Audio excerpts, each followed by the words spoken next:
Hopefully you got audio on the live stream now.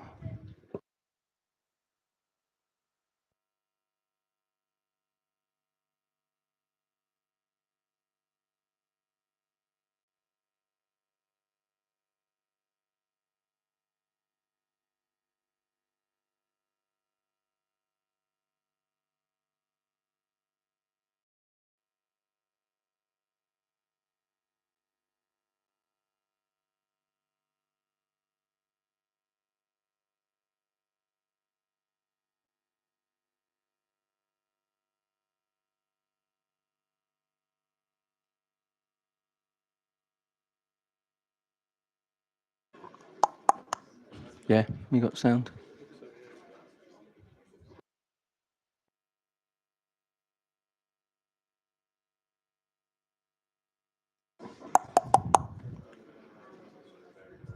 You can hear me? Should be going out. Yep.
Right, good morning everyone. It's 10 o'clock and the inquiry is now open.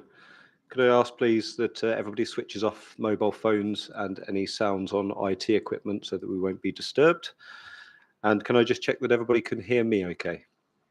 Yes, good. If there are any problems, then please just raise a hand and indicate, but we do have the microphone, so that should hopefully help. My name's Michael Boniface. I'm a chartered town planner and I've been appointed by the Secretary of State to conduct this inquiry and to determine the appeal. The inquiry is into an appeal made by A2 Dominion Developments Limited under Section 78 of the Town and Country Planning Act 1990. It's against the decision of the Council for the London Borough of Hounslow to refuse planning permission for a mixed-use development comprising of a social, emotional and mental health school for 90 pupils and 124 dwellings with associated works. That's at 209 to 213 Hanworth Road in Hounslow. Before we go too much further, could I just ask somebody from the Council, please, to explain the procedures if there's a fire or other emergency today? There are no intended fire alarms. There will be one next Wednesday if in the event of a fire, the staircase is directly in front of the inquiry room will be the fire access out, and then the meeting point is down outside of the building on to the front of the building. Thank you for that, and I'm sure we can follow the council officers if anybody's in any doubt. But yes, I'm sure we won't have to worry about that.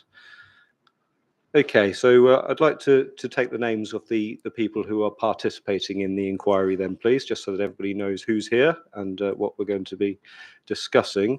So if I could start on the appellant side, please. Good morning, sir. My name is James Strawn, spelled Strachan, S-T-R-A-C-H-A-N. Sorry for the pronunciation, but I'm of King's Counsel. I'm instructed by Colette McCormack of Winkworth, Sherwood. You probably have their details on file. And I am calling 4 witnesses. Mr. Leach, dealing with noise, acoustic matters. Mr. Mannering, dealing with design. Mr. Kidd, dealing with sunlight and daylight. And Mr. Sean Tickle, dealing with planning matters. And you should have proofs and indeed rebuttal proofs from all of those witnesses. Yes, thank you for that. Thank you. Good. And for the council then, please.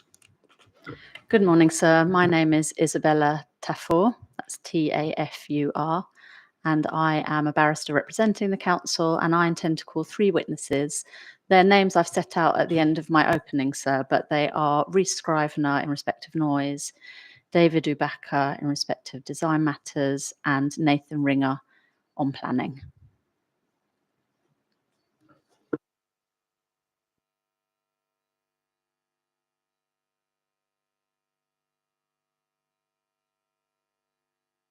Right, great, thank you for that.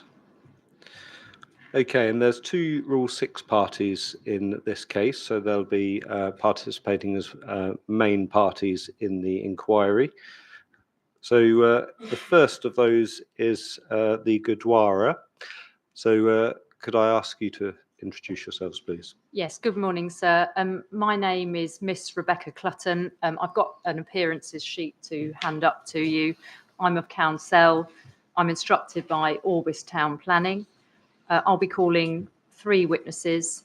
Mr. Adan in relation to the operation of the Gurdwara, Mr. Duncan in relation to noise, and Mr. Robinson in relation to town planning, all of whom you have proofs of evidence from or should do, sir. Yes, thank you. Good.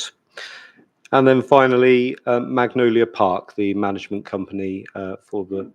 Hi, my name's Samina Malik. I'm one of the directors of Magnolia Park Council. I'll be calling 1 witness, which is Alice Cook, the Chartered Surveyor, and the right of my consultant, Sir, and we've received 2 companies from Alice Cook as well.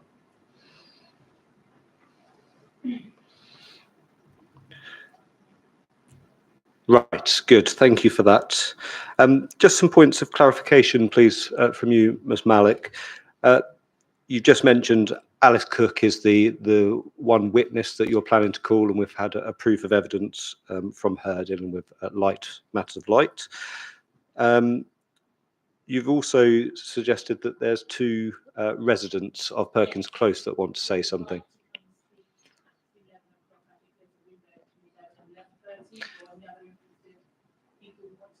Okay, so they are going to speak as interested parties. Yes, okay. They're going to appear electronically, I understand. Yes, okay. Thank you. And you'll be calling Ms. Cook to deal with light matters.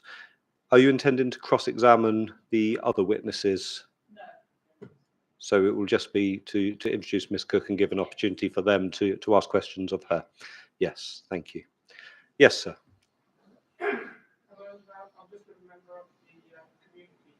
I'm going to give an opportunity for anybody that wants to speak to do so in due course. That will be this morning. So I'll run through exactly how things are going to work, and I'll ask whether anyone is wanting to speak at that point.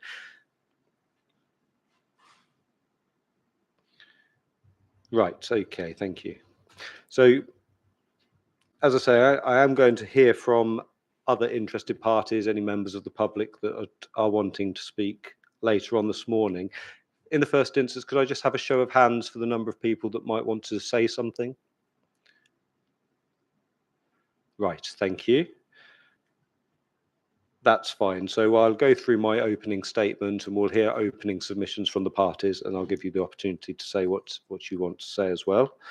If anybody does speak and give any evidence, it will usually be expected that you would answer questions from the opposing advocate, and I will list your name in my decision just to make you aware of that. If anybody is wanting to ask questions of the various witnesses that are being called, if you could indicate that at the beginning when you speak as well, please, so I'm aware. Right, okay. Is there anybody from the press present? No? And I understand the inquiry is being live streamed. Sorry, were you from the press?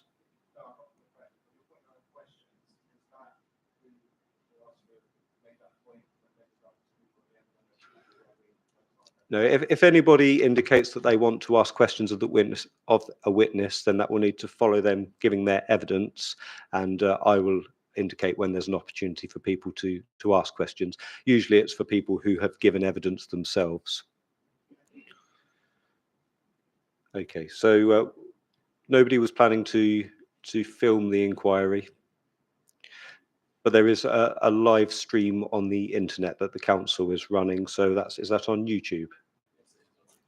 Yes, okay. So anybody that's not here or won't be here on subsequent days will be able to follow the proceedings online if they wish to.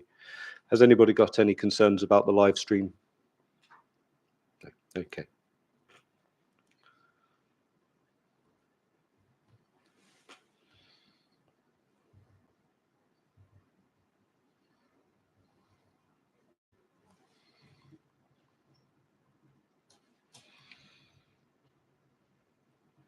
Right, okay. Well, I've had a copy of the council's notification letters for the inquiry and the arrangements that have been put in place, so thank you for that. Everybody seems to be aware. And I have received some letters sent directly to the Planning Inspectorate from members of the public and interested parties. Can I just check that everybody has seen those? Yes.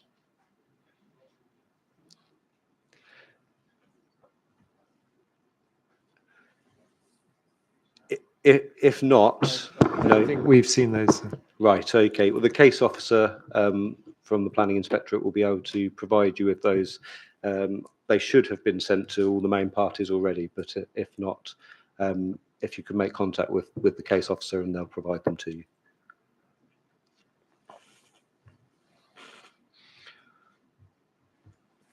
So I'll take all of the submissions that were made directly to the Planning Inspectorate and to the Council in the course of the original planning application into account before reaching my decision. Right, I'll just run through now at this point the proofs of evidence that I have got before me, just so that we're sure that everyone's working to the same documents. So for the appellant, I have proof from Mark Kidd dealing with daylight and sunlight, and also a rebuttal. Thomas Leach dealing with noise, and again a rebuttal. Lee, sorry, how was this pronounced? The Mannering, right? Thank you. Mannering, that's dealing with design, and again I've got a rebuttal from him. Mr. Tickle dealing with planning matters, and again a rebuttal, and also a note on the emerging character sustainability and design codes SPD. Is that everything I should have? Yes, sir. Good, thank you. All right, for the council then, I've got a proof of evidence from Mr. Rees Scrivener dealing with noise, and I have a rebuttal from him. David Ubacker dealing with design. Nathan Ringer on planning matters. I have a rebuttal from him, and again a note on the emerging SPD. That's right, sir. Thank you. Thank you. For the Gurdwara, I have a proof from Mr. Ardern dealing with background matters and information about the Gurdwara. Mr. Duncan on noise, and Mr. Robinson on planning matters. Yes, sir. Thank you. And for Magnolia Park, one proof from Alice Cook dealing with daylight and sunlight. Yes, good, thank you.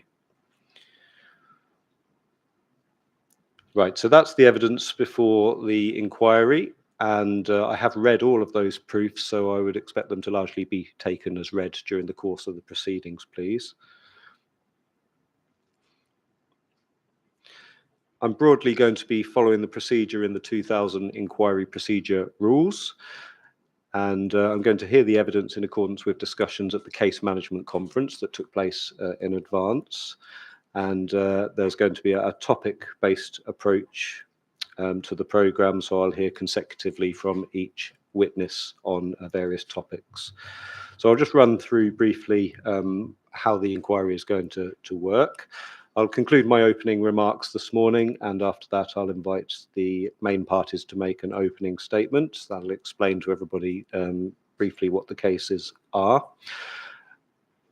Then I'll hear from any interested parties that have indicated that they wish to speak.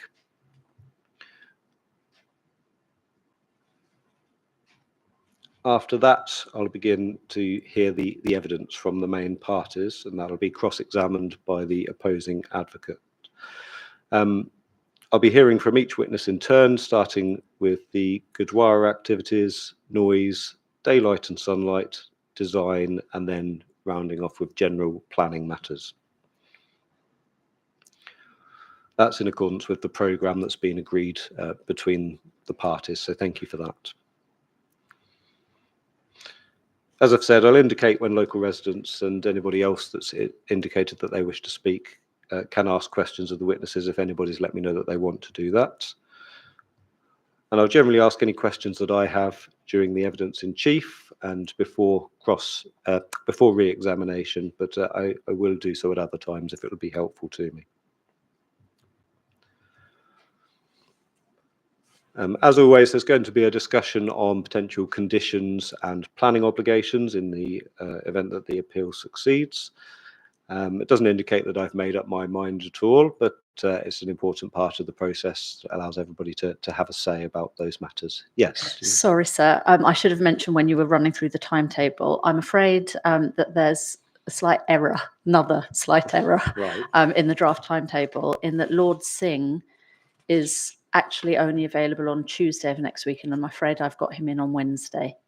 I'm happy to prepare a revised draft and try to agree that if that would be helpful in one of the breaks. Right, okay, yes, he was originally coming at 2 p.m. on Wednesday. But I'm afraid there was just a hiccup in that originally in the timetable I put in a Monday, Right. and then I had to rectify that, and that threw things out a little. So Okay. apologies. Yes, okay, well, if you would provide an update to that, that would be helpful. will. Thank you. And it's slightly unusual to have people appearing midway through cross-examination of witnesses, but I understand that there's a difficulty with availability for these people. Is that right? That's as I understand it, so yes. Right, okay, so not ideal, but given that the parties have all agreed to that, we'll try to accommodate them.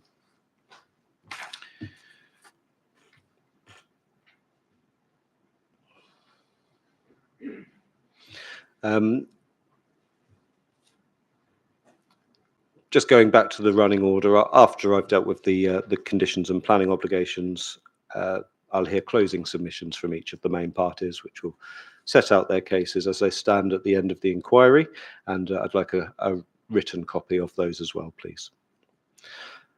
The inquiry programme, has that been published on the website at all? It's not been published, but it can be published on the website. Okay, I think it would be helpful for members of the public that might wish to see that, please. And we've got an inquiry document library, which the appellant has set up, I understand. Is that available to members of the public? Yes, the document library is available. Okay, is the link for that on the council's website? Yes. Yes, good. Okay, so anybody who wants to see the documents that we might be referring to during the course of the inquiry can find those via the council's website. The programme that's been set out, so we'll broadly be following, but it is a guide rather than a programme that's set in stone. So please don't rely on it too heavily. We may move slower or quicker than anticipated, and in order to make an efficient use of the time that we have, we will be continuing at the speed that the inquiry unfolds.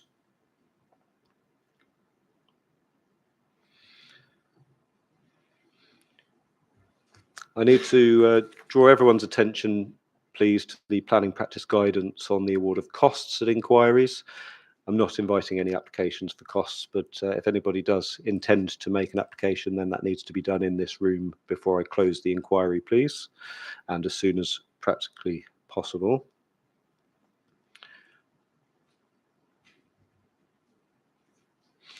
In addition to that, I have a power to initiate an award of costs if there were any unreasonable behaviour that resulted in wasted expense for any party. So if I were to do that, that would follow a written process after the appeal decision had been issued. I will be making a site visit, and that's very likely to be after I close the inquiry, and I'll need to be accompanied by the main parties, please, for that. Other people are also welcome to attend the site visit, but I will have closed the inquiry at that point, and there won't be any opportunity for discussing the merits of the case on the site visit, only to point out physical features. Yes.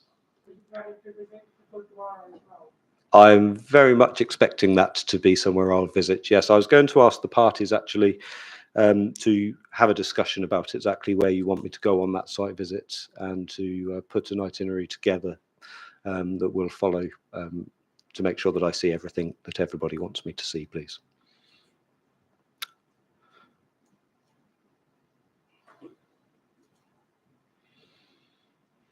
Right, are there any comments at all about the running order that I've set out? Okay, thank you. The tables either side of me here are the witness tables, so that's where the various witnesses will come and sit when they come to give their evidence, and where cross-examination will take place. Just on a housekeeping matter, can I just check whether material can be left in the room overnight? Yes, you can leave material overnight.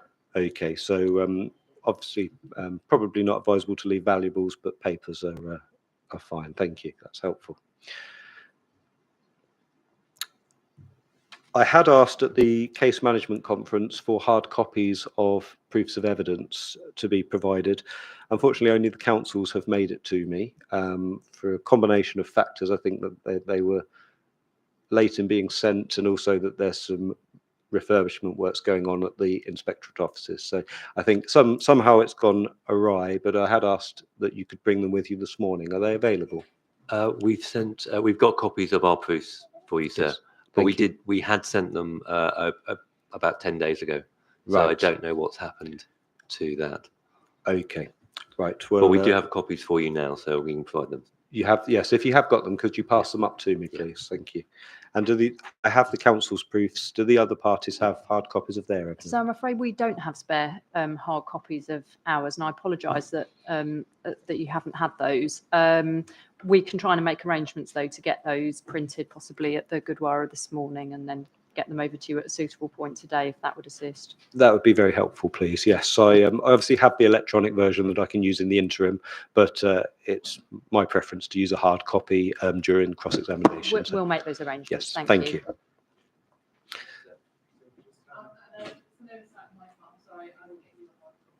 Yes, okay, thank you. Well, if you could pass that up when it becomes available. Thank you. Yes. That's the You have a set of drawings. right, yes, I'll take that as well. Thank you.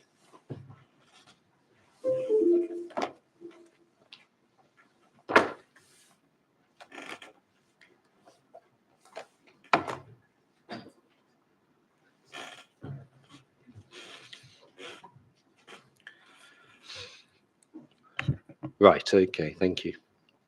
So just a quick word on the time estimates. The parties have provided some estimates for how long they think each element of the cross-examination and giving of evidence will take. So thank you for that.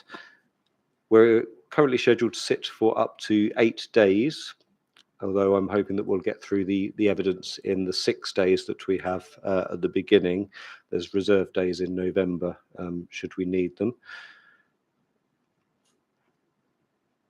It is expected that that everyone keeps to the time estimates as far as possible, please, so that we can make good use of the time that we have.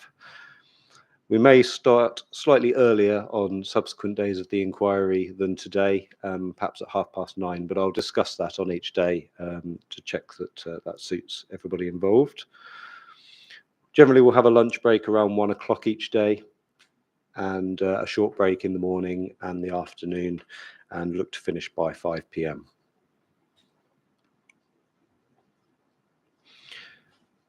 I've just been passed a set of the drawings that we're going to be dealing with. They're listed in the statement of common ground, and so they're the plans that I'll be considering as part of the appeal.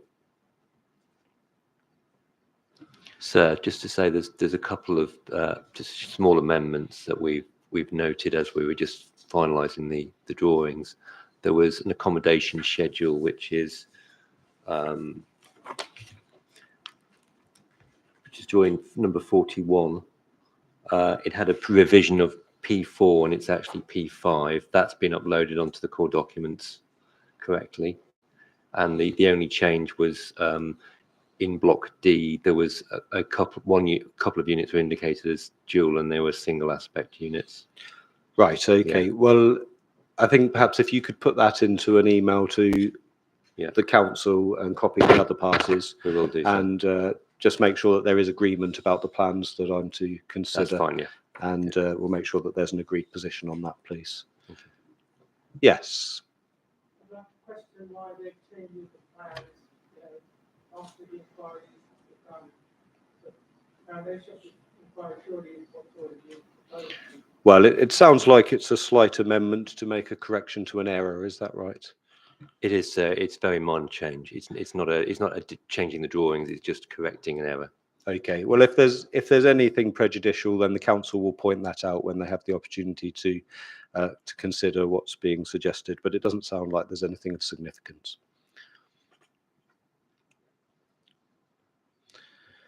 Okay. So I'll just deal with some other documents then.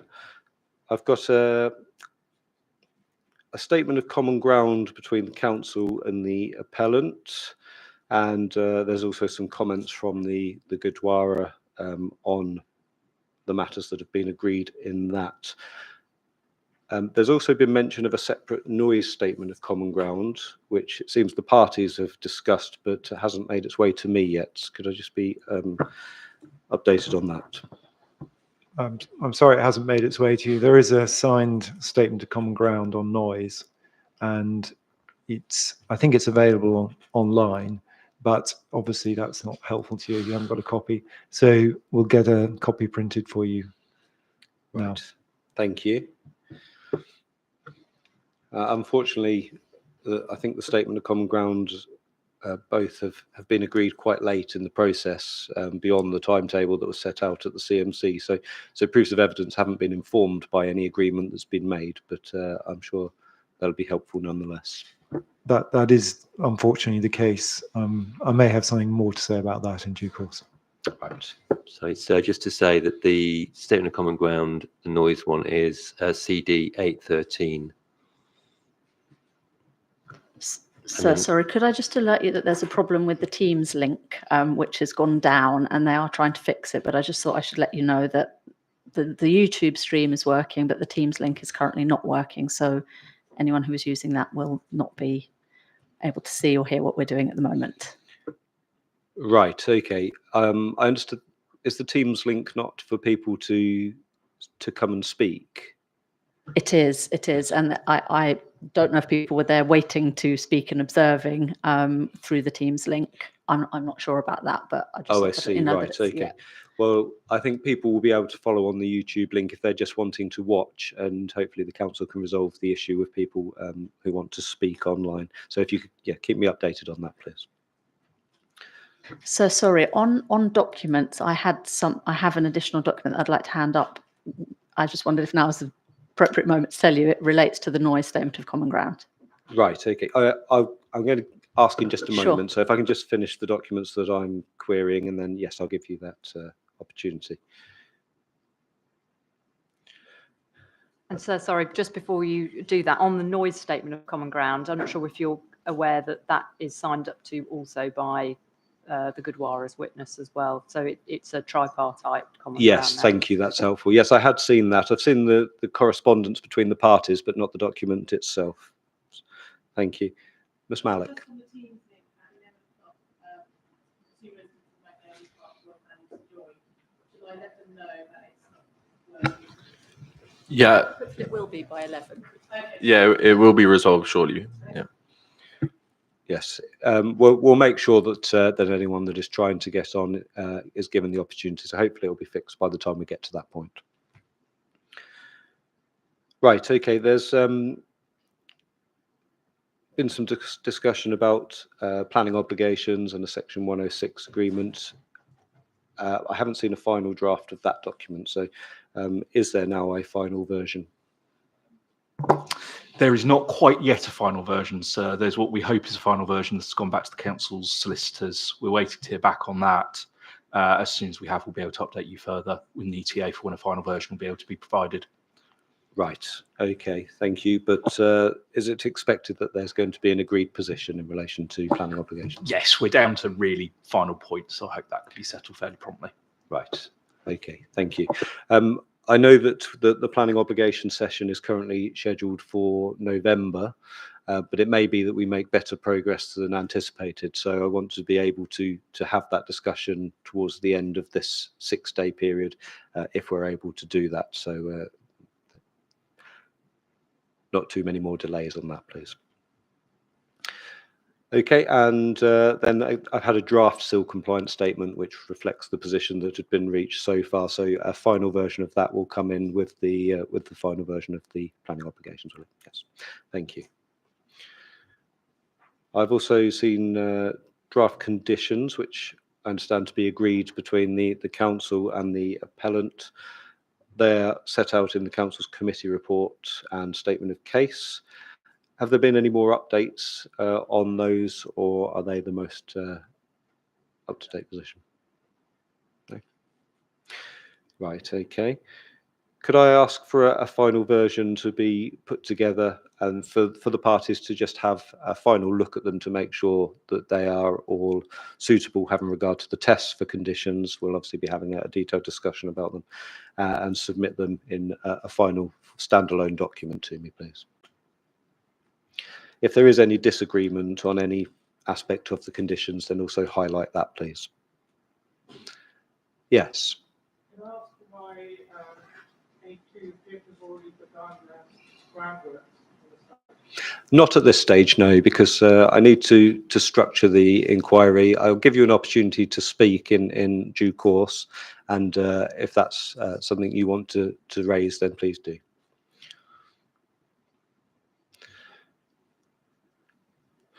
Okay, so all core documents are on the inquiry website, and as I say, the link is available through the council's website to anyone that wants to see them.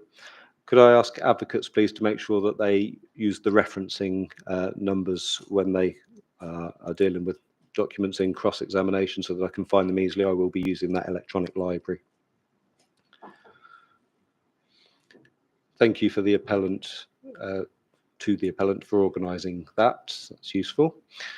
And can I just check that it will be kept up to date through the course of the inquiry with any documents that are submitted along the way? That's the plan. Yes, good. A separate folder for inquiry documents would be helpful. So we'll give everything a reference. I as it think comes in. I think there's one in Already readiness. there. So Good. yeah, let's Thank hope you. it's not too full by the end. Right, so all documents and evidence I've set out, I should have everything at this stage that we're going to be talking about, but if you do intend to submit anything else, Mr. Four, then please do now. Thank you, sir. What is it that you've got? It's an additional noise note, which covers a number of things. So you'll have seen, well, no, sir, you won't have seen. Let me tell you that you will see in the noise statement of common ground that there is a table which sets out the different sound power levels that Mr. Scrivener thinks are appropriate and Mr. Leach, and then it applies a common methodology to say what the noise level at the facade of Block A would be, because it was considered that that would be helpful to you to have a common methodology applied and you could see the differences that arise. What the table doesn't do is set out internal noise levels based on those same sound power levels and the common methodology. Now, Mr. Scrivener and Mr. Leach use different specifications for glazing, walls, and allowances or not for ventilation. Yes. So what this document does is it sets out, takes table 1 from the Statement of Common Ground as a starting point, sets out the 2 different specifications that they use, and then sets out the resultant internal noise levels using those 2 different specifications. That's one of the things it does. Right. Is there a reason why that's only available at this point in the proceedings? Yeah. Well, I confess, sir, that when I looked at the noise statement of common ground and it was finalised, and for personal reasons I was away for a few days last week, I said to Mr. Scrivener that I thought it would be helpful for you to have internal noise levels, and he agreed and said that that was an omission on both parts.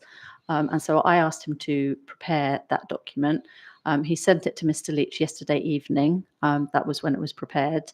And for understandable reasons, Mr. Leach wasn't prepared to sign up to it at that stage and suggested it be submitted as an errata to Mr. Scrivener's evidence instead.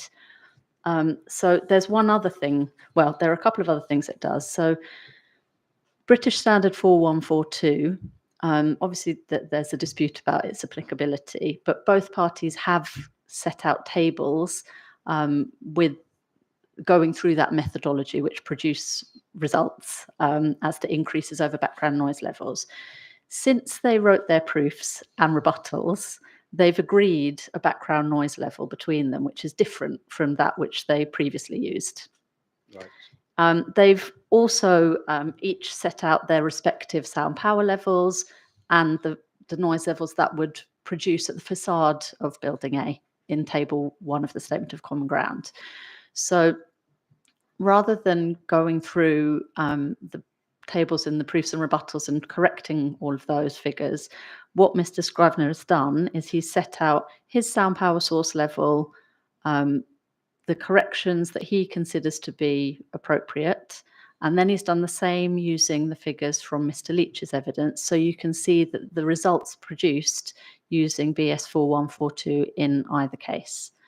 And the final thing that it does is you'll be aware that there's a dispute as to the appropriateness of using BS 8233 with its 16-hour averages. And so what this table does is it shows the difference. If you take a 40-minute measurement, because you monitor a noise taking place for 40 minutes and convert that to a 16-hour average, it just shows you the mathematical reduction that would cause, because 40 minutes being 4% of 16 hours means you take off 14 decibels to average it to 16 hours. So it just shows that mathematical calculation. Now, as I say, this was sent to Mr. Leach, I think around 5 o'clock yesterday. I've just shown it to Mr. Strawn this morning. He understandably wants to have some time to consider it. I'm going to go through the calculations with Mr. Scrivener and his evidence in chief anyway. So we thought it would be of assistance to have that before you while we go through that exercise. Right. Okay. Thank you. Mr. Strawn, what's the position from the appellant side? Have you been able to consider it yet? No. And does it present any difficulties? So the short answer is no, I haven't, because I think it was sent as indicated to Mr. Leach last night, and it was presented to me about 10 minutes before we started. So I've got the document. Mr. Fuhr sought to explain it in the way she's just described it to you. The initial indications I had from Mr. Leach were there's some problems in the explanation that she was providing to me. I haven't had a chance to talk to Mr. Leach about that and whether it's going to be of help to you or not. So I'm keen obviously to get some helpful information for you, but I'm not necessarily aware whether this document does that, and it is unfortunate that it's come so late in the day. Right. Okay. Do you think we're not dealing with noise No. first? So is there an opportunity to deal with this before we get to noise witnesses? I hope so. And what I'll do, if you're happy, sir, before you receive it, is I'll see if at some point today, perhaps it'll be at lunchtime, I can speak to Mr. Leach and to see whether it's going to cause difficulties and come back to you about that, if I may. Okay, thank you. And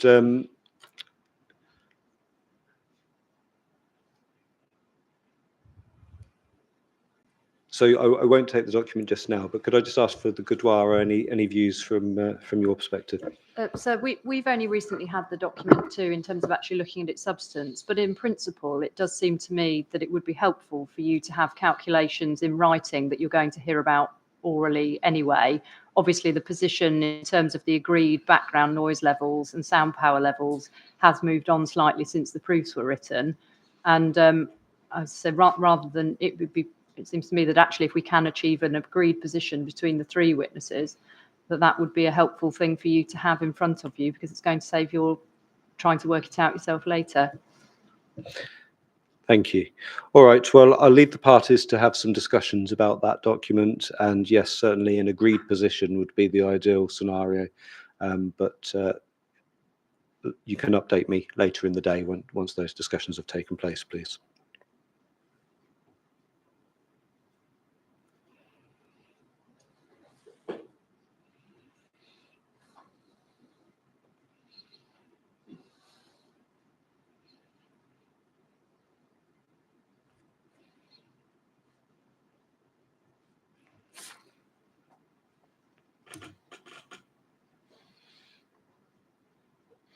Okay, were there any other documents at all that are not before me and that anyone's relying on? Right, thank you. Okay, so I'll just set out the main issues as I see them, having seen the evidence that's been submitted. It's expected that the council's fourth reason for refusal will be overcome by the agreement of planning obligations, so we'll wait to see what happens there.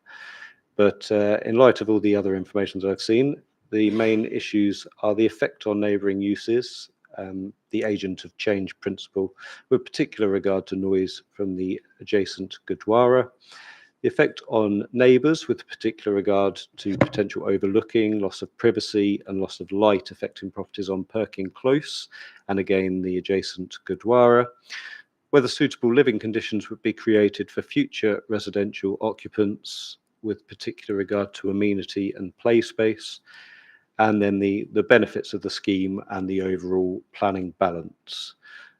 Has anybody got any comments about those issues? No, good. They should be familiar from those set out at the case management conference, with the exception that highways matters are no longer being pursued. Okay, just some points of clarification, please, that I'll set out now.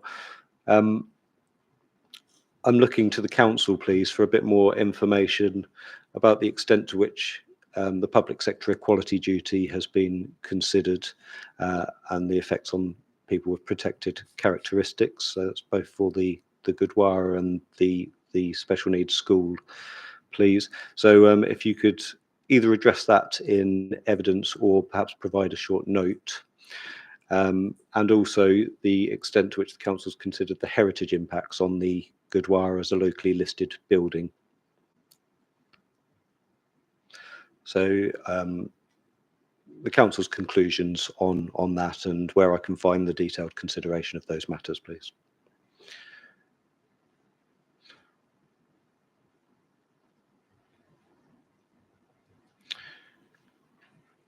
Right, okay. I think that's that concludes my opening remarks. So are there any queries about the procedure or anything else before we begin? Yes.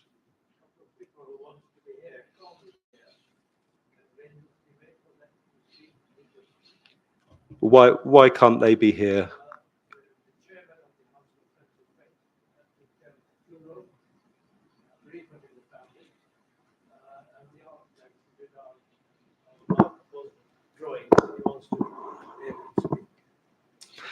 Right. If my expectation is that I'll hear from people at the beginning, because that gives an opportunity for any matters raised to be addressed in the subsequent evidence. But if there are particular reasons why somebody is not able to be here this morning, then if they make contact, perhaps through the council, then I'll consider those circumstances and seek to accommodate them.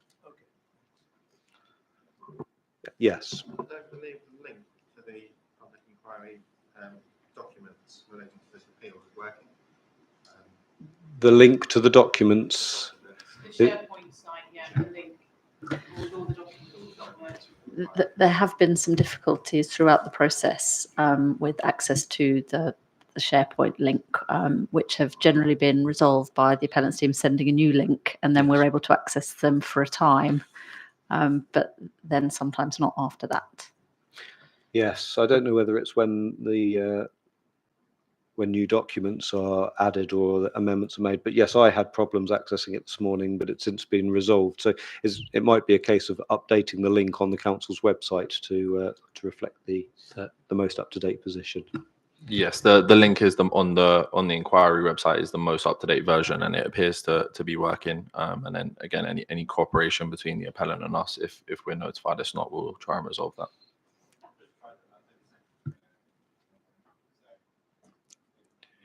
Has the website been updated today, or is that?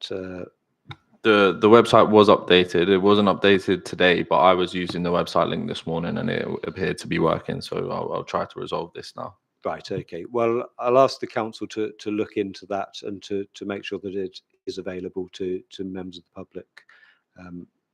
Okay. So we'll resend the link again to the council, and they can put it back up on the website. Yes, it may require some teamwork as the appellant set up the library as well. So yes, thank you.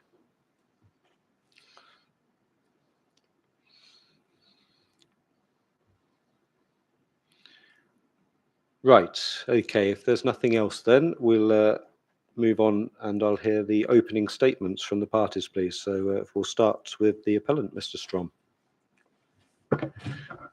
Thank you very much. So I put it in writing, so you don't have to take a note.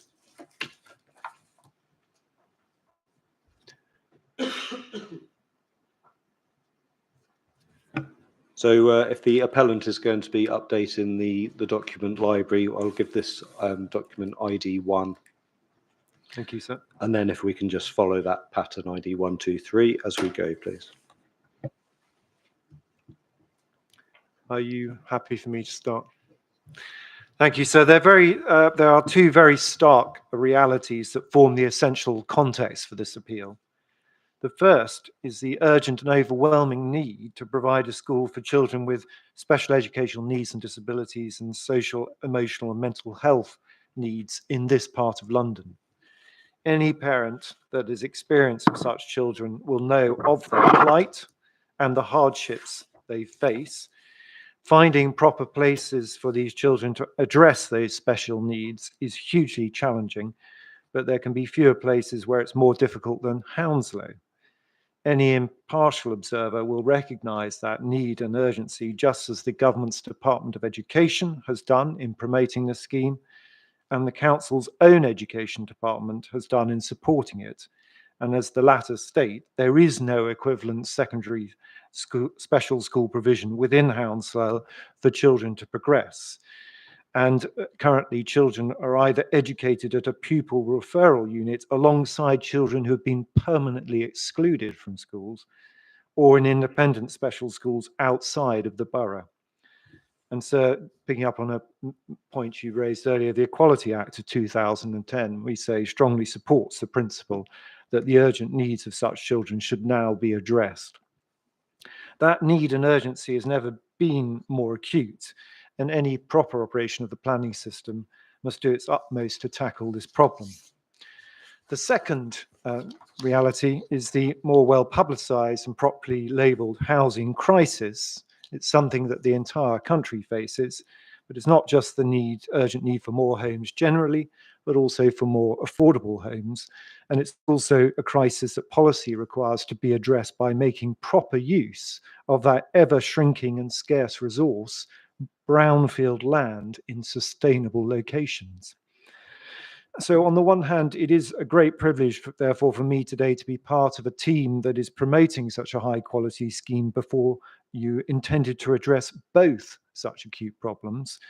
At its very heart, the appeal scheme will deliver a brand new school, SEND, SEMH school, to use the, sorry for the acronyms, but for 90 pupils in an ideal location. It's intended to be a dedicated facility designed specifically for the needs of such children in accordance with the requirements of the expert operator, the Orchard Hill College and Academy Trust.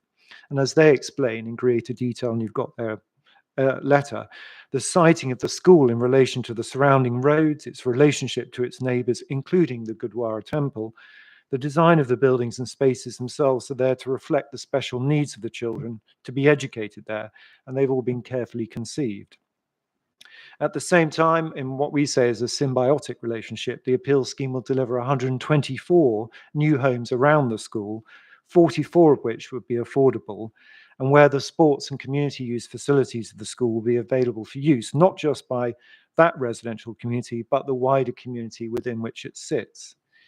And what's more, all of this is to be achieved on a site which has one of the highest scores for public transport accessibility that is possible to have, PTAL 6A, consisting entirely of previously developed land and on land that's specifically allocated in the existing and indeed what was the proposed development plan for both such uses.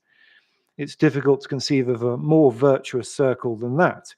In a theoretical sense, the planning system in operation here, with the specific allocation for the type of development proposed, should have been able to deliver this form of sustainable development without delay in just the way anticipated in the National Planning Policy Framework.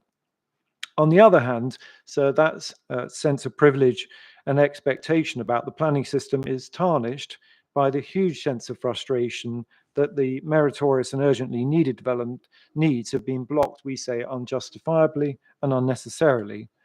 All the more so after the pre-planning process that's been diligently followed to arrive at what we say is an outstanding scheme. Each day, month, and of course year that passes in consequence delays the urgent provision of the school and of course the homes for the children that need them most. And this is an appeal which should never have been necessary. It wouldn't have been necessary if the relevant planning policies had been applied properly and consistently by the council in the way that the council's very experienced and expert planning officers had so clearly recommended in their full and comprehensive analysis of the scheme. And so one can hardly summarised the overall position more fairly or more neutrally than the officers did when objectively recommending approval in their report to committee, CD 6.1. And so I've set out the 3 paragraphs, but there you see a summary. I probably won't read them out, but as to why they saw it as compliant with the development plan, sustainable development, and the substantial benefits it would deliver. In fact, although unnecessary to justify the scheme, those and other benefits about which you will hear more, we say deserve even greater weight. But against that background, where the local planning authority's own officers have endorsed the scheme, how is it that the government body responsible for delivering urgently needed new schools of this kind, and of course a dedicated affordable housing provider, the appellant, can find themselves having to pursue an appeal to be able to provide such an important development in the public interest, particularly when the case for the investment in the school is in fact predicated on the delivery of the amount of housing proposed. And I refer you to the letter which sets that out. Regrettably, it's because the decision-making process was derailed by pursuit of what we say misconceived objections to the scheme, which don't withstand proper scrutiny and which have been rejected by the council's own professional officers for good reason. So as with any appeal of this kind, you're inevitably going to focus on the residual reasons for refusal advanced by members, and I'll turn to those in a moment. But before doing so, it's worth recalling that such reasons for refusal represent the only matters that remain in dispute between the main parties and do not capture everything which is agreed.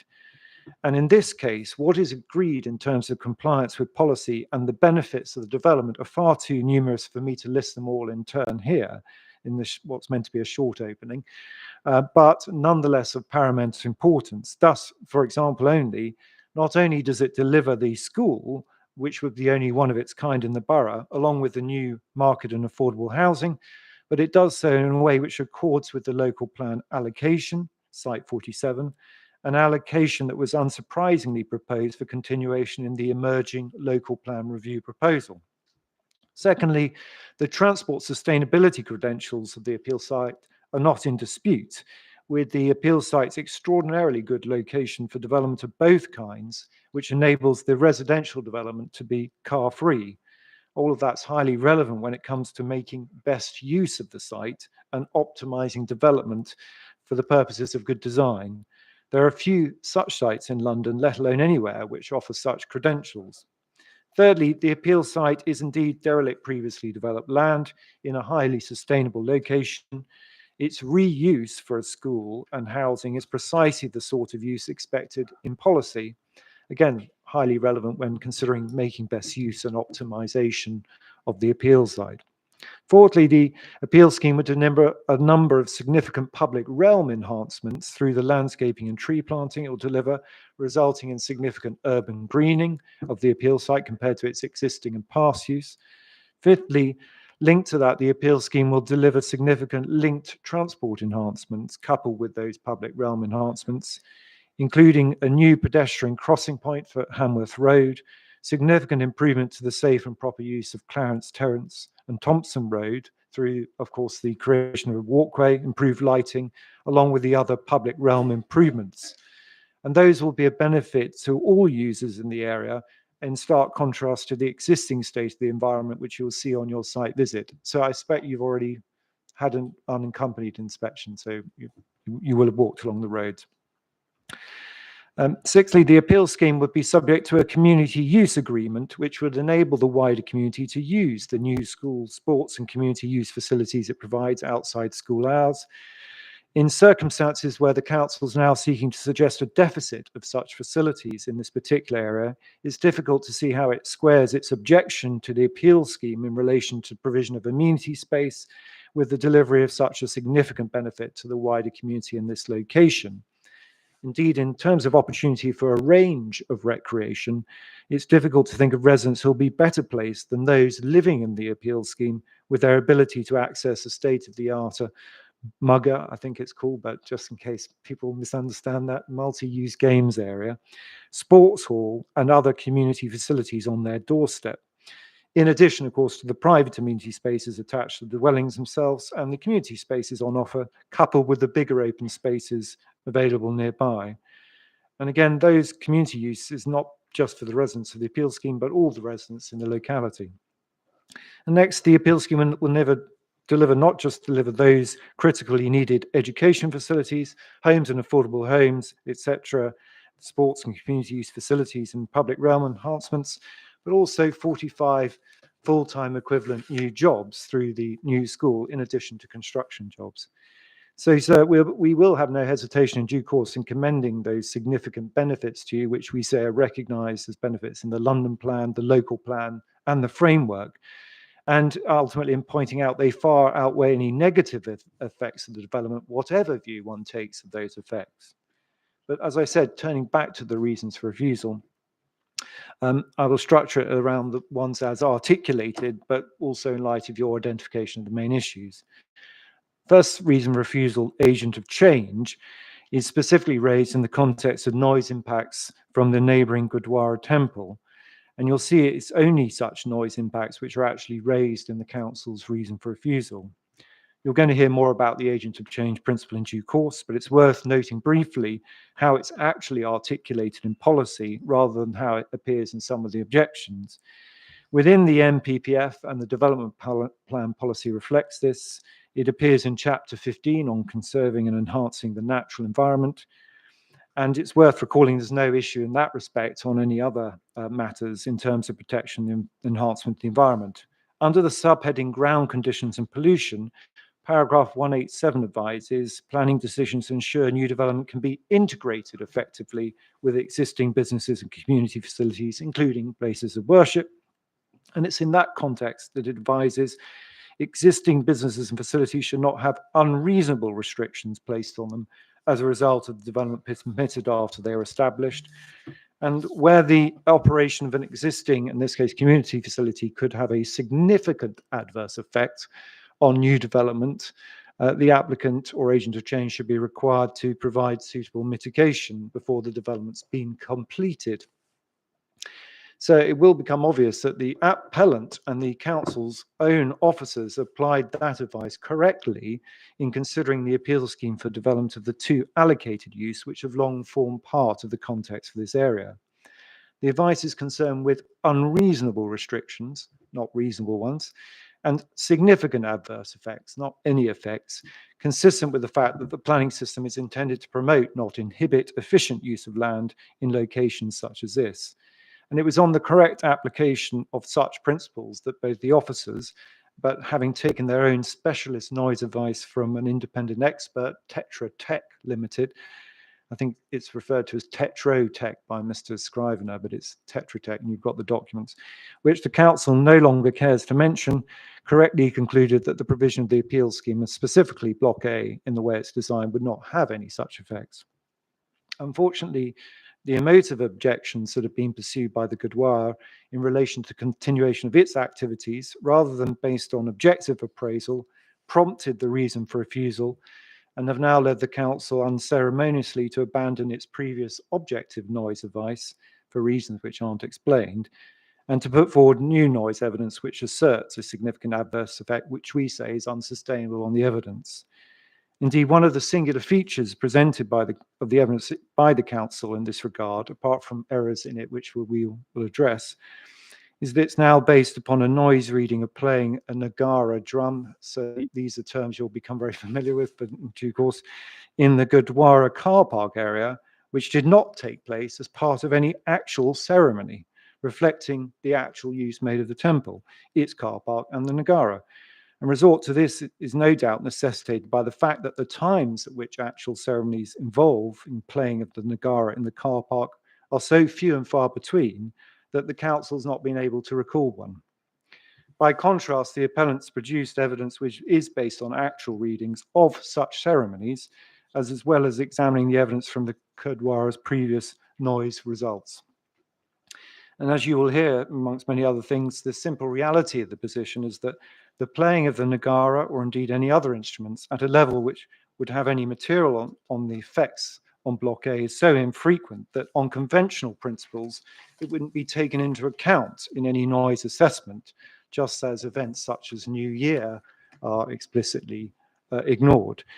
So it's simply impossible to suggest that 3 ceremonies a year when the Nagara features in the car park or indeed it's playing in the courtyard, and so you'll become again familiar with the different locations, creates any material issue in terms of the agent of change, as analysed by Mr. Leach and recognised by Tetra Tech, the previous noise consultants for the council.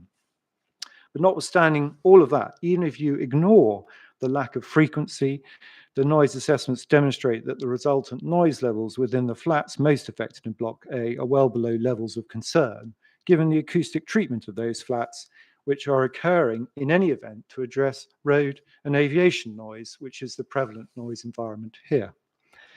The objection, we say, is therefore entirely misconceived, both in terms of the frequency of the events and, we say, also on a precautionary basis, the noise levels generated when measured against those objective standards. So there won't be any unreasonable restrictions imposed on the Gurdwara, and no significant adverse effects from the continued use of their premises for all of the services and uses that they currently enjoy. And the appeal schemes be fully and properly tested in that respect. And we say it's unfortunate that such misinformation has been generated in this respect, and no doubt prompted what we say is ultimately unjustified concern about the appeal scheme. It will also be apparent from the correspondence from the Gurdwara Temple that it is at least in significant part motivated by its own aspirations for car parking use at the appeal site. And it's perhaps unfortunate that the government's goodwill in allowing the Gurdwara temporarily to use the appeal site pending its redevelopment for occasional car parking by the Gurdwara has been turned against it. The Gurdwara has made clear since that it wishes to purchase some or all of the appeal site in order to use it for no less than 500 parking spaces. And it's aggrieved the government has not sold the land to it for those purposes. But that motivation is flawed for a number of reasons, not least the fact that it's contrary to the long-established allocation of the site to deliver a new school and residential development. And it's also an inherently unsustainable proposition where the Gurdwara should be looking to encourage where the Gurdwara would be looking to encourage car use to access its facility and to use previously developed land in a highly sustainable location to encourage such car use. So insofar as the development of the appeal scheme will have some effect on the Gurdwara Temple's aspirations for the use of the appeal site, that plainly doesn't constitute an unreasonable restriction. To the contrary, it's an effect underpinned by policy. So we do say it will be important to analyse the agent of change assertions with a great deal of circumspection, and in any event by reference to reliable evidence of actual use of the Gurdwara Temple in the way the appellant has done. Similar issues have been raised, albeit not in the council's reason for refusal, regarding lighting or the use of the other facilities at the Gurdwara. We also say are unjustified. There's no suggestion that the position of Block A will affect the Gurdwara's ability to light its own facilities in any reasonable way, nor could there be. Likewise, it will be able to continue all of its activities it's lawfully permitted to operate in the same way. So far from representing any real threat to the continued reasonable operations of the Gurdwara Temple, the appeal scheme has been sensitively designed to make best use of the site for the allocated uses, but positioning them in an appropriate way to ensure no unreasonable restrictions or significant adverse effects will arise, whether to the appeal scheme residents or to the Gurdwara.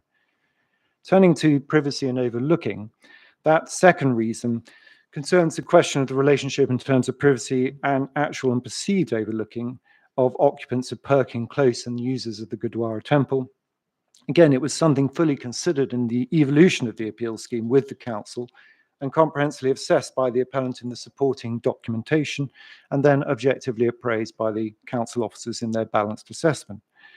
As you'll hear in more detail, the relationship of the buildings Block C and Block D with the adjoining Perkins Close buildings have been carefully considered and adjusted through the evolution of the scheme to ensure that best use is made of the site whilst properly respecting the privacy and outlook of existing and future residents, including a full assessment of the effects of the scheme in terms of sunlight and daylight addressed in the Avison-Young assessment.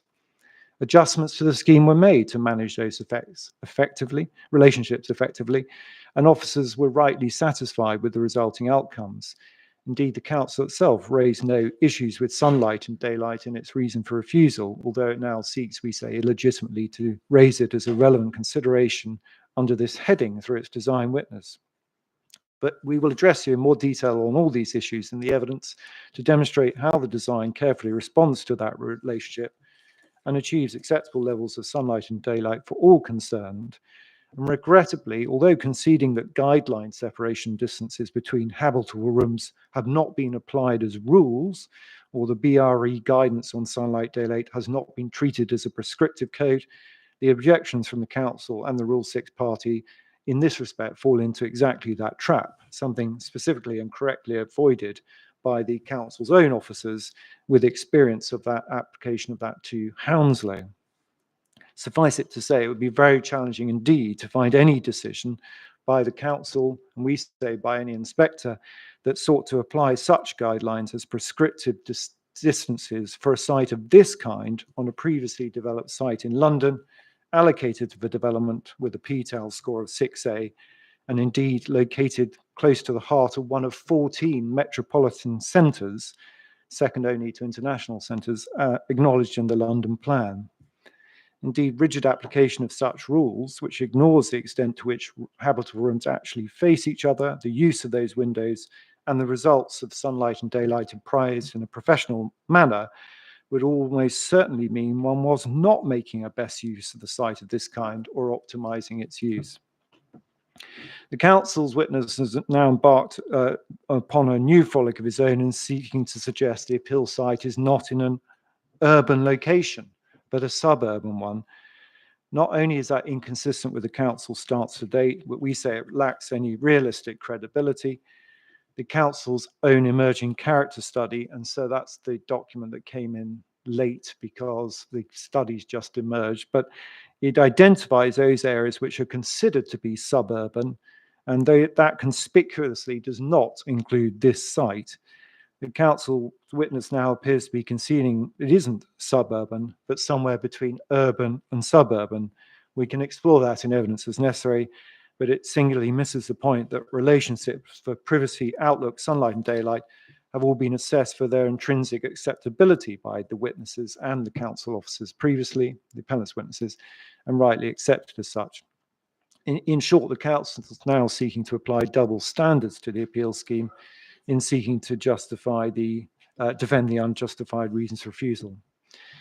We've already noted the officers were satisfied with the resulting relationships. They didn't suggest the need for further conditions. New points have now been raised. We don't consider those to be justified, but we've already made clear that we would accept further changes addressing privacy and outlook if further restrictions are thought necessary. And what I mean by that, sir, is the use of opaque glass or design of windows which can already be controlled by the suggested draft conditions. None of those matters are realistically relate to objection in principle to the appeal scheme. As for the relationship with the Gurdwara temple, it hasn't been helped by the Council's witness initially seeking to raise objection to the design of Block D. That wasn't raised as a matter of concern by the Gurdwara temple itself, and it's now been belatedly withdrawn by Mr. Ubaka. And I hope you've seen that update to his evidence. It may not have made its way to you. Well, so perhaps you'll need that document as well, but we received an update from the Council withdrawing that point. When was that sent? I don't exactly recall, sir. I think earlier this week, possibly. Right. Okay, well, if you could just provide a further copy, so make sure I've got it. Thank you. But it does reveal the absence of any proper analysis of the relationship of the type that the Council's own officers undertook. As for the relationship of Block A with the car parking area, there's no unacceptable loss of privacy or overlooking in respect of such an area, nor any unacceptable effect on sunlight, as has been assessed by Mr. Kidd for Addison Young. It's not an internal space. It's not a private space. It's predominantly used for car parking for most of the year. The existing boundary treatment around much of the area has not been erected to provide privacy. And when it's used for ceremonies, they are large ones which are self-evidently not intended to be intrinsically private in nature in any event, as the planning officer of the Council properly recognised in his assessment for the committee. The relationship is not just acceptable, but one that is consistent with making best use of the site by designing the buildings having regard to the relationship with the Gurdwara temple and its car park area. Once again, although not considered necessary, we are prepared to accept any further restrictions that are thought necessary, such as the use of more extensive corner screening on the balconies or higher balcony screening, even though none of this was previously suggested by the council. All other relationships have been assessed, including the effect on the residential properties on Hanworth Road itself, and demonstrated to be acceptable and consistent with making best use of the site. Turning to reason for refusal 3, an amenity and play space, that alleges that the proposed development fails to provide sufficient external amenity and play space in terms of quantity and quality for future occupants, and said to be harmful to their living conditions. The extent of the private amenity space and the communal amenity space has been properly calculated and assessed by the appellant in its evidence, and was previously accepted by the council in its report. It's always been acknowledged that there's a shortfall in the on-site provision of communal amenity space in the design of the scheme, and that was fully addressed in the overall assessment of compliance with development plan policy. What council officers rightly recognised, as the council has done for each and every other past scheme in its area, where it's assessed against such policies, is that shortfalls of this kind can be made up by making off-site contributions to other public amenity space within the vicinity. And that's what the officers accepted in this case. Moreover, that's in a context where this appeal scheme delivers significant benefits in terms of recreational space, not just for the appeal scheme users, but for the whole area by reason of the Muga sports hall and community use facilities that will be available to the wider community under the community use agreement. In attempting to justify this reason for refusal, they're ignoring the approach that they've consistently applied in the past. They're also wrongly seeking to recalculate the areas of space in a way which is inconsistent with the way they calculate areas in the past, and sought to apply a different standard to the principle of off-site contributions to parks in the vicinity.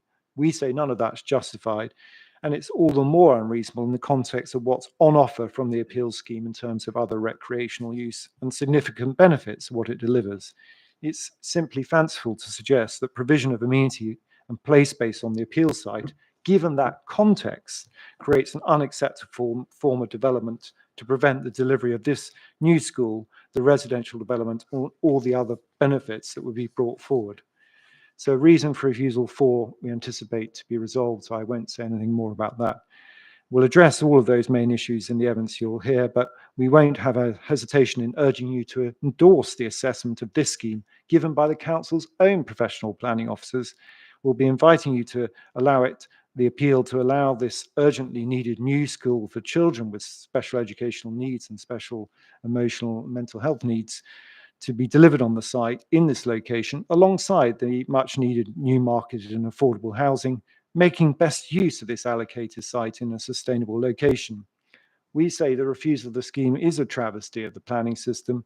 A rejection of the scheme proposed in a location of this kind would be a failure of the principles of sustainable development that the planning system is intended to embody. And we also say a terrible loss for all those in need, not least the children with the special needs that this scheme would serve. Thank you, sir. Right, okay, thank you, Mr. Strom. We'll move on to the council then, please. Mr. Thur. Thank you, sir.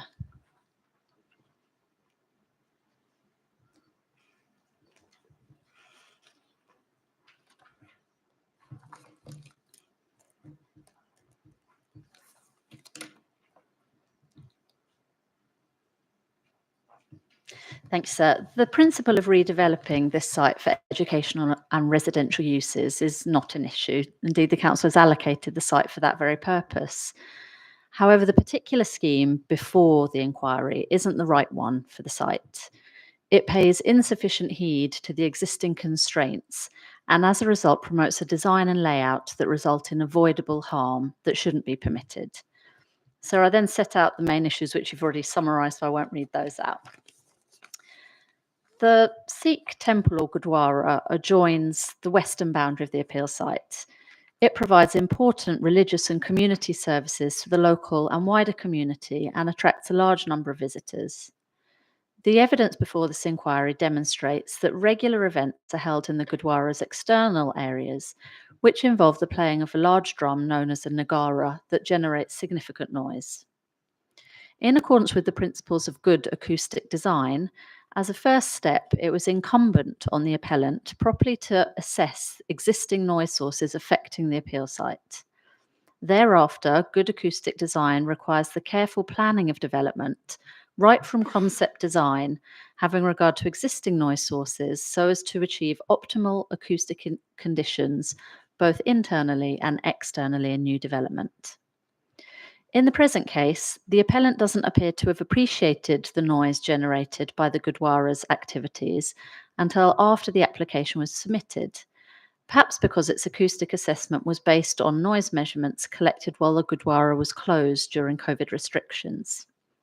As a result, the design, layout, and orientation of the scheme have not been informed by a proper understanding of the noise environment. Block A is located approximately 5 metres from the boundary of the Gurdwara's car park, which is also regularly used for ceremonial activities. The balconies serving the western facade are just 3.65 metres from the Gurdwara site. That includes balconies serving 18 single apartments with no other outlook. The noise levels generated by the Nagara will result in significant adverse impacts on the occupants of those units, both externally on their balconies and internally. The agent of change principle squarely places the responsibility on the appellant to mitigate noise impacts from the Gurdwara and to ensure its operations can continue and grow without unreasonable restriction. They require the exploration of mitigation measures early in the design process and the avoidance of significant adverse impacts. The appeal scheme doesn't comply with the agent of change principle or exhibit good acoustic design. The layout and orientation of the buildings hasn't been carefully considered to ensure optimal acoustic conditions, and the noise levels of Block A are such that they're likely to generate complaints from occupants with the potential to unreasonably restrict the Gurdwara's operations. The effect of the proposed development on neighbours. Blocks C and D are located on the northern boundary of the appeal site and lie parallel to two existing apartment blocks at 13 to 28 and 29 to 44 Perkin Close. The distance from the northern facade of Block C to the southern facade of 13 to 28 Perkin Close is, on the council's measurements, some 9.6 metres. The relationship between that block and the appeal site's northern boundary is such as to require a careful design response so as to avoid a sense of overlooking and adverse impacts on privacy. In placing Block C so close to that northern boundary, the appellant's design has paid insufficient heed to that constraint. The separation distance would fall well below the useful yardstick for visual privacy of 18 to 21 metres identified in the Mayor's Housing SPG. While rigid adherence to those distances may not be appropriate in every case, the significance of the shortfall against the yardstick, failure to respect the existing urban grain in terms of separation distances, and positioning of numerous windows in Block C directly facing the habitable rooms of Perkin Close are such as to cause genuine concern. In addition to the privacy concerns relating to the internal conditions at 13 to 28 Perkin Close, both of the Perkin Close blocks are served by amenity space to the south, immediately adjoining the northern boundary of the appeal site.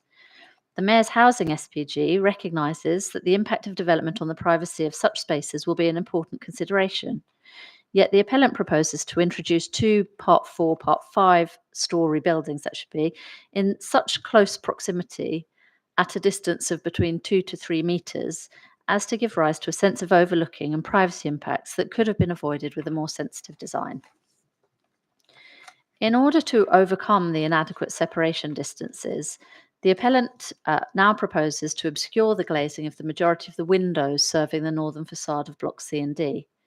While that will reduce actual impacts on the privacy of Perkin Close, reliance on obscured glazing in the building facade is a suboptimal response that should have been avoided by a more sensitive layout that provided adequate separation distances. Furthermore, not all windows are proposed to be obscured, and to the extent that the windows in Blocks C and D remain openable, the obscured glazing won't overcome the concerns as to privacy and overlooking.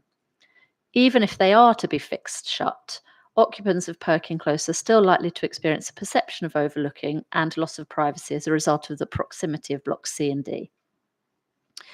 Those blocks also result in adverse daylight and sunlight impacts at both Perkin Close blocks, where a number of windows will experience reductions in excess of BRE guidelines. While the transgressions were not considered such as to merit a reason for refusal, the adverse daylight and sunlight impacts are plainly factors that should be weighed in the planning balance. In addition to the impacts on Perkin Close, the location of Block A gives rise to concerns as to overlooking and privacy in relation to the Gurdwara site. The Council understands that a number of weddings, funerals, and other religious celebrations make use of the Gurdwara's external areas on a regular basis. Should the appeal scheme be permitted, those participating in such events would be exposed to overlooking by some 20 residential units with balconies just over 3 metres away, which would result in adverse impacts on their privacy during potentially sensitive religious and ceremonial events. Suitable living conditions for future occupants. The Council's concerns under this main issue are both qualitative and quantitative. The scheme exceeds the policy requirement for private amenity space, but the noise impact from the Gurdwara would adversely affect the usability and enjoyment of the balconies on the western facade of Block A, and the appellant hasn't demonstrated any attempt to mitigate those impacts through alternative design. Furthermore, there'd be a significant shortfall against policy requirements in respect of communal amenity and play space, which is further compounded by qualitative deficiencies in terms of a lack of quiet communal space for adults unaccompanied by children to relax, and marginal transgressions of BRE guidelines for sunlight levels in the southern courtyard. Hounslow's local plan allows for an over-provision of private amenity space to be offset against the requirements for communal amenity space. In light of the quantum of private amenity space proposed, the policy requirement is for an additional 1,708 square metres of communal amenity space. The appellant proposes just 902 square metres, resulting in a shortfall of 806 or 53% against the policy requirement.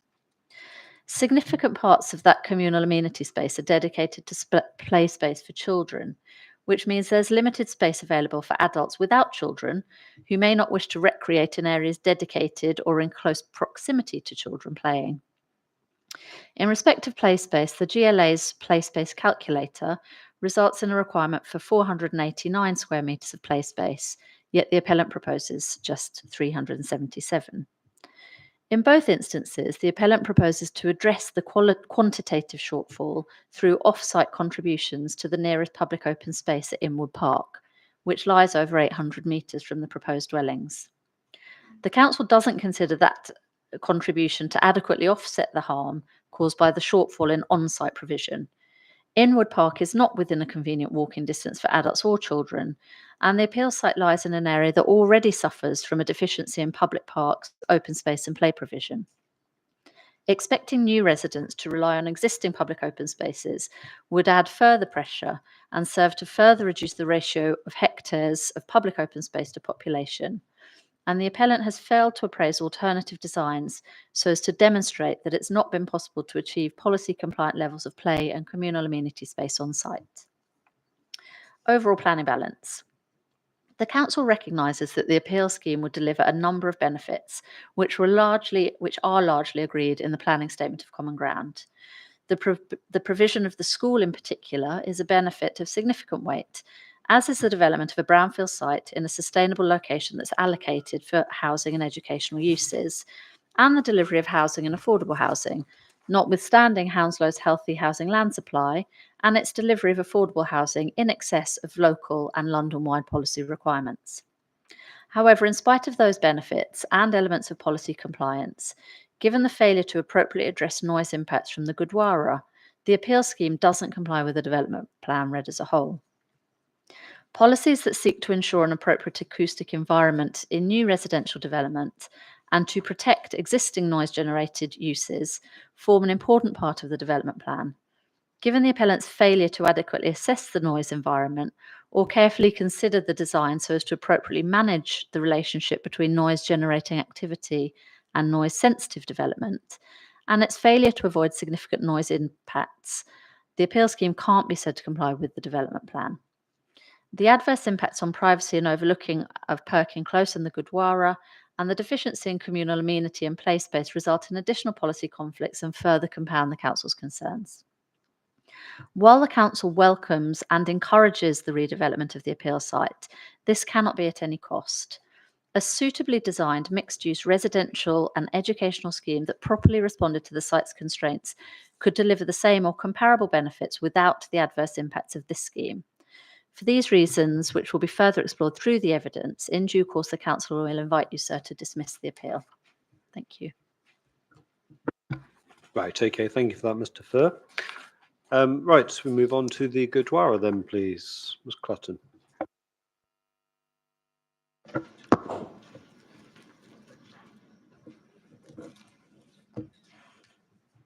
Thank you, sir. Well, these opening submissions are made on behalf of one of the two Rule 6 parties to this appeal, the Gurdwara. The Gurdwara is an important and long-standing feature of the Hounslow community, both in terms of its physical and visual presence and in terms of the needs that it meets.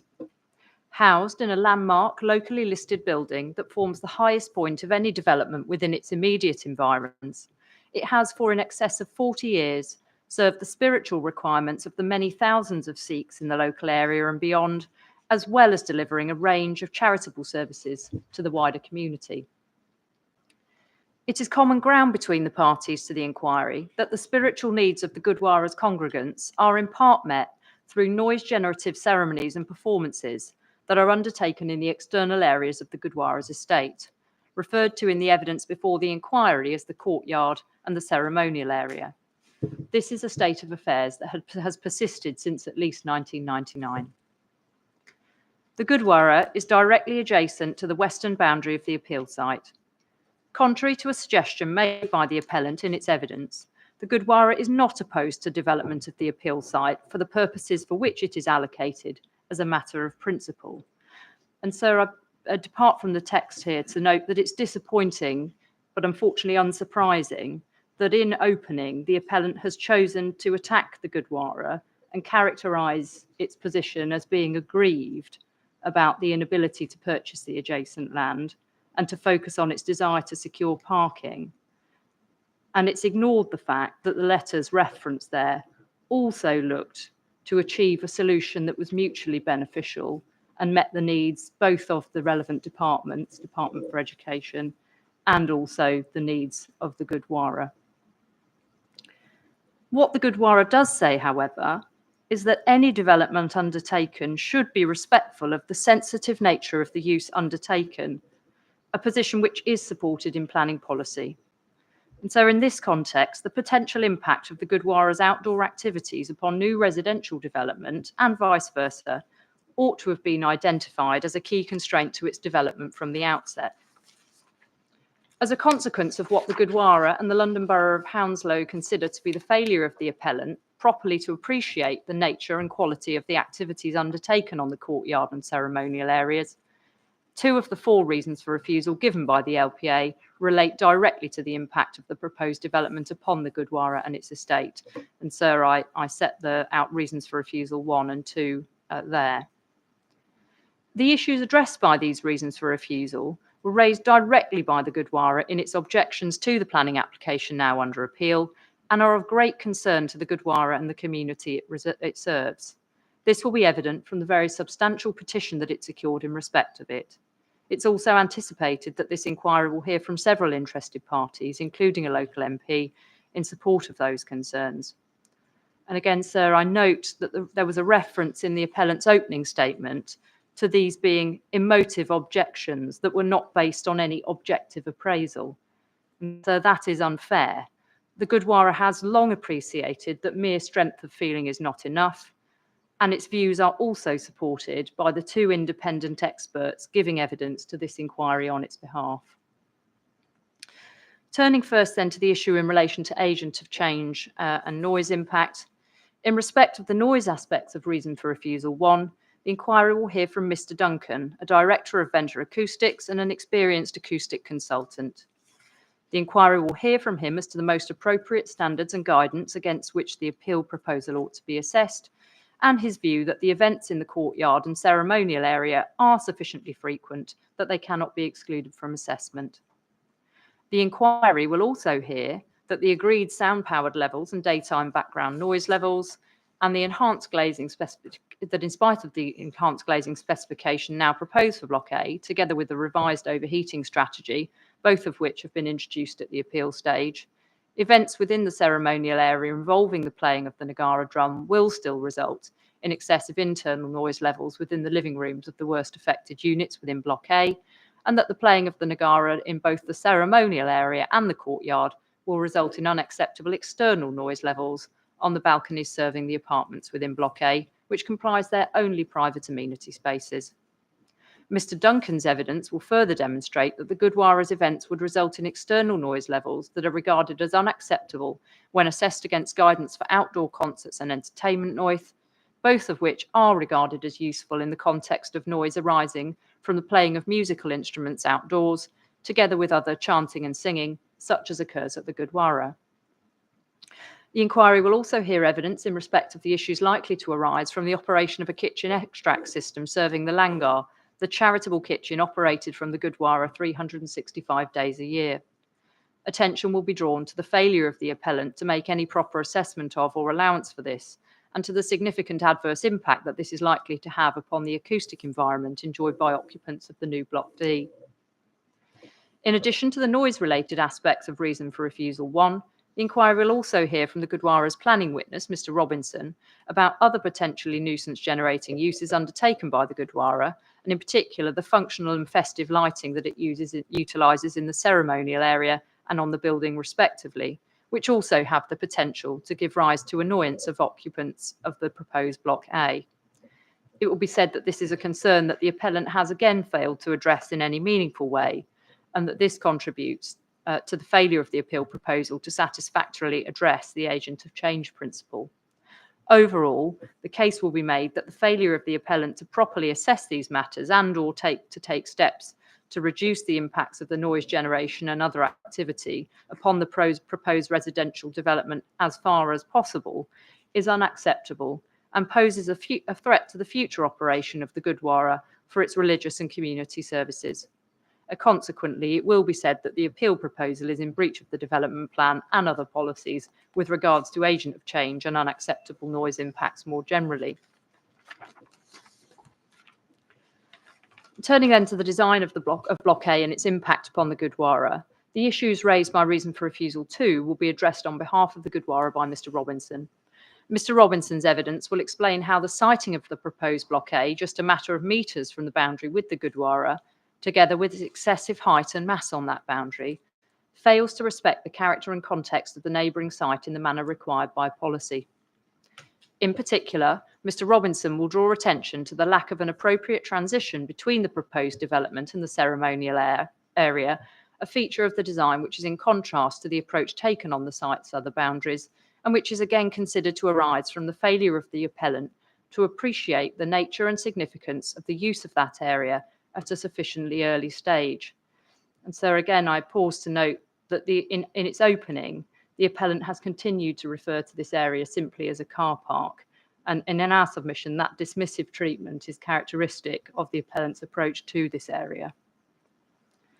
The consequence of this failure will be shown to be twofold, resulting in both, firstly, a development which adversely impacts upon the character of the area and the appearance of the street scene, and secondly, a development which impinges upon the amenity of the use of the ceremonial area for its established purposes, as well as the reasonable expectations of attendees of a place of worship that they will be able to conduct their worship without being overlooked by third parties and without the potential to be exposed to practices which are inconsistent with that worship. And so in this regard, the potential for conflict that arises is between the perfectly legitimate desire of new residents to use their private amenity space for recreational activities, including drinking and smoking, but which activities are prohibited within the Gurdwara and which risk offending attendees.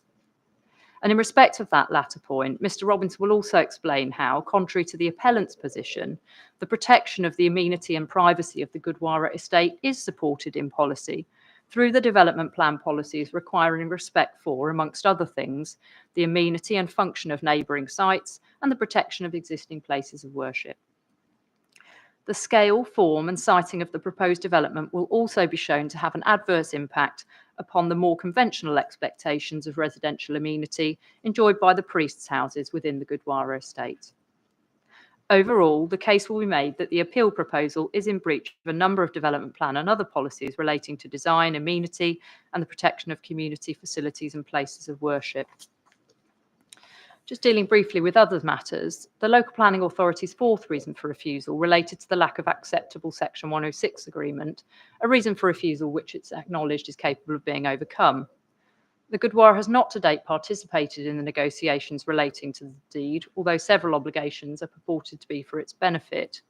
Review of a recent draft supplied by the LPA has, however, identified several issues relating to matters, including the definition of Gurdwara use, any costs associated with its ability to use the school car parking spaces out of hours, the circumstances in which such uses will be permitted, and the proposals for disseminating information about the Gurdwara to future occupants of the proposed development. And so the Gurdwara will look to engage with the appellant in the LPA in respect of these matters during the course of the inquiry. And obviously, we've heard this morning that the draft is nearly finalised, so we'll look to do that as quickly as possible, and obviously well in advance of any Section 106 session. But so without changes to the relevant parts of the agreement, the Gurdwara's position will be that the weight that can be afforded to such obligations will be very limited. Finally, then, on the planning balance, as noted above, the Gurdwara acknowledges the in-principle policy support for the development of the appeal site. It collectively affords significant weight to the benefits to which the proposed development will give rise, including the significant weight to be given to the development of the special needs school, albeit that there is some dispute about the weight to be afforded to some of the other benefits, for example, the proposed out-of-hours community use of the school facilities. Such considerations do not, however, override all other policy considerations, including the need to ensure the ability of the Gurdwara to operate in its established manner and to continue to grow within its own site and to protect the amenity of that site. The appellant has failed to have adequate regard to these factors and, as a consequence, has proposed a development where the balance has not been appropriately struck. In the circumstances, there is non-compliance with the development plan read as a whole, and the Gurdwara will in due course respectfully submit that permission should be refused and the appeal dismissed. Right, okay, thank you, Ms. Clarton. In relation to the Section 106, if after discussions with the appellant there are going to be matters to which the Gurdwara object, it'd be helpful to have a note, please, which sets out those issues in advance of the planning obligation session. Of course, sir. We'll try and liaise over that rapidly. Yes, thank you. Well, so could I just say that we haven't heard anything yet. So if there are points, it would be helpful that they were communicated to us as a matter of urgency. Yes, okay. Right, okay. Then Magnolia Park, please. Yes, if you can come and use the microphone here. Do you happen to have a paper copy of what you're going to say? No, it was circulated electronically, so that's fine. I'll use that. Thank you.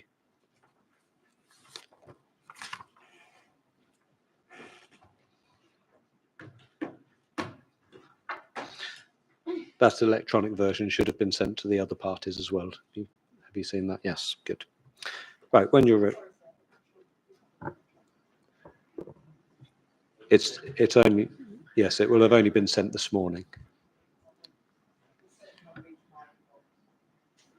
Okay, it should be on its way to you.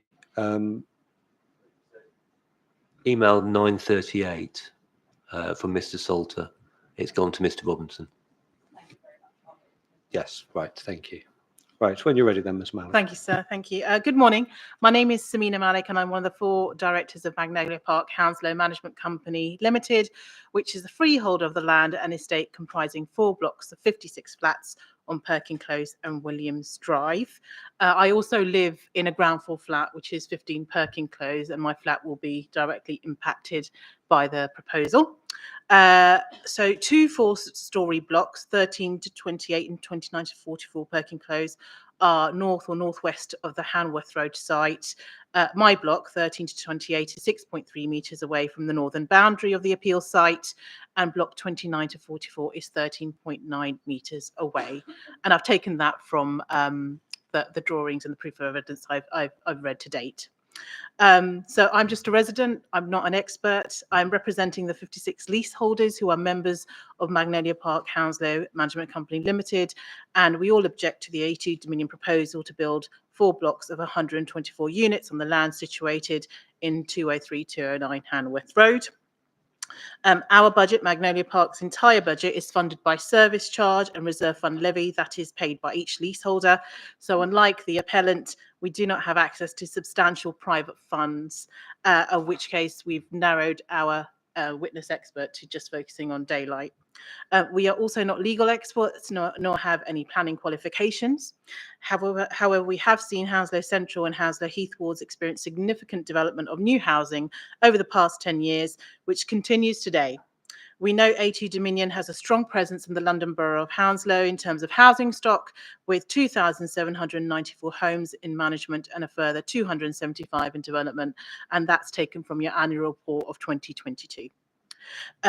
We have never opposed the development of housing in neighbouring areas of Hounslow close to our estate. There's a number of developments within a quarter of a mile. And we do understand that demand for quality, affordable housing is high all across London. However, this proposal is ill thought out and will have a detrimental impact on the local area, particularly for the residents of Magnolia Park Hounslow Management Company Limited living in the Perkin Close blocks north of the site. These blocks have enjoyed uninterrupted continuous light since 2001, which is the year in which they were built. We do not object to the building of a 90-place secondary school for young people with social, emotional and mental health needs. We fully recognise the need for specialist education provision in Hounslow, and the proposed school will really help alleviate some of the demand for special needs education. We responded to the Section 10 consultation on the proposed new school, led by Wings Academy, called Wings Academy, held between 12th of May 2021 and 30th of June 2021, in which we stated, and it's documented on the Wings Academy consultation website, I am one of the directors of Magnolia Park Hounslow Management Company Limited, which is the freeholder of the adjacent land covering 4 blocks of privately owned flats. We are supportive of the proposed new special school, given the increasing demand for specialist education provision in Hounslow Central. We note that the consultation documents includes a commitment to share building plans with stakeholders and are keen to see these plans to understand any potential impact on our estate in terms of noise and blocking of light to the area. As such, we want to be involved in the planning consultation process once this commences. The consultation brochure did not mention any plans for the school to be co-located with the housing development of 124 units on the Hanworth Road site. Subsequently, we learned that another 3-month consultation was launched in October 2021, which included the new proposal of 124 new homes on the Hanworth Road site. We did not receive any literature about this consultation until a letter dated 5th of November 2021 was received by residents from Hounslow Council. We had 21 days to respond, which was a very short window to speak to all of our leaseholders about the consultation. A petition was submitted to the council on 15th of January 2022, signed by 80 local residents and members of Magnolia Park against the plans. Hounslow Council then extended the consultation deadline, notifying residents on 11th of February 2022 to submit a response within 21 days, and we did indeed submit a detailed response objecting to the A2 Dominion proposal on 4th of March 2022. Whilst Magnolia Park residents have a number of concerns with the A2 Dominion proposal, for this appeal hearing, we really want to focus on the effect of the proposal on the living condition of occupiers 13 to 28 Perkin Close and 29 to 44 Perkin Close, with particular regard to daylight, sunlight and overshadowing. Let me turn first to the effect of the proposal on daylight and overshadowing. Our proof of evidence draws on Alice Cook's, a chartered surveyor from Right of Light Consulting's opinion submitted to the Planning Inspectorate on 13th of July 2023 and the Avison Young technical briefing note of February 2022. The appellant quotes the BRE guidelines, which states that bedrooms are less important and that the guidelines need to be applied flexibly. This is in the statement of case, appellant's statement of case. In this case, the degree of loss of sunlight demonstrated to the living room and bedrooms of 12 windows in block 29 to 44, 6 on the ground floor and 6 on the first floor, failed to meet the BRE criteria of 20%. This is also the case for block 13 to 28 Perkin Close, where 17 windows serving bedrooms, living rooms and kitchens fails to meet the BRE criteria of 20%. Specifically in regard to block 2944, at the ground floor, the total vertical sky component loss ranges between 41% and 45%, substantially in excess of the BRE 20% criterion. At the first floor, the total VSE loss is between 32% and 36%. The retained VSE scores for these 12 windows range between 20% and 26%. The daylight distribution results show 10 of the 32 rooms would fall short, 5 at the ground floor and 5 at the first floor. At the ground floor, the total daylight distribution loss ranges between 38% and 58%, substantially in excess of the BRE 20% criterion. And at the first floor, the loss ranges between 26% and 41%.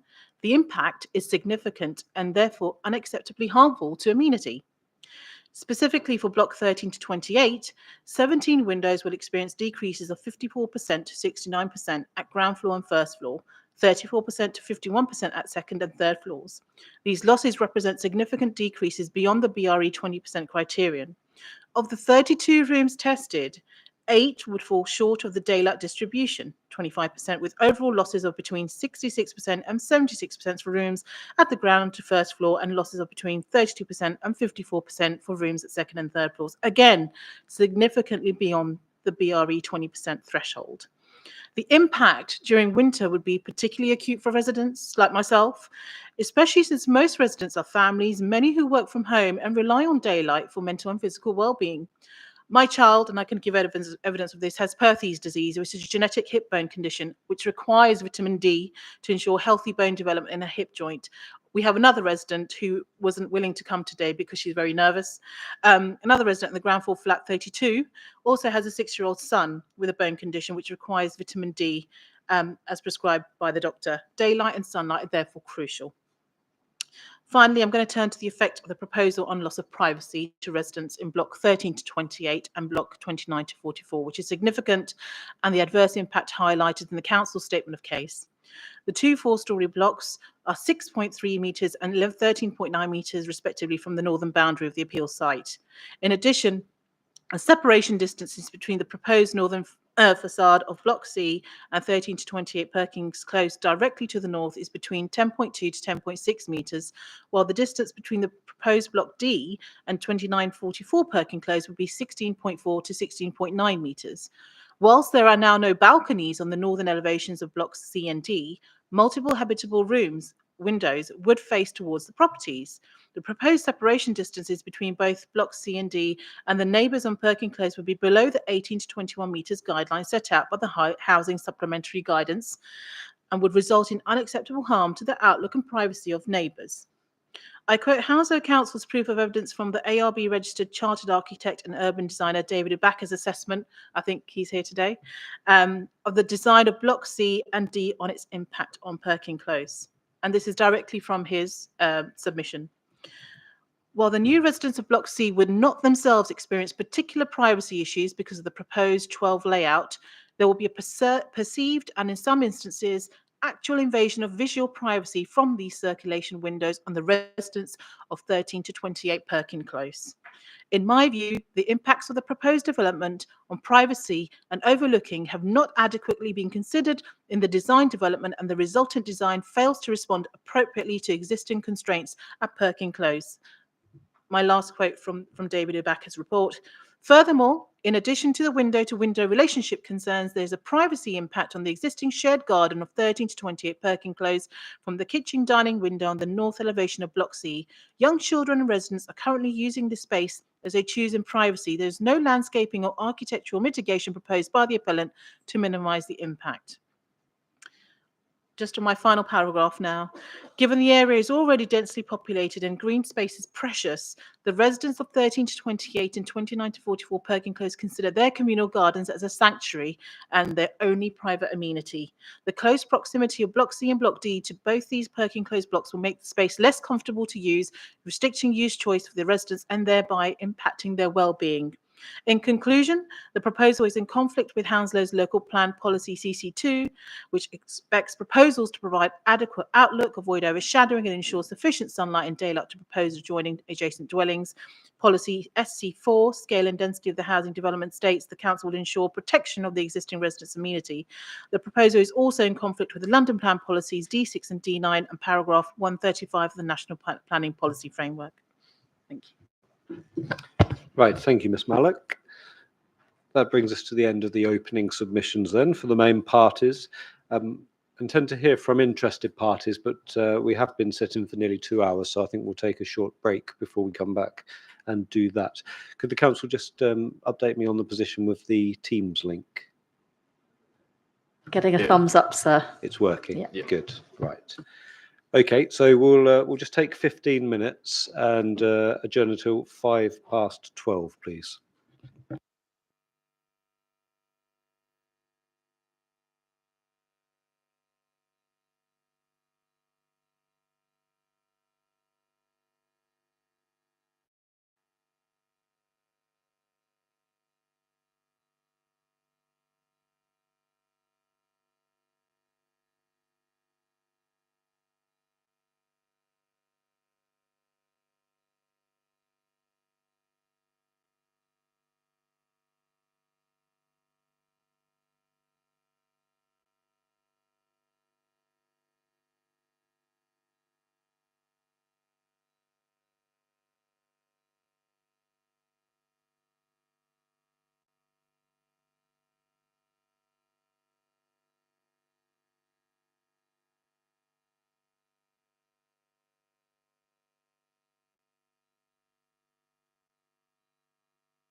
Right, okay, if everybody could take their seats, please.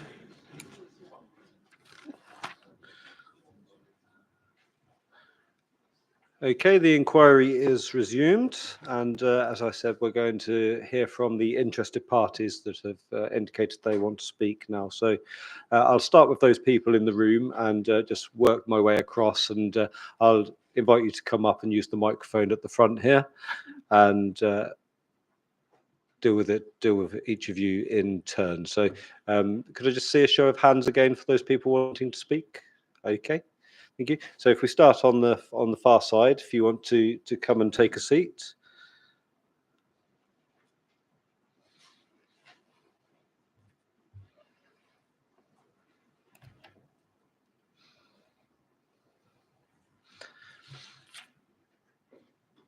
And if I could just take your name first, please. Thank you, sir, for inviting me to. Sorry. Thank you. My name is Jitinder Pal Kelsey.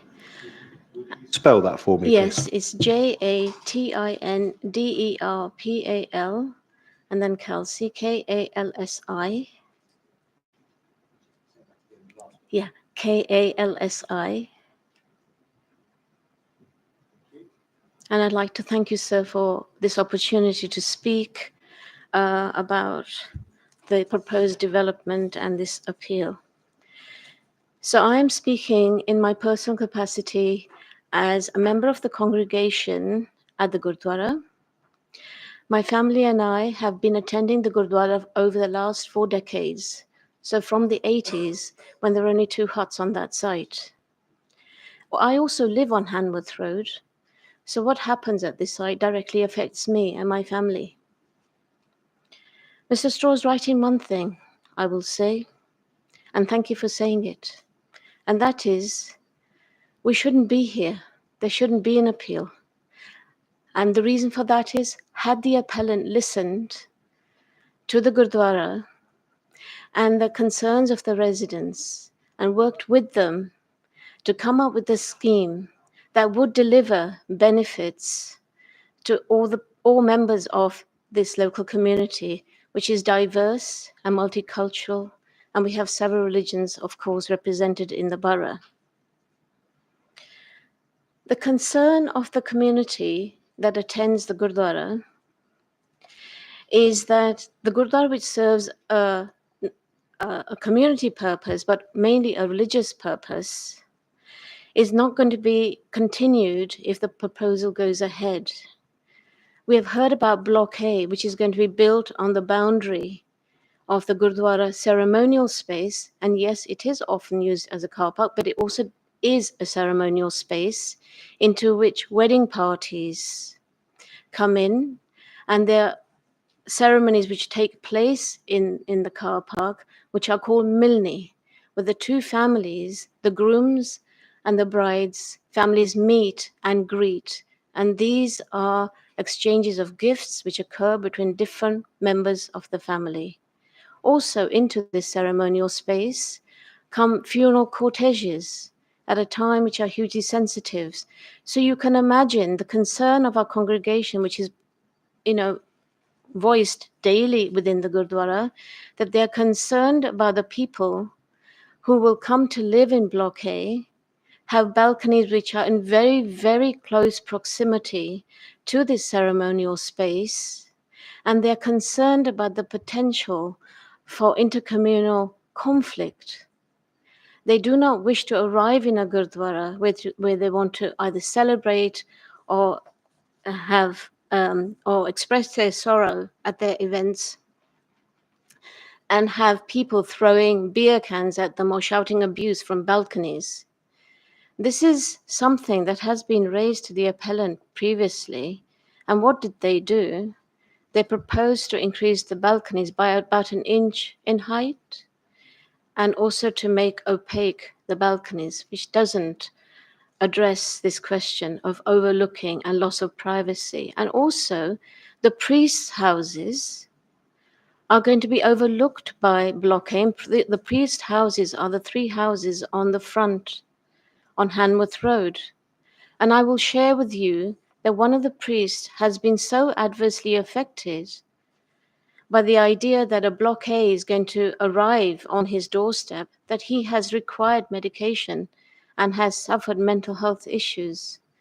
The Block A residents will be able to look directly into the back bedrooms of the priest's housing, look directly into the gardens of the priest's houses where their grandchildren may be playing.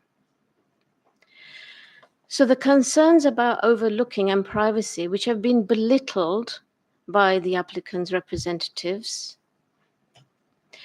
should have been paid greater attention to, because where you do not have that privacy of space to conduct your religious ceremonies or to either express your joy or your sorrow depending on the event that's taking place, should have been more seriously considered. The site is also floodlit at night, and I don't know whether the appellants are aware, other people are aware, but they are floodlit.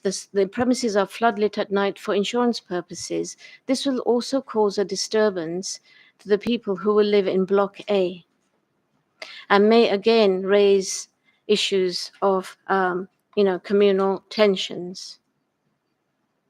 We have, of course, car parking space within the premises, which is the Gurdwaras.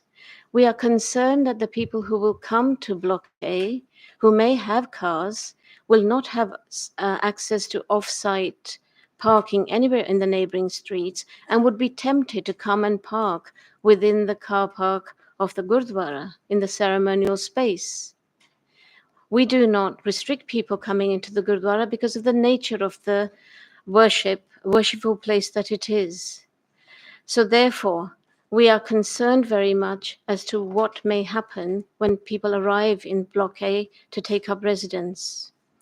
We also think that already there are times at which when we are having many events or when we are having very big events, cars pile up on Hanworth Road and cause a traffic jam.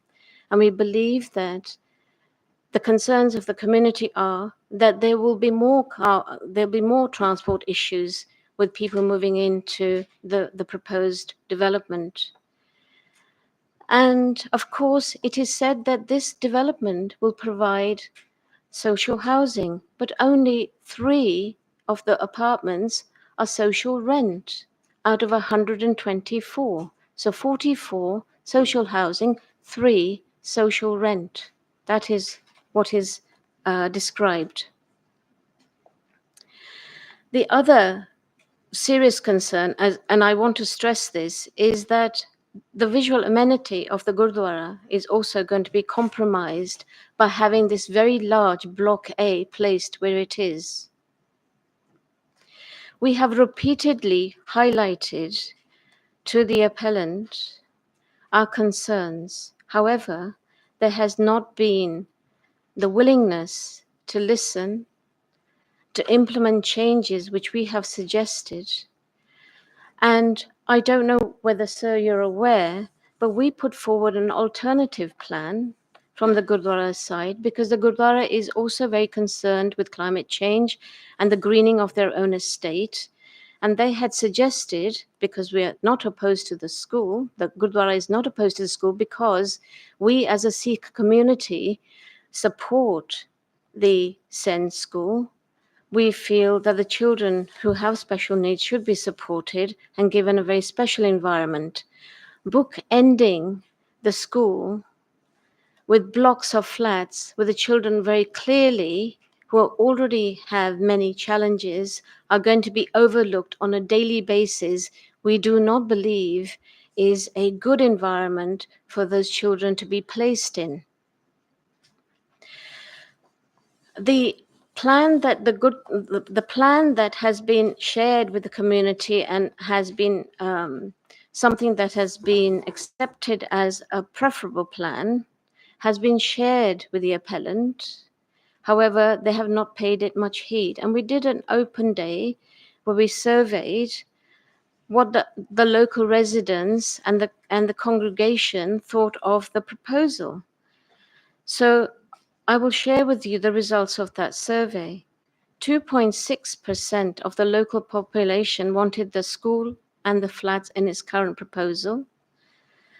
57.9% wanted the school by itself, and 36.8% had no support for the design. When we asked them about a green plan that the Gurdwara would have loved to have seen in that development, the numbers rose to 84.2% in favor of the Sen school in green space, and the numbers fell to 16.8 with no school, only community green space. And the comments we've had throughout are that the community are crying out for local green space where there is very little. Especially people living in Perkins Close and Williams Drives, those people have no access to green space. So I would like also to share that the green plan, which has been shared with the congregation, has also been presented to the Minister of Education when he was Minister of Education, Nadeem Zahawi. Nadeem Zahawi thought well of the green plan and forwarded it to Baroness Barron. And we asked that the appellant come and speak with the congregation and the community so that the proposal that the Gurdwara were putting forward could be perhaps implemented in their proposal to provide a better space, which would be more beneficial to the children who would be developing green skills and perhaps, skills for the future in green jobs. So it was interesting to hear also that there are no specialist schools for teenagers in Hounslow. However, there are schools for ages 4 to 11 at Cedars. Lyndon Bennett provides specialist care for children aged 4 to 11, 140 children. Marjorie Kinnan, a school which has been upgraded, a £30 million state-of-the-art school, refurbished and opened very recently for ages 4 to 16, 300 children. There's also provision for a sixth form at Oaklands, which also provides schooling for specialist children. Unfortunately, another person who wanted to speak today, who has more information on education because they're involved in education, cannot be here today. However, so it was interesting to hear that this would be the only school. Wings Academy, the people, and the other final concern that the community have is that Wings Academy, who are supposed to provide education for the special school, on looking them up, they've had one school closed, two are not very good and need improvement. They have only one outstanding. They conducted a survey in the Gurdwara when the Gurdwara was in lockdown. Let me tell everybody, the Gurdwara has a huge footfall of about an estimated 400,000 annually. During the time of the survey that Orchard Academy conducted their survey on a day which the Gurdwara was in lockdown during COVID, were 16 people, mostly service people who were probably not from the congregation in any case. So the sadness of the situation is that today we could have been in a situation where the school was being built and in an environment which was acceptable to all, not harming the Gurdwara, and also providing an education for the children, had the appellants had even the slightest molecule of intention of paying any heed to the community and people such as myself, who are deeply, deeply concerned about the future of the Gurdwara should this proposal go ahead.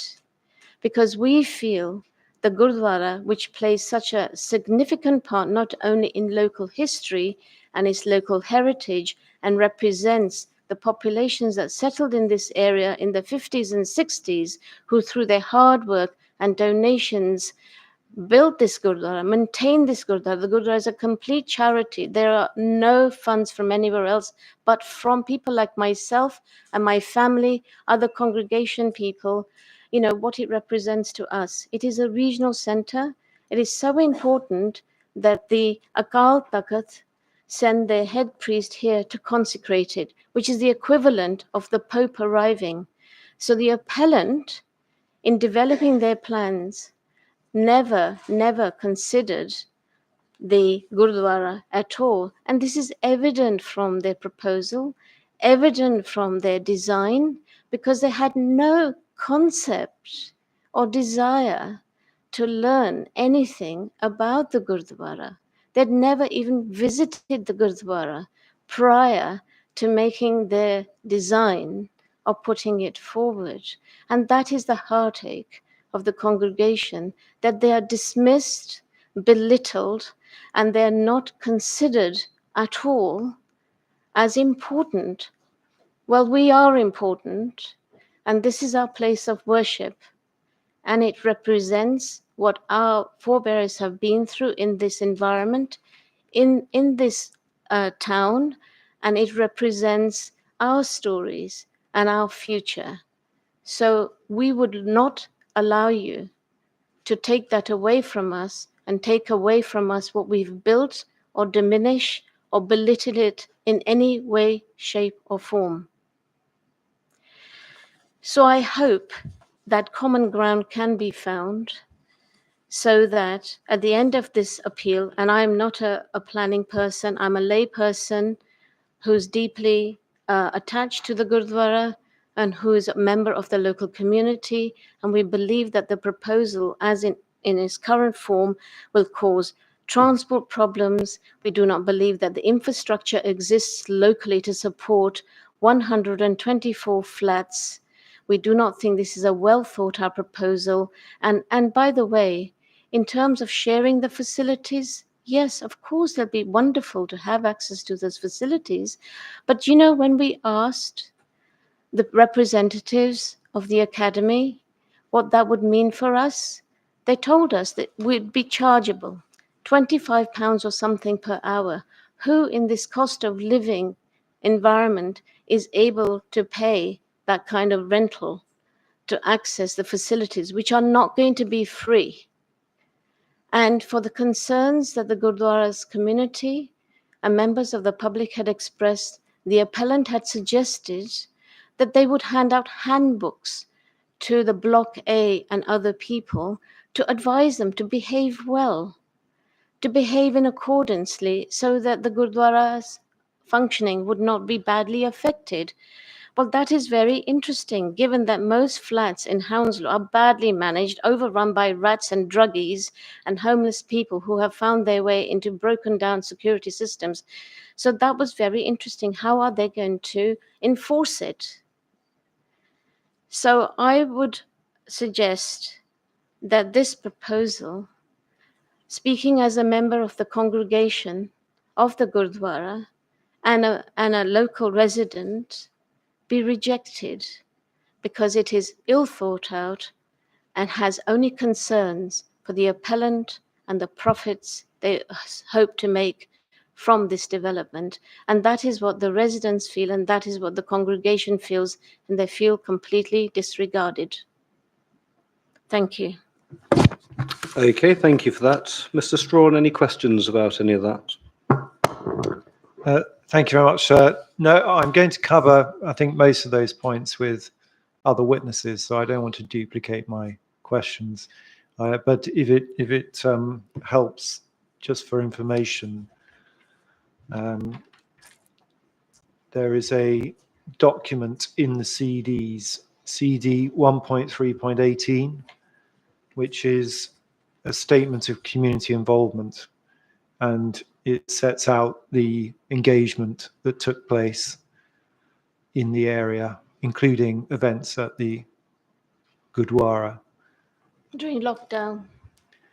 Well, during lockdown. During lockdown. Not actually during lockdown. It depends what you mean by lockdown. When the Gurdwara was hold on, closed. sorry. If we talk at the same time, it's difficult for the inspector to hear.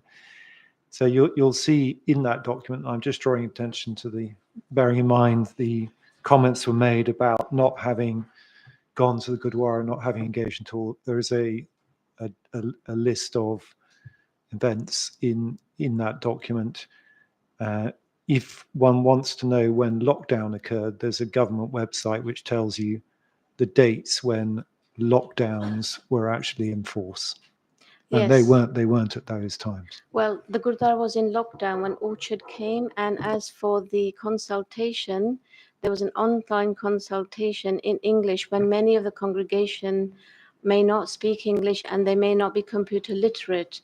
And when we looked at what was on there, even when it was finally, when this was raised and it was translated, the survey was still in English. Okay, It's still in Ms. Kelsey, English. this isn't an opportunity for a dialogue between the parties. I've heard what you've both had Okay, to say, thank and you. that's helpful. Thank you. And there's a document if you wish to look at it, Yeah, and I'm thank sure the you. appellant will speak to you happily outside of the inquiry if you have Okay, that. thank you. Okay, thank you. And the next person then, please. Okay, hello.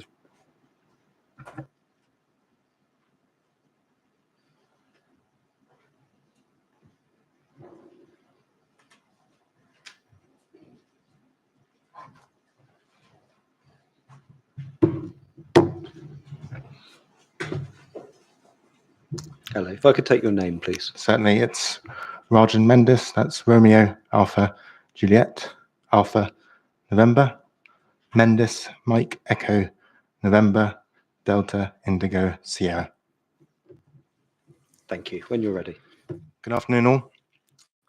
I am the chairman of St. Stephen's Residents Association that sits to the southeast of the Gurdwara, upside of the appellant's proposed development. And that is a constituted association and represents the views of over 300 residents living in the St. Stephen's Conservation Area. That includes residents living on St. Stephen's Road, Parkside Road, Argyle Road, and the Avenue. As an association, we objected to the plans when they were first proposed and also submitted our comments on the appeal to the Secretary of State. We objected to both the school and the residential plans on the basis of a significant increase in local traffic and demand for car parking.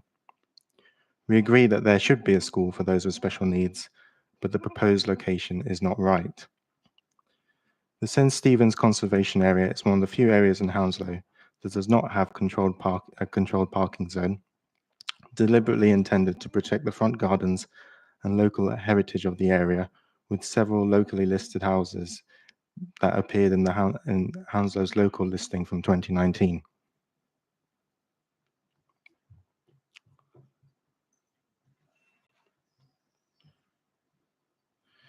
Our main point of objection is regards to the reason that was proposed for rejection. That's point number 4. And the first of those is traffic and road safety.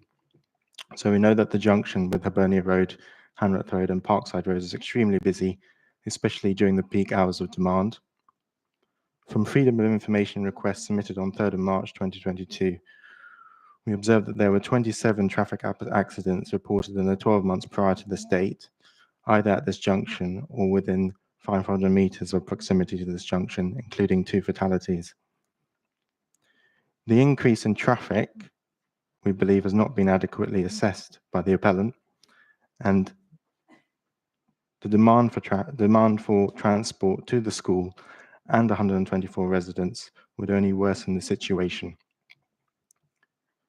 The government's National Travel Survey found on average UK householders own or have the use of 1.24 cars.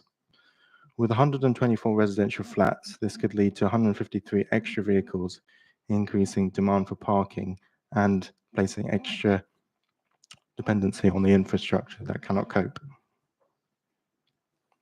I don't believe the appellant has also given adequate consideration to the fact that children of special needs may need to, or it may be more convenient for them to travel to the school by car. And the government's culture and community facts figures reported that 37% of Asian and white children, a significant proportion of Hounslow's demographics, travel to school by car.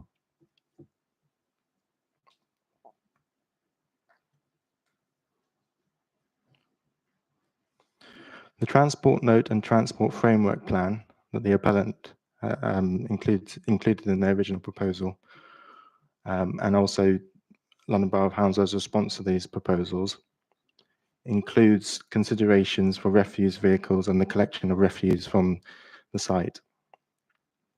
This includes a consideration for the swept path analysis of refuse vehicles because of their large nature. The turning circle at the junction of Thompson Road and Clarence Road is too narrow for a top loader vehicle, which is likely to result in the bin stores for blocks C and D not to be collected. ICENI, which was acting on behalf of the appellant, raised a response to this to say that a smaller refuse vehicle was to be used, which I don't believe the London Borough of Hounslow currently operate. Additionally, swept path requirements of larger vehicles can result in potential increased risk of a head-on or side swipe type collisions occurring, whereby vehicle occupants and other road users could sustain personal injury. In regards to transport, the TfL buses that operate outside the proposed development include 3 bus routes, which include 111, 110, and H28.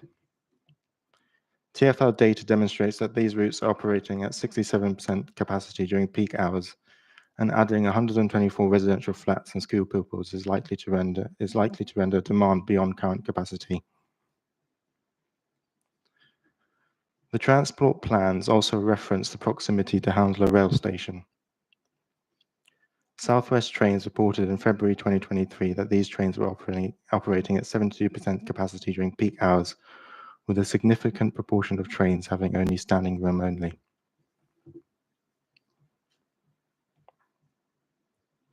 I'd like to echo the points raised by the previous member of the public. We are in agreement of the part from the school, and we would say that this proposal has not considered or adequately considered the views of the local community and that the added demand on infrastructure. Thank you. Right, thank you for that. Mr. Strong. So I haven't got any questions at this stage, but I think a few detailed matters were raised about the transport assessment. And what I'm going to ask is for those comments to be noted that have just been made. And if there's any need to respond, I will do so in writing and make sure we provide it to, sorry, Mr. Mendes. Apologies. Yes, okay, thank you. Thanks for that. Thank you. Okay, the next person then, please. Yes.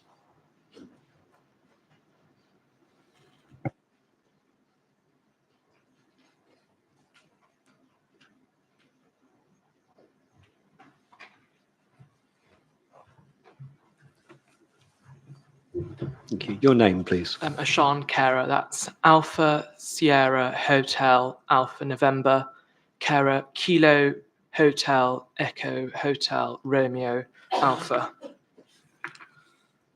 Thank you. When you're ready, please. Good afternoon, ladies and gentlemen. I'd like to begin by thanking Sir for his graciousness in affording me the opportunity to speak on behalf of the youth. For those of you who don't know me, I am the Portfolio Member for Safety at Hounslow's Youth Council and the London Youth Assembly Member for Hounslow. I'm speaking to you today on behalf of Hounslow's Youth Council, and having spoken to residents, members of the Gurdwara Committee, worshippers, and having made several visits to the site in question, I am here to inform you of our unanimous objection to the proposed plans on 209 to 213 Hanworth Road. We adamantly oppose these plans. On numerous visits to the Gurdwara, we have seen firsthand the exceptional work conducted by the Sikh community in Hounslow. Over the last 5 decades, this Gurdwara has been an active member in the local community. The Gurdwara plans to expand and extend their everlasting commitment and dedication to the community by investing in creating facilities for the community, a safe place for residents to socialise and take part in fitness programmes, which will not only be beneficial to their mental health, but also their physical health. An inviting retreat where young people of all backgrounds can come and mingle with friends, which will avert them from harmful company. For you to grant permission to these flats would be an absolute grievance to all the Sikhs in the community and will pave a path for antisocial behaviour in the community. Now more than ever, we need to ensure that the mental well-being of the youth is catered for. 1 in 3 young people suffer from mental health issues, as per Mind statistics. By permitting the Gurdwara to create a haven for young people, it will curb knife crime in the borough, which I will come on to shortly. Undoubtedly, it will also permit young people suffering with mental health issues to talk with healthcare professionals and receive much needed support, which is rapidly depleted since COVID-19. It will become a venue where they can make new friends, have fun, and fundamentally decompress. This also has the added benefit of relieving pressure on council resources, like child and adolescent mental health services, CAMS, which currently have a 13-week waiting time, which simply, sir, is unacceptable. These flats, should they be built, will increase pressure upon the local facilities, including schools, hospitals, GPs, etc. There are already the stats to prove that there is a lack of school places in the London Borough of Hounslow. To quote what is written on the council's page, within London, Hounslow is one of the LAs where demand for school places is particularly high. London's Borough of Hounslow Council have identified that over the next few years there will be a significant shortfall in places at both primary and secondary level. Therefore, by erecting these flats, you are applying extreme pressure upon schools to take more students than they can cater for. I am a prime example of this ghastly business. My mother studied at the well-known Heathland School, and I aspire to attend it too. Not only because of its then prestigious reputation, but also because it is within walking distance of our residence. Nevertheless, due to catchment area, I was put out by 0.1 miles, meaning I am forced to attend school 30 minutes away from home via bus, compared to a 10-minute leisurely walk to Heathlands. And do not even get me started on the local GP services or West Middlesex Hospital. It is sufficient to say that if one keeps abreast of the news, they are well informed of the current climate regarding the dire condition of the National Health Service. But back onto the main point of my speaking here today.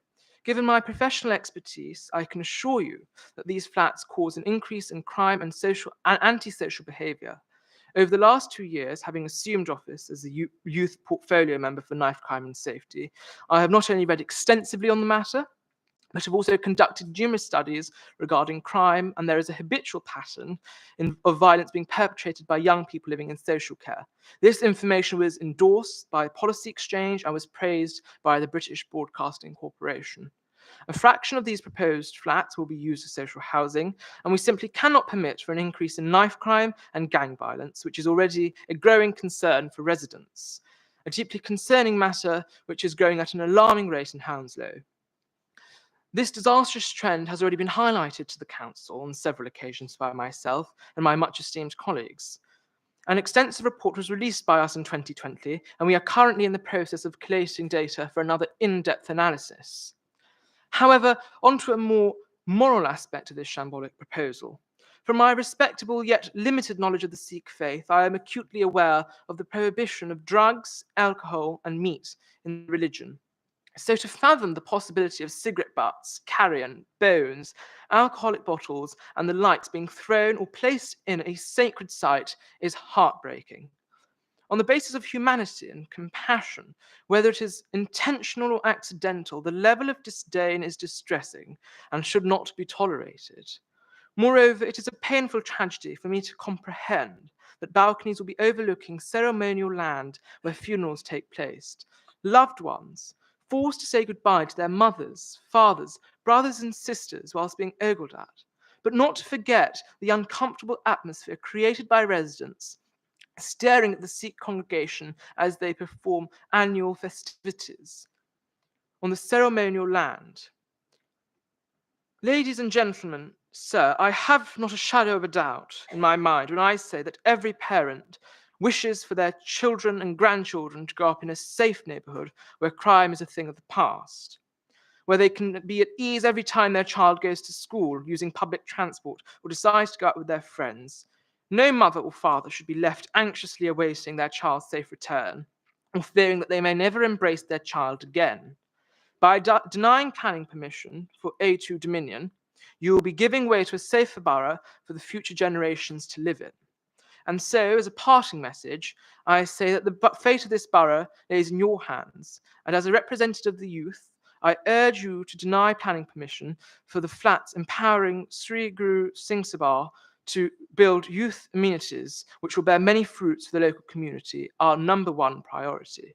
I reiterate Hounslow Youth Council's censure, and I beseech you to dismiss this appeal. Thank you for your time. Thank you for that. Mr. Strawn, anything you want to say?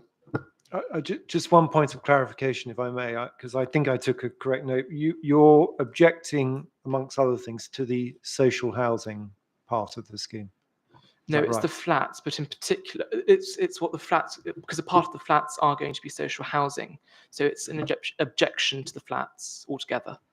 I understand the wider objection, but I thought you were referring to social housing, knife crime and violence, so you're objecting to the social housing element. I may have misunderstood. That's what I thought you said.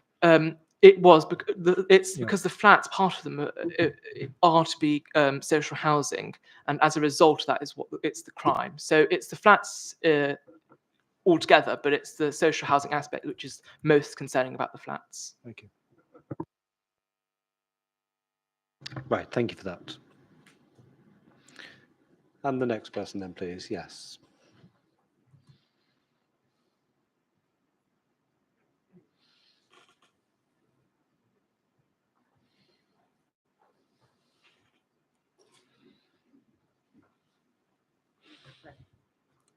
Take your name, please. Yeah, my name is, can you hear me? Yes, you'll need to press the button on the microphone. My name is Harjinder Chowdhury. I can spell that for you. Harjinder. Middle name is Singh, Singh. My last name is Chowdhury, Chaudry.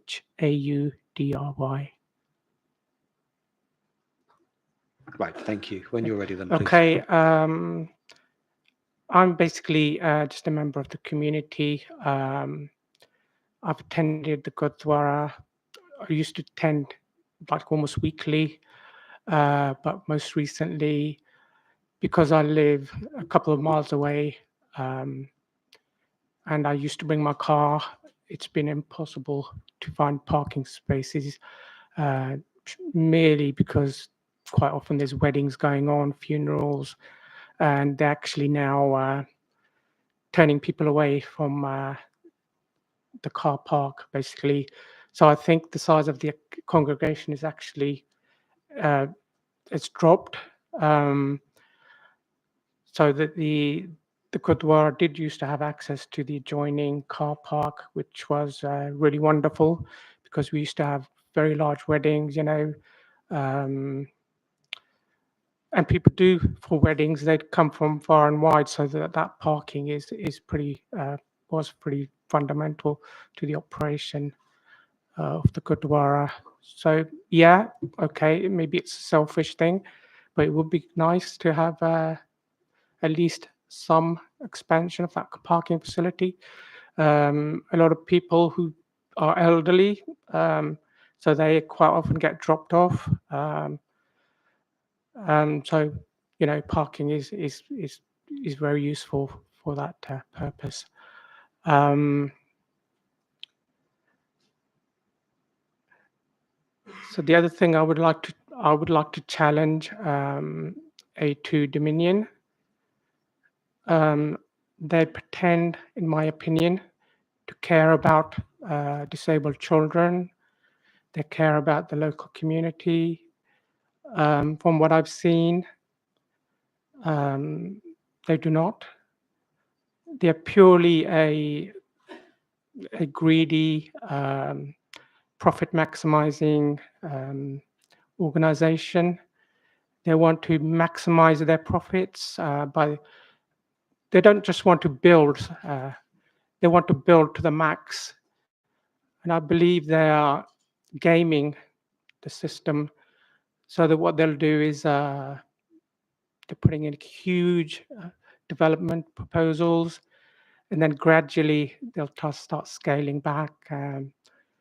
I don't believe for a second from what I've seen or heard that they give a jot about the community. Mr. Chowdhury, perhaps we could avoid Sorry. attacking the appellant and just tell me the planning objections that you have to the Okay, case, please. my objection is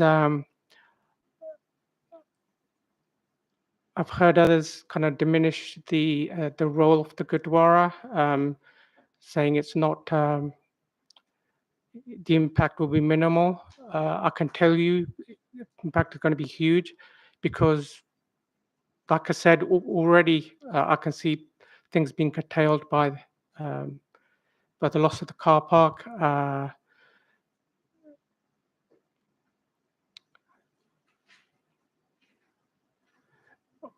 As I said, I had my wedding there some 20 years ago, and it's perfect.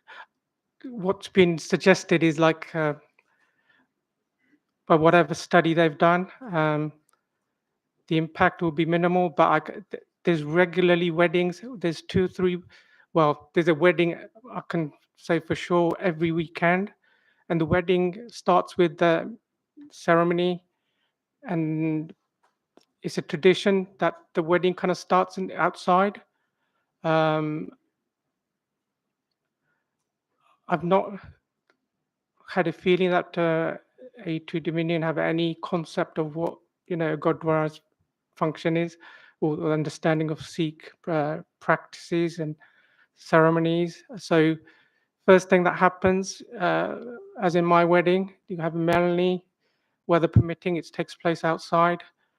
So the bride and groom's families, extended families, some of they travel from all over the world basically to be there for weddings, and it's quite a huge gathering. It depends on the family, but it can be many hundreds of people gathered. It's a car park, but it's kind of multi-use really. So the wedding starts there, a das is said there, prayers are said, and then people go inside, for the rest of the wedding ceremonies. Again, funerals, the body is brought to the Gurdwara. Obviously, if there's a huge tower right next to it with people, people are naturally curious. There'll be, so there's microphones are used, during the ceremonies, the prayers.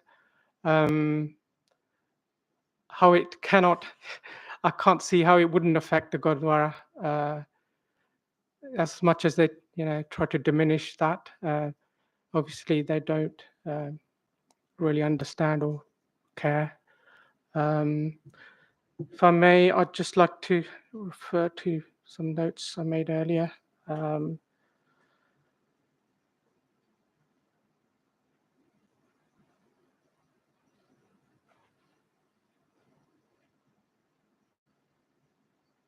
Also, the Sikh religion is very open and tolerant.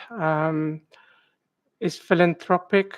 So we have the concept of open kitchen, langar hall. Anybody can come in. They can eat as much as they want. There can be any religion. And it used to be, well, even now, it's at the weekend, on Sundays, it's packed. People come, they listen to the prayers, and then they come down. And they have langar, which is free. You can eat as much as you want or as little as you want, and it's open to all religions.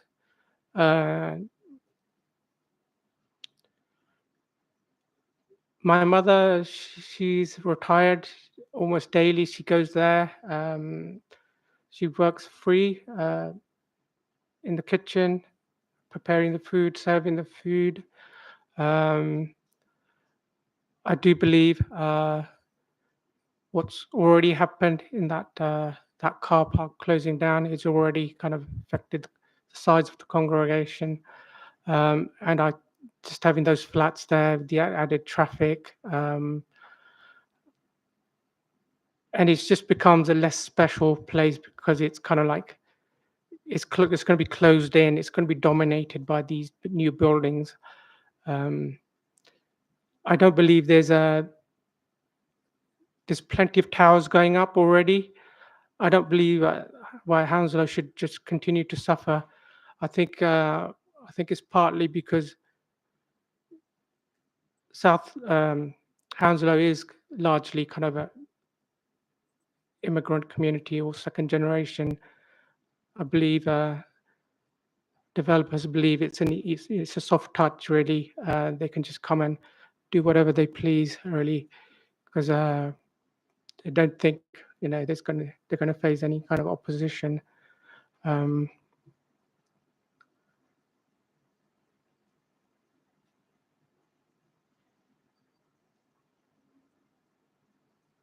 Also, there's mention about kind of like reaching out to the community, the free sports facilities.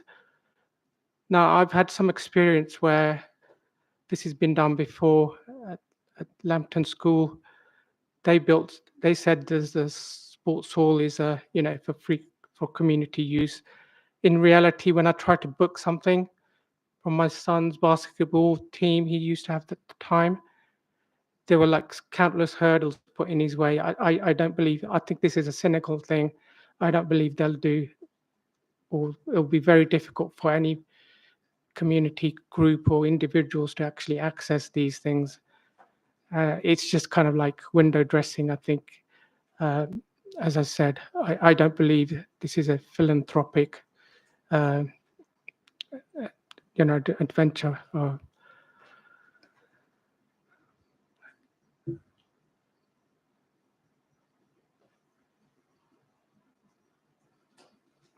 That's basically all I have to say. Right, thank you for that. Mr. Strawn, any questions? Again, I'll just refer Mr. Chowdhury to the document I mentioned earlier about statement of community involvement if he wants to see what's taken place in terms of liaising with the local community. But I'm not get into a debate about that. There was just one comment you made, Mr. Chowdhury, about the developer, and clearly we don't accept your characterization. But presumably you're aware A2 Dominion is a non-profit making organization. It can generate profit, but it's used to be recycled back into the provision of affordable homes for people who need them. Were you aware of that? I know it's a non-profit, but I think that I don't accept that it's not motivated by greed, basically, which is fine. We live in a capitalist market economy, but I don't think it's honest of you to kind of pretend that's anything other than that. I know perhaps somebody could tell me what bonuses and wages these the heads of these companies, these non-profit organizations. I don't, just because they're not PLCs or limited companies, I think they're still kind of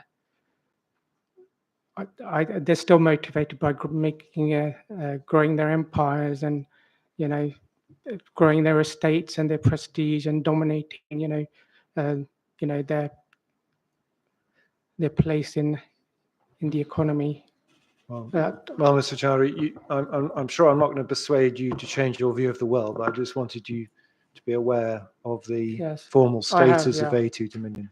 I'm a graduate. I'm an economics graduate, so I understand motivations and yeah. Right, thank you for that then. Thank you very much. Was there anybody else in the room? Yes, please.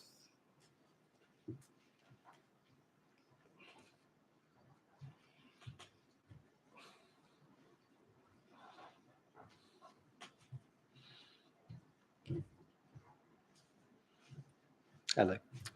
If I could take your name, please. Okay, it's already on. Okay. So well, good afternoon to you, respected Mr. Boniface, the legal teams on both sides, and all your staff, respected staff. I'd just like to say, sorry, before you get started, if I could just take your name, please. Yeah, it's Rishi. That's RICHY, and it's Chohan, CHOHAN. Right. And thank you. Okay, I've been a I've got a very strong belief in God and spirituality, and this appeal is happening for a reason, and it's a very good reason. But the thing is, the appellant hasn't paid any respect to Sikhism or our spirituality or the religion or the whole community which our Gurdwara Sri Guru Singh Sabha Hounslow serves. And I've been a really, I feel blessed that I've been in the congregation for more than 50 years from a young age. And we encourage all religions to attend our Gurdwara. And it's so diverse and they do so much for the local community. And respected Sir Mr. Boniface, you have to understand, MPs clinics are held there, councillors clinics. For the COVID, which the respected gentleman mentioned and said, and respected Mrs. Kelsey from our congregation, yeah, the appellant, they didn't liaise or discuss anything in detail with the Gurdwara. Now, if they want to twist dates around, when did COVID start? Who knows? Where did it start? You know, things can be twisted according to political views or manipulation or what's to be gained financially. And the appellant didn't liaise with the congregation or the committee of the Gurdwara. They didn't consult us. And during lockdown, which was totally extreme, I mean, everyone here went through it.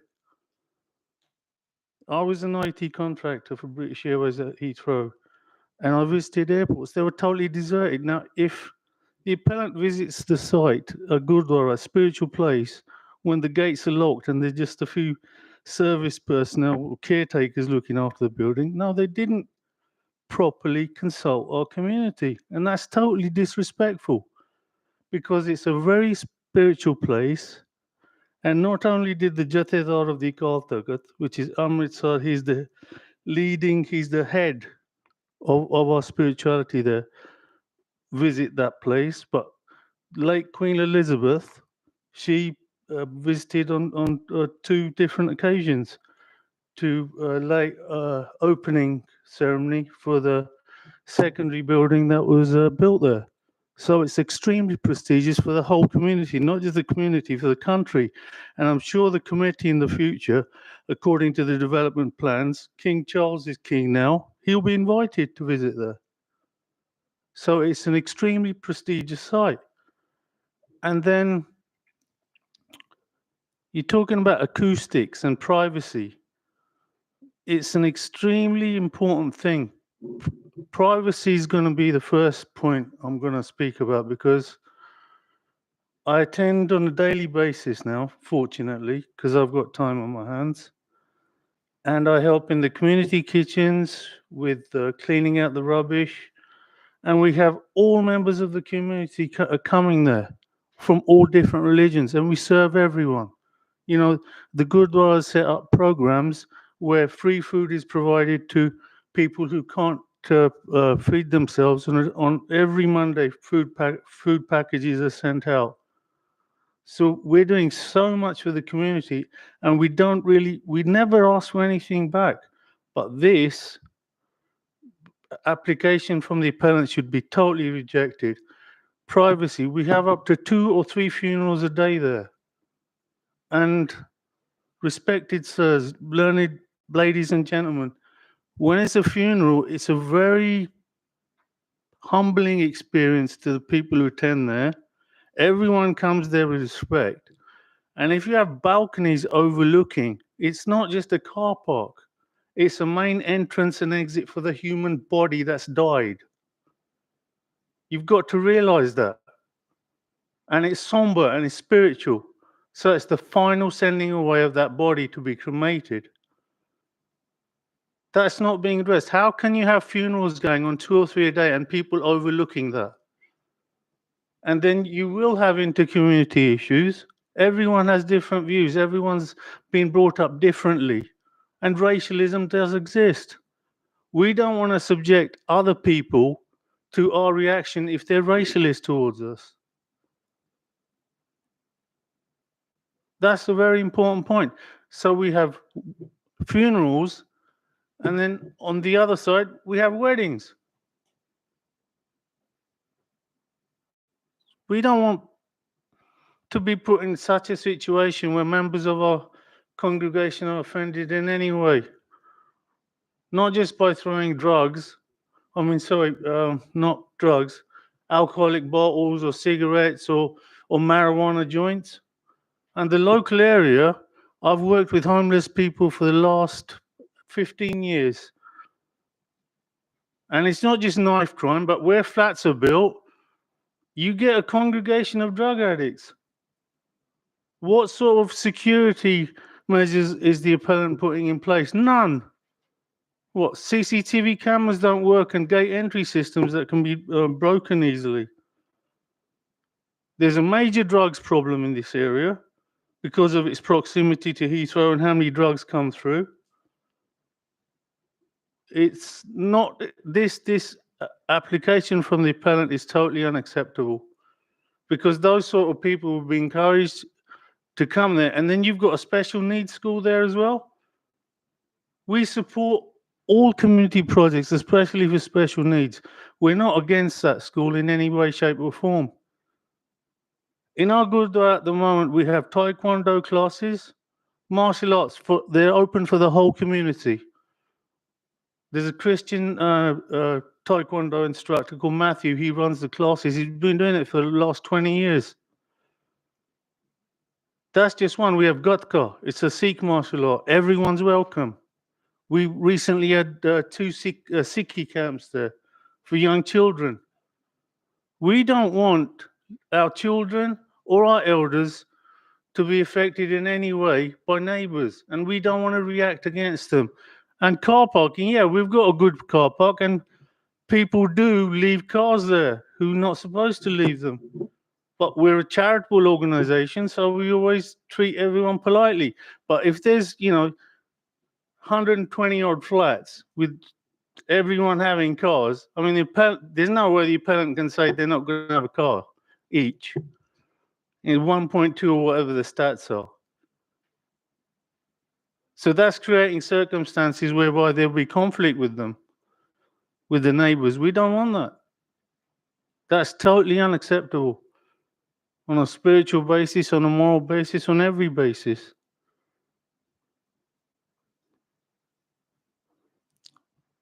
Talking about acoustics, we've not only got one langar hall at the Gurdwara, we've got 2.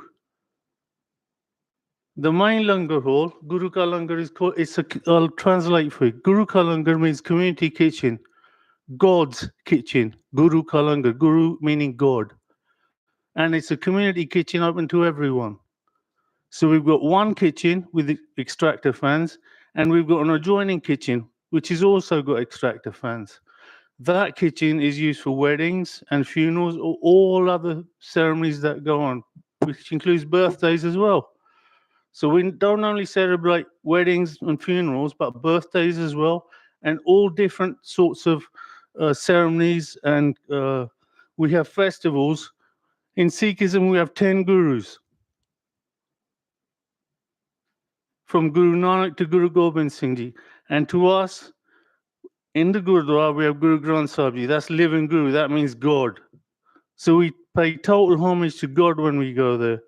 So we don't want any adverse conflicts or circumstances created where we have conflict with the local neighbours, and we haven't had those for 50 years. This site is totally unsuitable for the proposed development. If it was a green, which is what our community is proposing, a green site, like with possibly, all different sorts of flowers and healing herbs and stuff to be grown by us, that's what we're planning. I was working with the guy who does our gardening there today. We've got raised flower beds installed already. all sorts of herbs and plants are being planted. Lavender, you know, we intend to put thiamine and other plants which can be used for healing. And on, you know, working in the community, we have physiotherapy classes there for the whole community. They have special clinics, health clinics, the MPs clinics, councillors clinics. So we're doing the utmost for the community. So, respected Mr. Boniface, we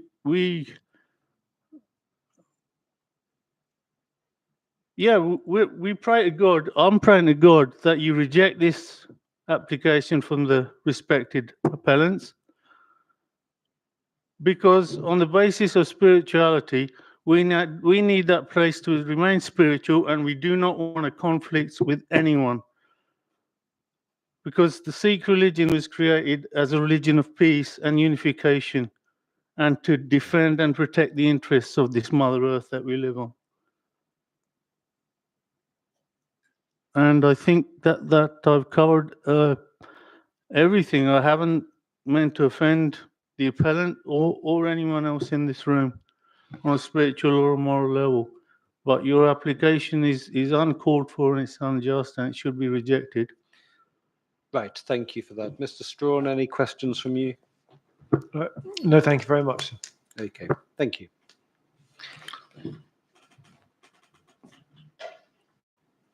Right, is there anybody else in the room that was wanting to say anything? No? Okay, thank you.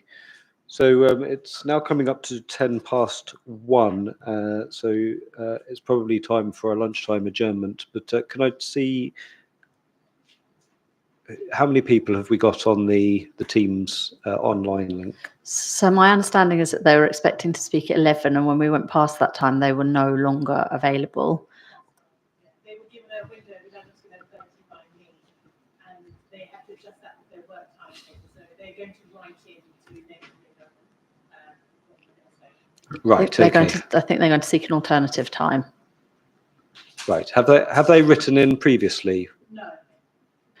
When she says write in, sir, I think she means contact Mr. Ringer to arrange an alternative time, because you said that should be coordinated through us. Right. I see. Okay. As I said at the beginning, I want to hear from the people that want to speak before I get into the evidence. So I'm going to call the lunchtime adjournment shortly. But is there a possibility of those people being available at 2 or 2:10 when we resume? Okay. And is there anybody else we're expecting to hear from? Okay. Just those two virtual attendees. All right. Well, Ms. Malik, if you could speak to them and see whether they could attend at 2:10, and I'll hear from them then. And if not, then we'll have to see if we can make other arrangements. Okay. Anything to raise before I adjourn? Just there's a couple of documents that have been left for me here. One of them is the email that was referred to earlier about the It's about Mr. Ubaka's evidence and the email that was sent to the case officer. I just had that printed out and given to the inspector. And I think the others are hard copies of the Gurdwara's proofs that you asked for. Yes. Thank you for that.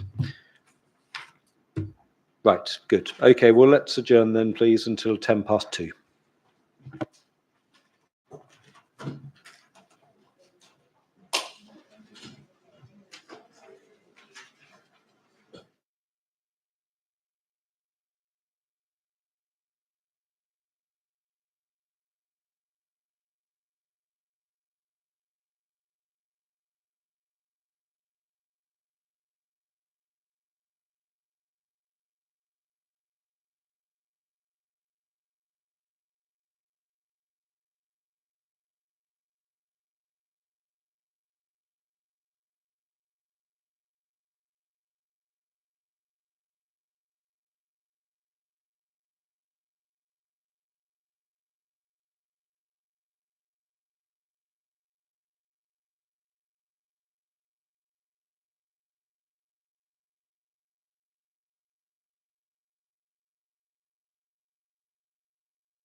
Right, okay, thank you everyone. It's 2:10 and the inquiry is resumed. There's a couple of documents that have been left for me over the lunchtime adjournment, the noise statement of common ground and the agreement from Venter Acoustics. I'm not sure who left them, but I have them. Thank you. Yes, sir, I left them for you. I gave a copy to the appellant and thought it'd be useful to provide you one as well. Right, thank you.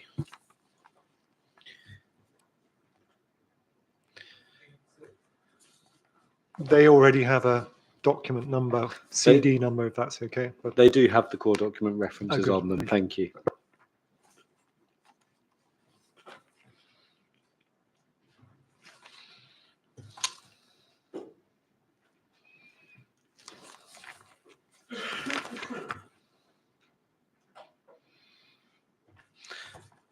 Right, Ms. Malik, I understand that the two people that were going to speak are not available at this point. When are they hoping to speak? So one of them, the owner of Flat 28 has said he can do a time between 12 and 1 p.m. tomorrow, if that's convenient. Will it be both of them at the same time? No, or it will just be the one. only? The other individual who owns Flat 13, he's a doctor, he said he's on call, he won't be able to. So he's no longer No, he's no speaking. longer.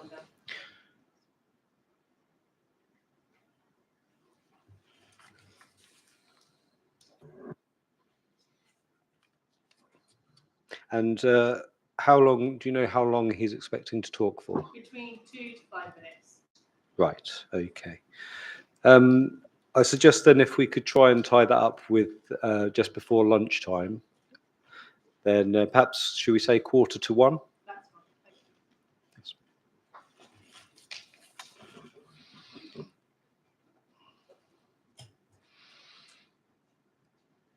Sorry, which of the two people is that? Owner of Flat 28 Perkin Close.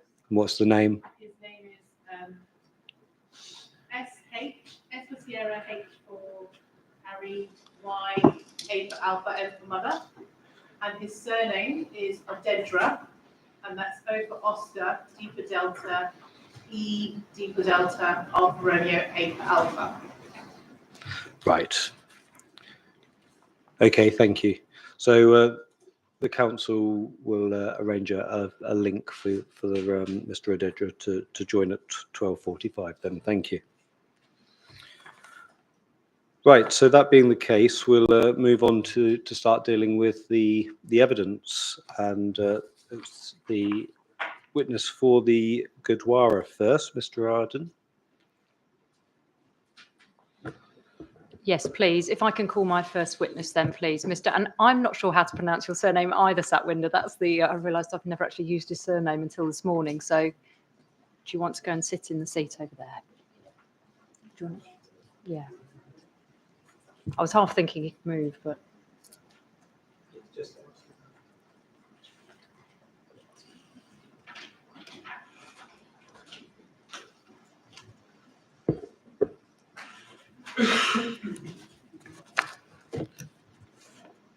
So can you tell us how to correctly pronounce your surname, please?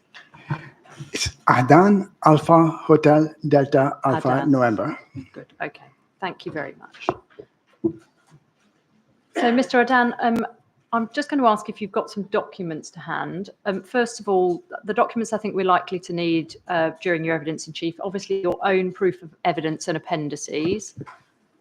The proof of Mr. Duncan we may look at, the proof of Mr. Tickle, and Appendix ST8. Now, I'm aware you didn't have a copy of that, so I'm going to hand up a clean copy.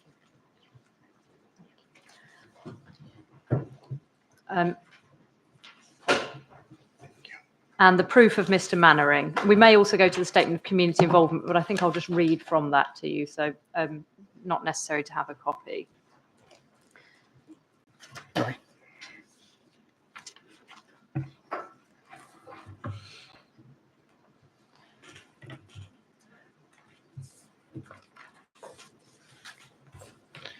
Ms. Clatton, I'll bring those documents up when we get to them. That's so fine, and it may be that some we don't need to go to, and I just quote from them. But well, Good afternoon, Mr. Adan. Hi. You are Satwinder Pal Singh Adan, and you are the Contingency Planning Officer for the Gurdwara. Correct. That's an unpaid role that you've held since 2019, but you've been involved with the Gurdwara for more than 45 years, and in particular, you're a life member of the Gurdwara and have been since 2005. That's right. The consequence of being a life member is that you have a say in the operations and development of the Gurdwara and its activities. Absolutely, yeah. You've also been a volunteer Sevadar since 1984, and obviously, therefore, are very familiar with the Gurdwara and its estate. Very much so, yeah. Thank you. Now, subject to a correction that I understand you'd like to make, can you confirm that the contents of your proof of evidence are true to the best of your knowledge and belief? Yeah, it's on page 26, section 5.17. So page 26, paragraph 5.17. Yeah. Do you want me to go through that now, or shall we address that later on? Because Let's pick it up now, just so that everybody can make the correction. Basically, it states that the holy book is carried from the residential properties into the main building. That is not the case. That is what the priests do. The holy book remains in the main building and is carried from within the main building's bedroom into the main hall. That's the marginal correction there. That is also repeated on page 35, section 8.42, which is basically it's the same thing. Thank you. So was that paragraph 8.42 the other? Correct. Thank you. Okay. But subject to that correction, the contents of your proof of evidence are true to the best of your knowledge and belief? Yes. Thank you. Now, the purpose of your evidence is set out at paragraph 1.4 of your proof, and we're going to go through some of those matters, in particular, helping you, sir, with an understanding of the Gurdwara and its estate, and it's the significance of the Gurdwara to the Sikh and wider community. And I'm also going to ask you to respond to a small number of points that have been made by the appellant's witnesses. Now, I want to start then, please, by introducing the Gurdwara estate, and that's dealt with in section 2 of your proof of evidence. Can I ask you, please, to turn up page 5, and we're going to look at figure 1. Do you have that? Yeah. Good. Now, here we see a figure that shows a plan of the Gurdwara estate. And first of all, can I ask you, please, just to identify the appeal site relative to the estate on this figure? The appeal site is on the right-hand side of the diagram, which is a deserted piece of land in the diagram. Thank you. And then starting with what's called the ceremonial area, if we work back anti-clockwise, can I just ask you to briefly talk through each of the areas shown on the plan, please, and explain what takes place there? Right. If we assume we are standing in the middle of the ceremonial ground, starting anti-clockwise 6 o'clock, we've got 3 residential properties which are owned by the Gurdwara and occupied by the priests. There were 4 properties there originally. 237 was knocked down to create access into Alice Way. Going on to anti-clockwise, we've got the site in question, and right at 12 o'clock, we've got the main building. Now, the main building has got a feature outside the Gurdwara, which every Gurdwara has, which has been neglected by everyone. That is our flagpole, the Nishkan Sahib. Every Gurdwara has a requirement to have the Nishkan Sahib. Going into the building, on the ground floor, we've got obviously washrooms, we've got a main office, we've got the main dining hall, the kitchen, and the washroom facilities. Going on to the first floor, we've got the main prayer hall and the secondary prayer hall, along with 2 admin offices. And on the 3rd floor, we've got additional prayer room capacities, rooms, and we have other functions there, like the yoga classes and turban-tying classes. Going further back to 10, 11 o'clock, we've got our new building annex. Ground floor, we've got some offices and another dining hall with a kitchen. On the first floor, we've got the main prayer hall, 2 offices, 3 classrooms, exhibition hall, and a library. Turning on to 9 o'clock, we've got additional car park facilities, and going back to 12 o'clock, 6 o'clock again, we are surrounded by additional car parks and the business center on the left-hand side. Thank you. And then the courtyard area. Yeah, the courtyard area is between the original building and the new building. That is a part of Gurdwara estate, where we have other functions. So if there was a wedding held in the main, in the secondary hall, the wedding party would assemble there. We also have gatka performances, other demonstrations on the site in the courtyard. Thank you. Now, just last thing on this plan, in the area marked ceremonial area, there are 2 different shades, and they're noted in the legend as saying stage area and Sevada area. Please, Yeah. can you just explain what the difference is between those? Yeah, the darker area is the one that is right adjacent to the flagpole. Now, flagpole is a very key feature in a Gurdwara. Majority of the activities that happen in the Gurdwara ceremonial grounds are held around that area. This is why we call it the stage area. That's where the congregation assembles. That's where the Nagara is kept. That's where main functions happen. However, the congregation can be so large, it can fill up the remaining of the car park, which is the ceremonial area. Thank you. If we turn then over, please, to section 3 of your proof, page 7 onwards. That sets out the history of the Gurdwara, and we've heard already this morning that this has been on the site for over 40 years. We see the reference 1984-85. That explains that that was when you acquired the land, now used as the ceremonial area. And if we turn over leaf, we see that phase 1 was completed and opened in 1992-93. Now, you later explain in your proof, it's paragraph 4.16, page 19. We don't need to turn that up, just for the inspector's note, that the Gurdwara began to use the area for its outdoor events in 1999. Can I just ask, has the area been used throughout the period since? It has been used since 1999. So it's not a recent use. It has been used since 1999. And that year is obviously quite an important year. That's 300th anniversary of the formation of the Khalsa of the Sikh faith. Thank you. Now, later in section 3, this is at page 10 onwards, you explain the Gurdwara's relationship to the appeal site. And I don't think it's right to say that it was formerly within your leasehold ownership and used for car parking, the appeal site.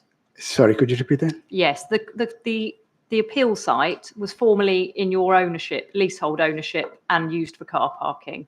That's right. We've been using it as a car park. We had requested for it to be used for other activities. We wanted it to be used to grow vegetables for our congregation, but we were told basically the lease is basically there to park cars, nothing else. So we couldn't do anything else with that apart from using it as a car park. But having said that, we have invested in that car park. We have surfaced it at our own expense. We have removed the shrubs. We have put in tarmac in place. We've had, so we've done that on our expense. Okay. Now, if we turn to table 1 within your proof, which is at page 11, we see, I think we've heard again already today, that in 2019 and 2020, you made attempts to acquire the appeal site, and the letters that you sent to the relevant Secretary of State, you've included Appendix 3. In those, and this was referred to in my learned friend's opening, you made clear that you were looking to expand the parking provision onto the appeal site, and you were looking at all or part of that. Those letters also refer to your own proposal for a school. Can I just ask you what that was about? Yeah, I believe around 2015, 2016, the Department of Education highlighted that there was going to be a shortage of secondary schools in the borough. And we had an opportunity to set up a school. We put in a team, a professional team from the education sector to put in a school, and we put in a bid, I believe, around that time, which was rejected in 2017. So we were going to put a Hounslow Community Free School on site, and we've got obviously plenty of evidence to demonstrate that. Thank you.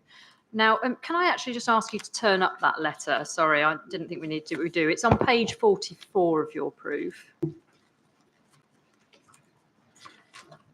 Yeah.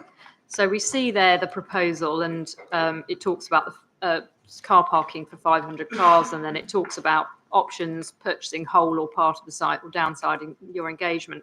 And then you'll see there it says summary, and it says, is there anything we can do to assist your department meeting their objectives whilst meeting our needs? Do you see that? Yeah. What did you mean by that? Yeah, I think basically the landlord and the Department of Local Council were saying basically the site was earmarked for education and nothing else. So what my suggestion in the letter is basically, we can meet your objective, use it for education purposes by us building the school. So it's a symbiotic relationship. Thank you. Now, ultimately, obviously, those offers were unsuccessful and the lease expired in 2021. Now, in the proof of evidence of Mr. Mannering, and I don't think we need to turn this up, but I'll give the inspector the reference. It's page 29, paragraph 9.6.1. Mr. Mannering says that the Gurdwara have become accustomed to an undeveloped site, the implication being that the Gurdwara wants the site to remain in an undeveloped state. Can I ask, do you accept that? That's hilarious. No, I don't accept that. What is the Gurdwara's position?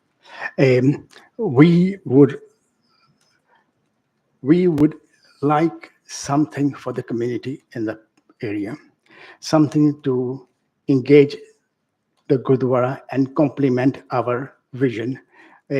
We are very community-related people.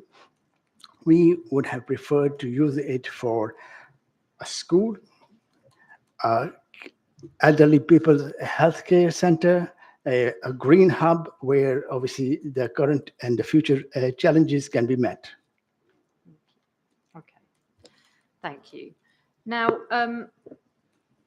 in section 5 of your proof, you go on to explain the religious and community activities undertaken at the Gurdwara. And you deal with this, I'm going to deal with this generally first, and then we'll deal with it, some of the noise generating activity. Table 3, please, page 13. So this is the table at the bottom of the page. This details the regular faith-based activities that are offered at the Gurdwara. Can you just very briefly talk the inspector through what they are, please? Right. Do you want me to refer to table 2 or table 3? Table 3, please, at the moment. Table 3. Right. Table 3. Anand Karaj and civil marriages. Anand Karaj is basically a Sikh wedding. Civil marriage is where you get because we are registered for civil weddings. Civil weddings would involve getting the certificate done in presence of witnesses. Anand Karaj is basically a commitment between the bride and the bridegroom to go around the holy book and accept the conditions. So that is what Anand Karaj and civil marriages is. The number of people attending a marriage would be between 300 to 500. And there can be between 2 to 5 weddings per week. Yeah, so we can have a maximum of 5 or even more weddings per week, and these can be done during the weekdays. Exhibitions and lectures, obviously, we have got an exhibition hall, and we are a conference center for, we host conferences around the faith, and at the Gurdwara.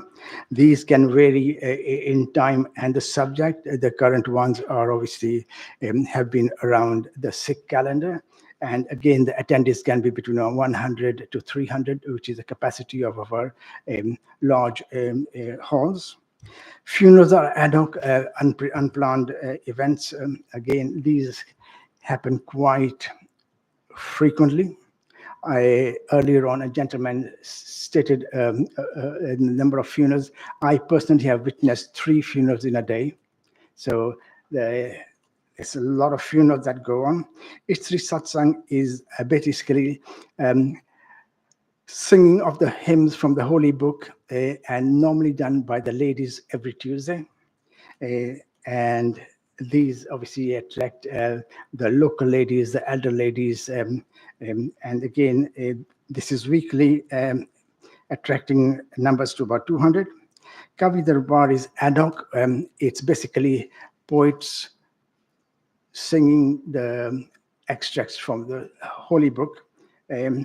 That can obviously, depending on the poet, it can attract visitors in excess of 400. Kirtan classes are held weekly. These are classes where children and adults can learn how to sing the hymns from the Holy Book.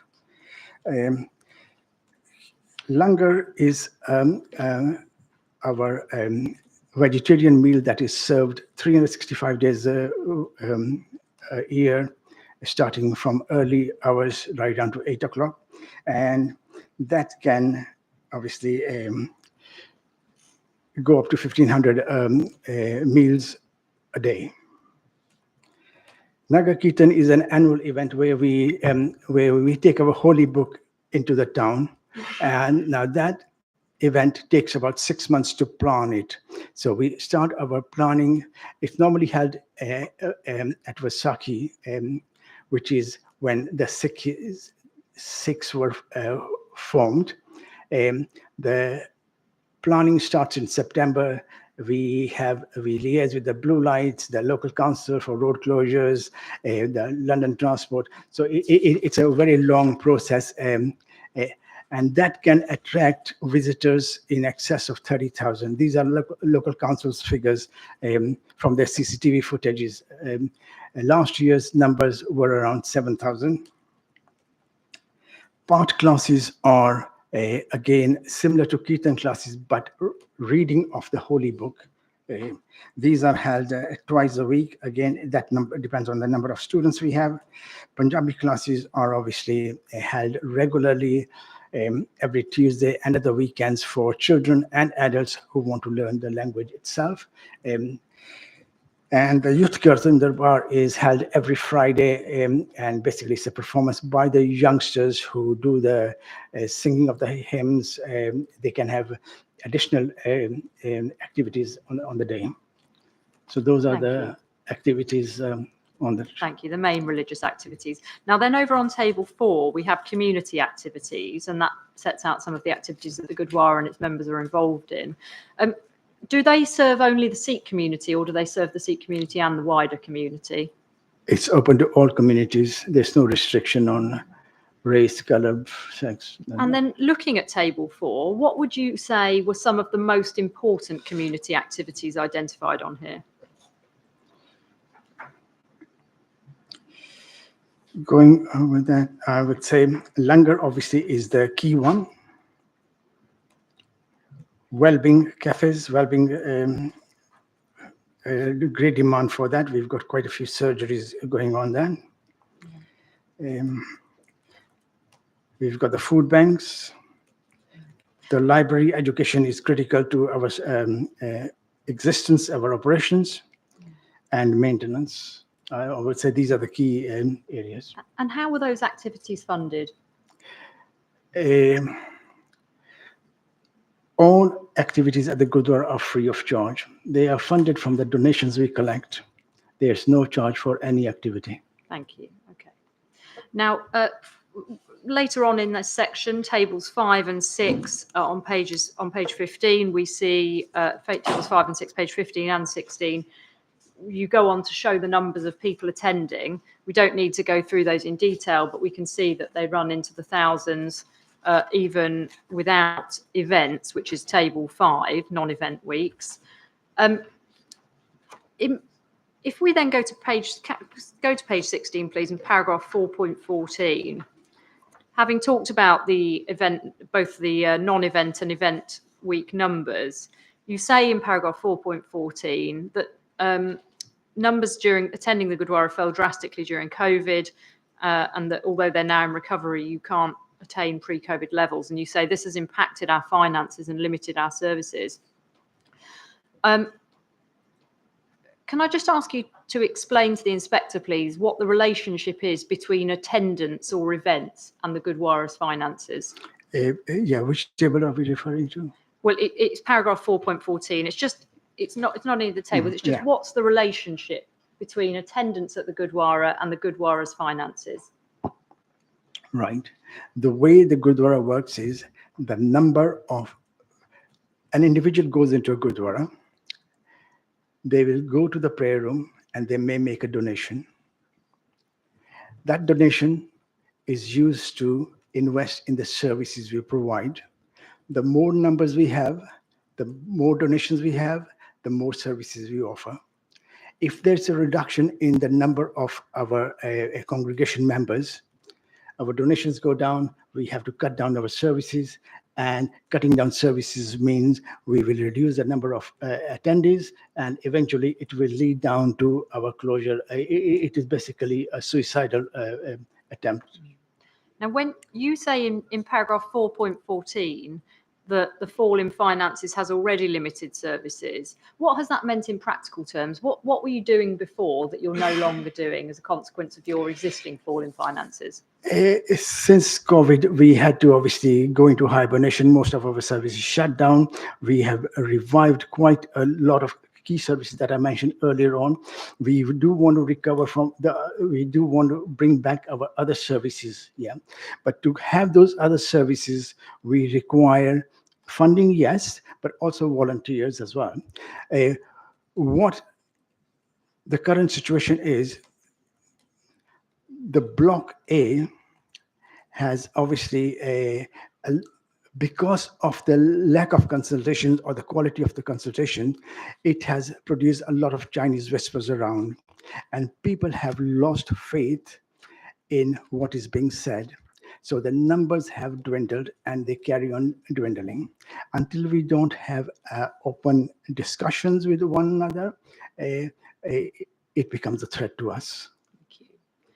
Now, a particular focus of this inquiry is noise generating events, and you set those out in table 2 on page 13 of your proof.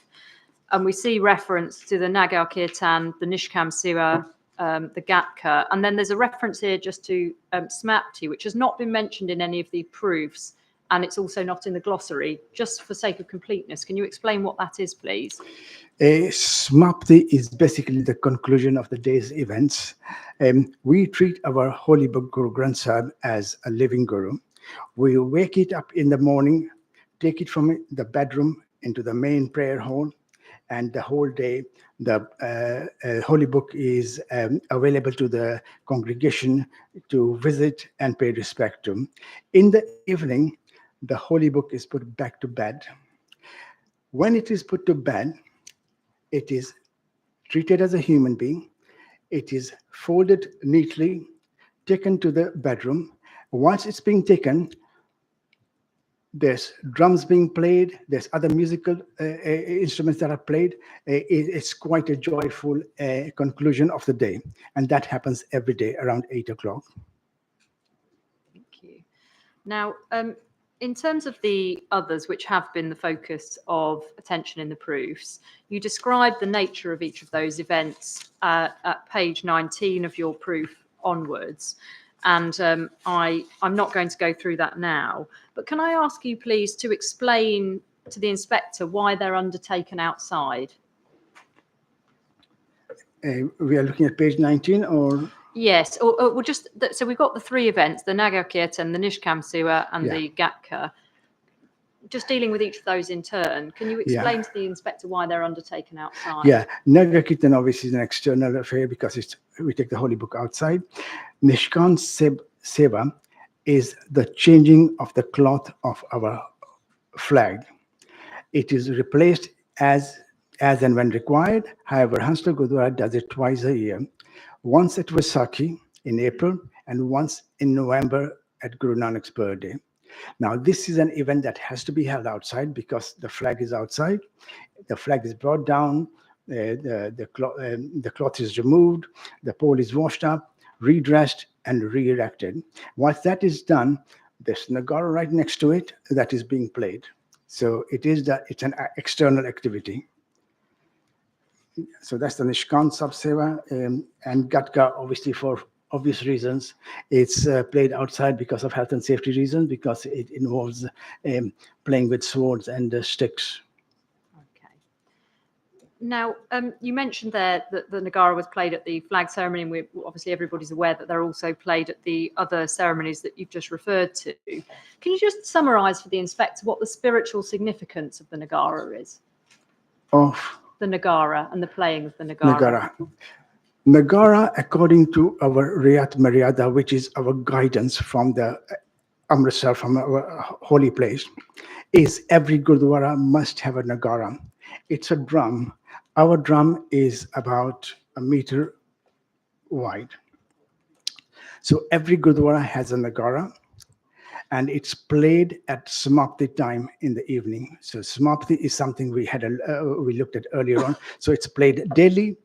It's also played regularly during Gatka demonstrations because the drum beats dictate the movements of the Gatka. So it's critical. Nagara, which is a war drum, or it's a key requirement of the faith. Thank you. Now, in terms of the location where the Nagara is played, or from where the Nagara is played, those are identified in Mr. Duncan's proof of evidence. It's pages 42 and 43, please. It's figures 6.1 and 6.2. Can I just ask you to turn them up, please? Sorry, what section is that? Pages 42 and 43.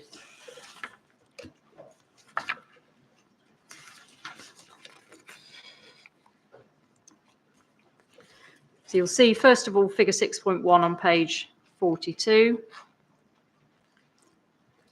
Do you have that? Page 42, yeah? Yeah. That's the glossary. No, of Mr. Duncan's proof of evidence.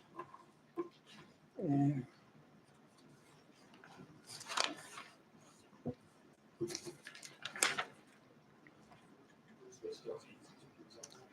No, not that one. Sorry, I think we're just going to get a copy. Sorry. Sorry.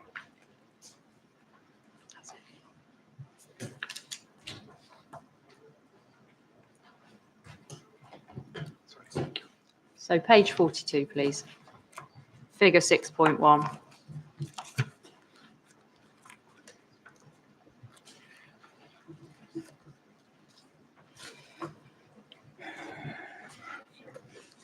Yeah, that's the right location. So we've got a star there marking the Nagara. You said that's the correct location. Why is it played in that location? Because it's next to the Nishan. That's the one that's next to the flag. Okay. Now, I'm just turning over briefly then to figure 6.2, please. This is when it's in the courtyard. Is that the correct location? What page is that? Following page 43. So this is for the Gatka demonstrations. That's right. That's in the courtyard, yeah. Yeah, thank you. Now, Mr. Leach has explained that on the occasion that he witnessed the Nagara being played, that it was being played on the balcony of the Gurdwara. Is that a commonplace occurrence? No, from my memory, it's never been played at Gurdwara. It was only played, I believe, this year because it was wet, it was raining. And obviously, we know the effect of water on the drum skin. So it was played on a balcony. Okay. And if it has to be played on the balcony because of rain, can you help with whether the drum and the drummer are wholly outside or wholly inside or partially? How does it fit? Because I'm just trying to visualize it from the size of the drum and the balcony. The drum would probably be in the balcony, but the drummer would have to be inside. Yeah. Thank you. Now, it's been noted by Mr. Tickle in his proof of evidence, and again, I don't think we need to go to it, but for the note, it's page 63, paragraph 5.2.9. Mr. Tickle has noted, obviously, that the Gurdwara has made an application for planning permission that covers this area, and he says that this suggests perhaps it's not such an important open space for ceremonies. Do you accept that?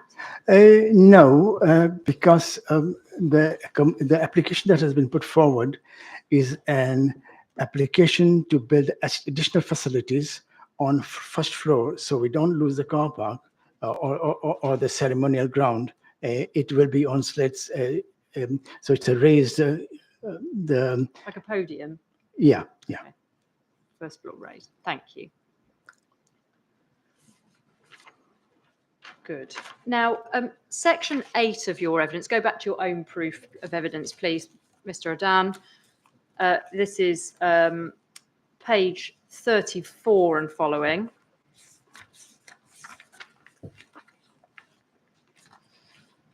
In this section, you set out the possible implications of impacts of the proposed development on the Gurdwara, and you identify a number of concerns, and I'm going to list those as follows. The principal concerns are a reduction in attendees, risks to the Gurdwara associated with abatement proceedings, if there's a nuisance and there are abatement proceedings, and impacts associated with the presence of Block A.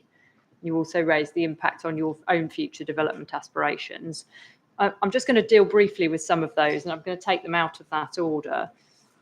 First of all, in relation to the risks to the Gurdwara from abatement proceedings, we've obviously seen that the appellant's witnesses have put in rebuttal evidence.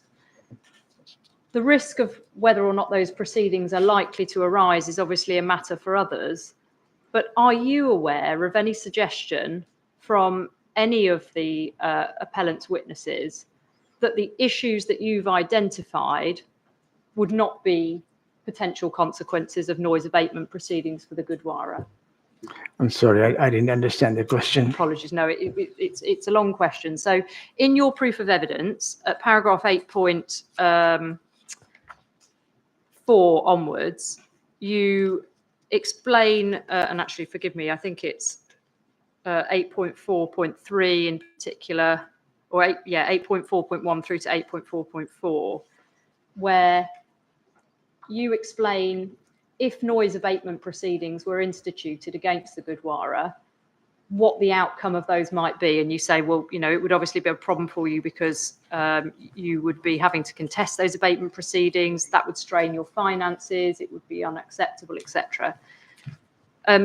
All I was asking was whether you've seen any evidence from the appellants that says that those things might not arise. I don't understand how one could say that. We know from experience that when a legal litigation is put forward, it's time consuming, and it's obviously it costs us our donors money, which is not the right way to spend our money. But also understanding the type of tenants that will come up, and the owners or the tenants who may object to our operations, our activities. They may complain about it, which will lead to legal litigation processes, which will be obviously, which will affect our operations, both in time and in funding. Yeah. Okay. Now, then in respect of the impacts associated with Block A, you describe your particular concerns in paragraph 8.5, and that's the parts of the subsection, and you talk about loss of privacy, overlooking from the boundaries. You talk about the concerns about engagement in activities that are prohibited within your own faith on those balconies, loss of privacy to the priests' houses, loss of visual presence of the Gurdwara. Those are that kind of summarises your concerns. I just want to ask you some points about privacy very briefly. Now, Mr. Tickle addresses your concerns about privacy in two ways. First of all, he suggests that you're not entitled to privacy as a matter of planning policy, and that's a matter for Mr. Robinson rather than you. But the second point that he makes is that the car park is already visible to the public and that your ceremonial activities within that area are already visible to the public. And he makes those points in his own proof at pages 45 to 46. And I'm just going to read what he says for those, because I know you don't have Mr. Tickle's proof. Or does he have? So it's pages 45 and 46 of Mr. Tickle's evidence.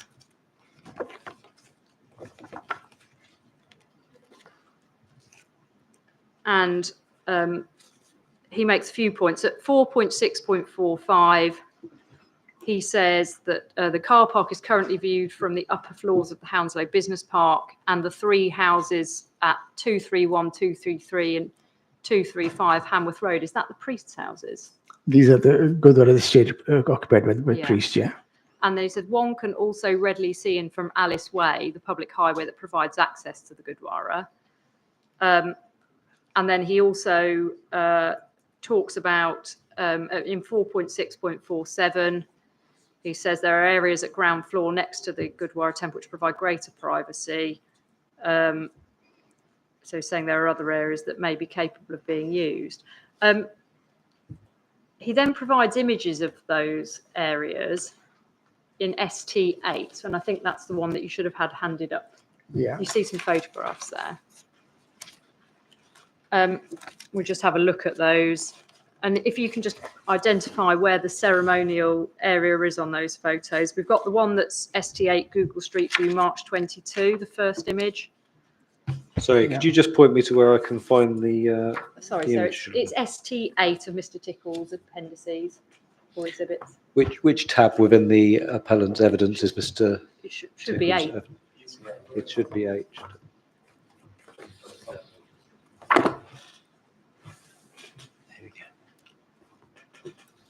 Be that one.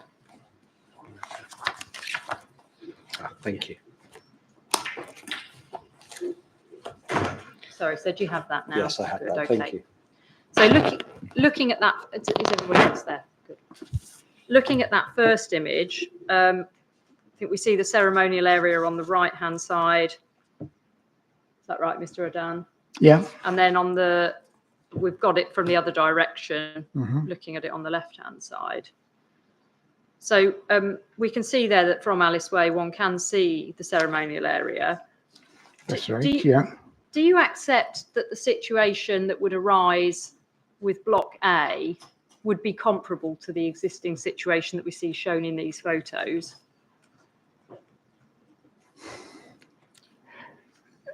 This view, ST8 view, there's only one house on Hanworth Road that has access to basically that site. Yeah, that's number 84. And it has got large bushes in the front, so I don't believe the residents have got that view. How would overlooking from the balconies of Block A differ to any view that might be obtainable from here? The balconies, obviously, we would be totally exposed to the balconies of Block A. So all our privacy is out of the window. And what's your understanding of the difference of the distances as well between these windows and what the balconies would be? The difference between the balconies and from if we're talking about overlooking from Alice Way and the distance of these residences or this residence from the ceremonial area compared to what Block A will be, the balconies of Block A to to the ceremonial area? Like I said earlier, these residents have got no visibility to the ceremonial area, whereas a Block A would be totally open to our ceremonial area.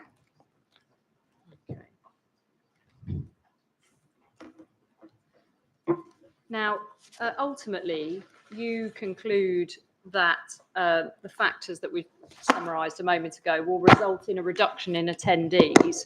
And I just want to understand why you say that. What's your basis for reaching that conclusion? Sorry, reduction in attendees at the Gurdwara. attendance. Why do you think all those factors will result in a Right. reduction in attendees? Right. We've done surveys, we've had Gurdwara attendance, we've done petitions, and we've handed in 20,000 petitions to the council. We've got 10,000 on hold, and majority of the people are obviously they feel that they will not be comfortable.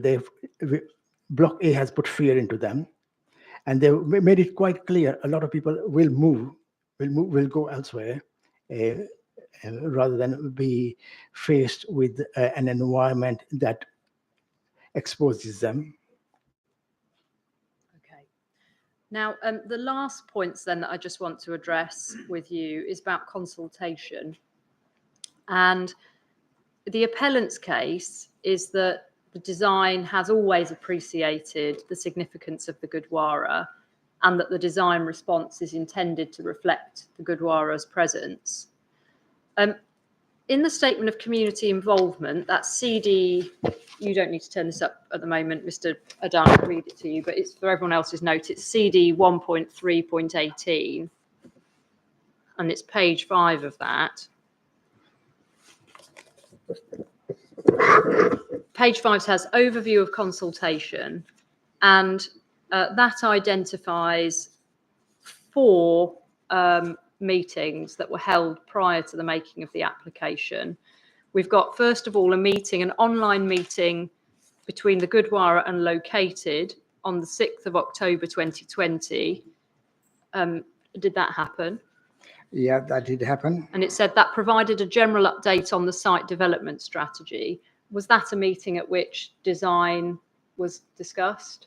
This was a first meeting when I was contacted by the project manager on behalf of Located. They wanted a meeting, and the meeting was attended by a few people from Located, myself, the general secretary, and the president.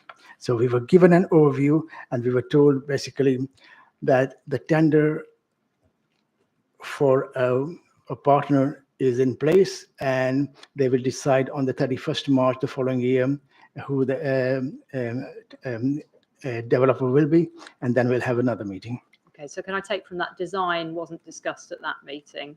Sorry? The design of the proposed development wasn't discussed No, at that no. meeting? Then there's said to be another online meeting between the Gurdwara Located and Orchard Hill Trust on the 15th of April 2021. Again, did that happen? 15th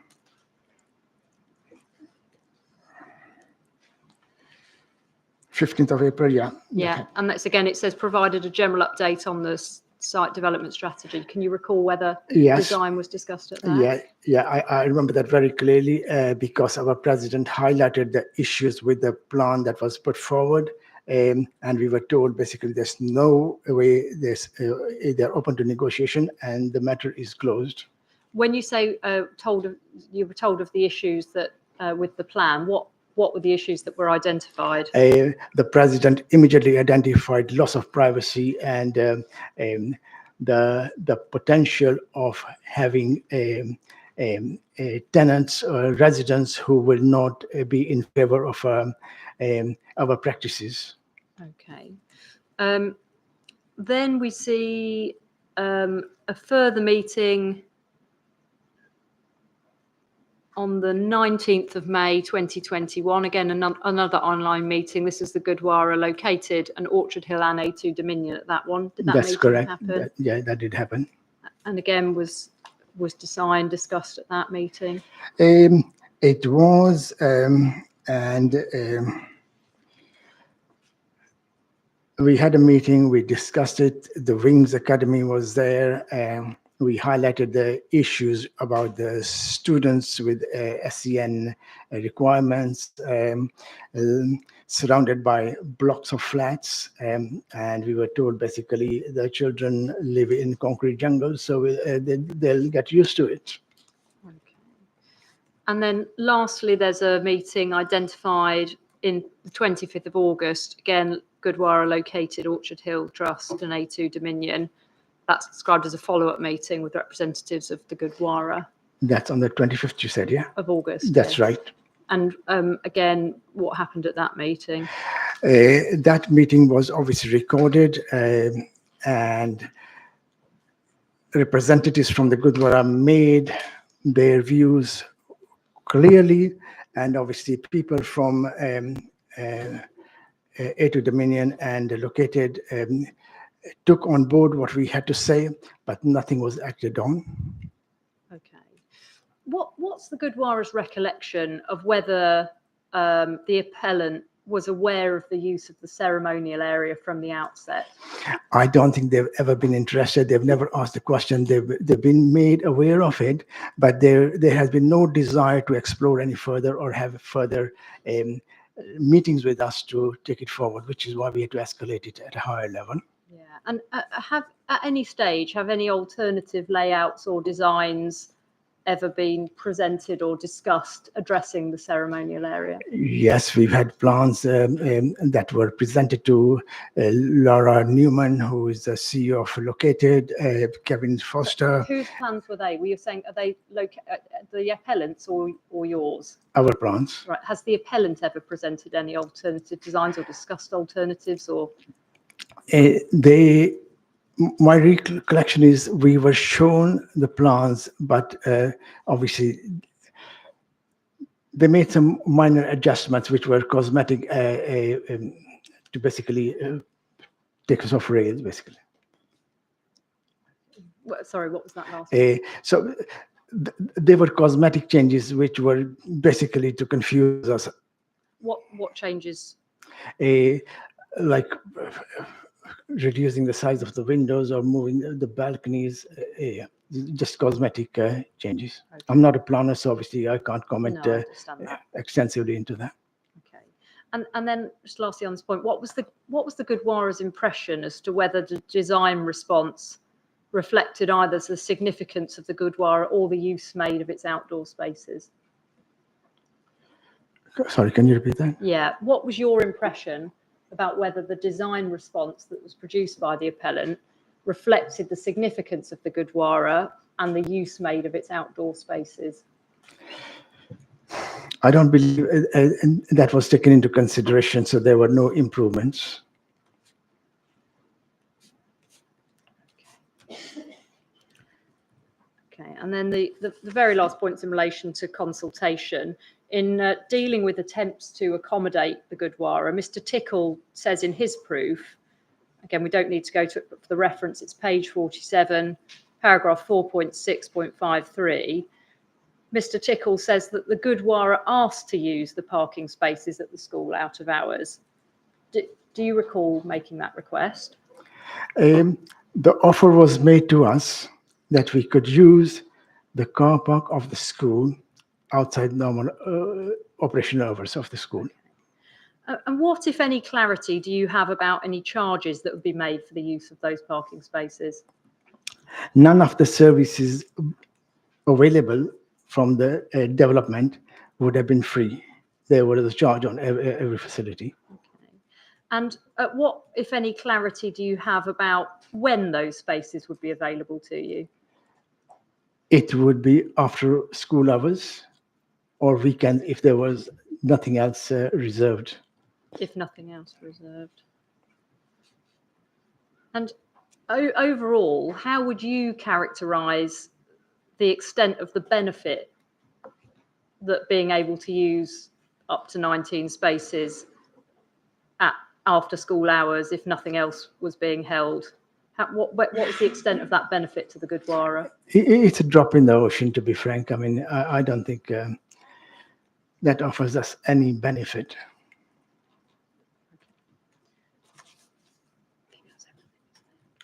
Thank you very much, Mr. Adan. There may be some questions for you.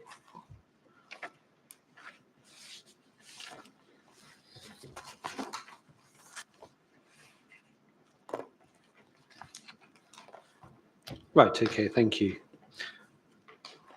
Mr. Strawn, then, your cross-examination, please. Thank you, sir. Mr. Adan, can you hear me okay? Yeah, I can hear you. If you can't, please let me know. And if you don't understand my questions, also let me know and I'll try and repeat them. Don't worry, I'll do that. So, Mr. Adan, first of all, you just explained you're the contingency planning officer. And just to be clear, because I think you have explained this elsewhere, you're not a planner. What I mean by that, I think you said a moment ago, you're not a qualified planner, member of the RTPI or anything of that kind. That's not a criticism. I'm just clarifying your areas of expertise.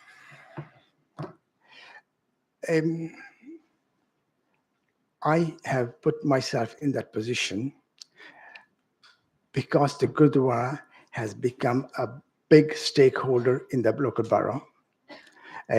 As such, there are risks associated with the Gurdwara that can bring the services that can either reduce the services or affect its impact. My job is to make sure all the risks are mitigated. Yeah. Yeah. So, Mr. Adan, I did say if my questions weren't clear, then please do let me know. Mine was a much simpler question. You're not a qualified planner, is that correct? Absolutely. No, I'm not. No. Okay, that's fine. I just wanted to be clear because I know that there is a planner coming to give evidence. And if it's all right with you and all right with the inspector, I'm not going to repeat my questions, but would it be fair to say that questions relating to planning expertise, I should ask Mr. Robinson about rather than you? Is that right? Yeah, that's right. Okay. I hope that's clear, so I'm going to try and divide things up. So I think that also applies to questions of sunlight and daylight. Correct. And noise. Yeah. Okay, good. Now, you do explain, however, that you've been involved with the Gurdwara since 1984. That's right. And you also are familiar, because you talk about it, with the phases of development of the Gurdwara. Correct. And you also were talking a moment ago about your involvement with the use of the appeal site for car parking by the Gurdwara, the lease. Can you repeat the last one? Yeah. You also explain your familiarity with dealing with the appeal site for car parking for the Gurdwara. There was a lease arrangement that you had to use the site for car parking. Yes, I'm aware of that. Yeah. And as part of this process, and I think also in relation to this planning application, the Gurdwara has either your services or, where it's thought necessary, it's instructed the services of a planner. You've got Mr. Robinson here today, and you had previously a planner who made representations on the planning application. Yes, and the question is? Where the Gurdwara has thought it necessary, they've had the ability to access planning advice, and they have done so. Is that right? I'm not sure I understand that. Yeah. When the Gurdwara considers it necessary or appropriate, it will instruct an expert in planning to assist it in dealing with planning matters. Is that fair? Yes, and we did make a bid. We have made bids to purchase the land to move forward. We have made a bid to put a school there. So there was interest, and we had employed the relevant parties, relevant skills for those occasions. Okay, that's what I thought. Right, and you are the author, I think, assuming it's you, of the letters that you appended to your proof of evidence that went to the 2 Secretaries of State, Appendix 3 to your proof. You wrote them yourself. That's right. Yes, okay. I'll come back to those in a moment. Are those letters accurate? Yes. Is there anything untrue in them? I'm not suggesting there is, Mr. Yeah. They're accurate. Yeah. They are accurate when written at the time, yeah. Right, good. And just going back to the issue of the Gurdwara and its relationship with the appeal site and your knowledge of that, you, having explained you've been involved since 1984, was it? Correct, yeah. Which is now nearly 40 years. Mm-hmm. Obviously will have been aware of the appeal site next door to the temple during that period. Yes. And just to be clear, because you've obviously looked at what you might want to do with that appeal site if you were sold it, you will have been aware of its allocation in the various local plans over time. They were in the public domain, but I would not have been, I didn't make myself aware of that. You didn't, okay. But you instructed people, presumably, as you said a moment ago, when you were looking at the bid for a school to see whether that was going to be consistent or inconsistent with the local plan. Is that right?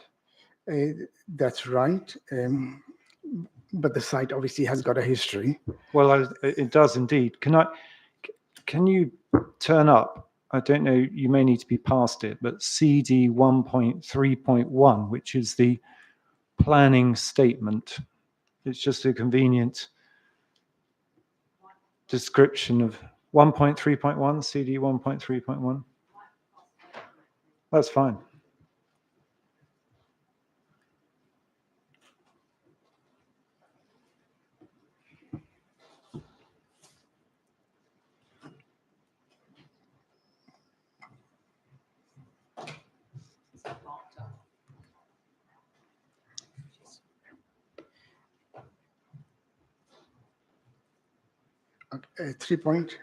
CD 1.3.1.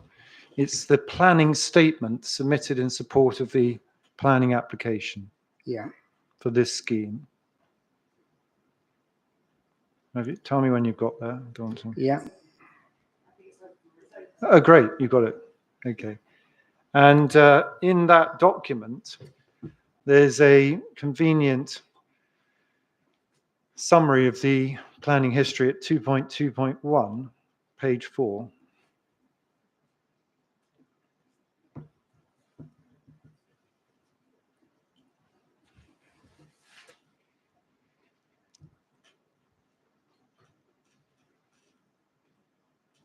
Have you got, tell me when you're there. I don't want to ask you questions before you're ready. Yeah, okay, I've got that.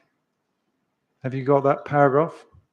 Yeah. 2.2.1? Yeah. It tells us that the application site's been allocated for redevelopment within local planning policy for a significant period. It was site M23 in the Hounslow Unitary Development Plan. Most of us will remember what UDPs were, but that was the previous form of development plan for and allocated for residential and industrial uses. Yes, you see that? Yeah. Mm-hmm. You're aware of that, weren't you, Mr. Adan? Yeah. Right. And then in the next iteration and the current local plan, it's allocated as site 47 in the plan that was adopted in 2015 for education and residential uses, both types of uses. You're aware of that as well? Yeah, yeah. And I can't, I've checked, but you tell me if I'm wrong, Mr. Dan. The Gurdwara, who's been adjacent to this appeal site throughout that period, have never made representations or objections in those local plan processes to those allocations. Have they?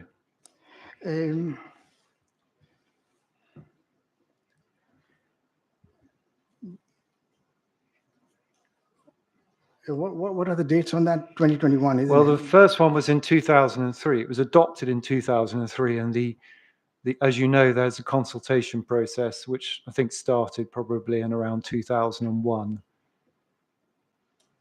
But then there follows a local plan examination, or in those cases, a UDP examination, where people have the opportunity to make objections, and the inspector examines the plan and can decide whether or not the objections are well-founded and the plan's unsound, and make, as in those days, main modification suggestions. My understanding is at the time the site was owned by TfL, who wanted to develop that into a bus garage depot. Yes, well, that wasn't my question, Mr. Dan. This is about the allocation. It was you explained you're aware it was allocated for residential and industrial uses in the old plan, and then it was reallocated in the current plan for residential and education. And my question was to you, because you're the one who's got the history and the knowledge, my understanding is that there were no objections or representations made by the Gurdwara objecting to those allocations. I wasn't involved. Well, I was a part of the Gurdwara volunteer team. I wasn't in a senior position to have access to that information, so I wouldn't have been involved at that stage. Right. Are you aware of any representations having been made? I am aware that obviously the residents had raised issues, and so had the local MP and Keane.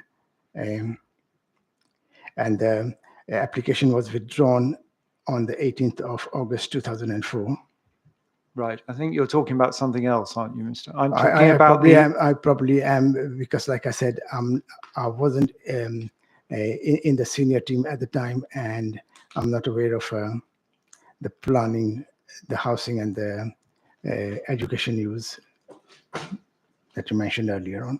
So do you have no knowledge of the allocations on this site? Because earlier you said a moment ago, I just want to get clear what you know and what you don't know, Mr. Adan. A moment ago you said you were aware of the allocation for residential and industrial uses in the 2003 UDP, and you said you were aware of the allocation in the 2015 local plan for residential and employment, education. Is that right or wrong? Let me try to understand it.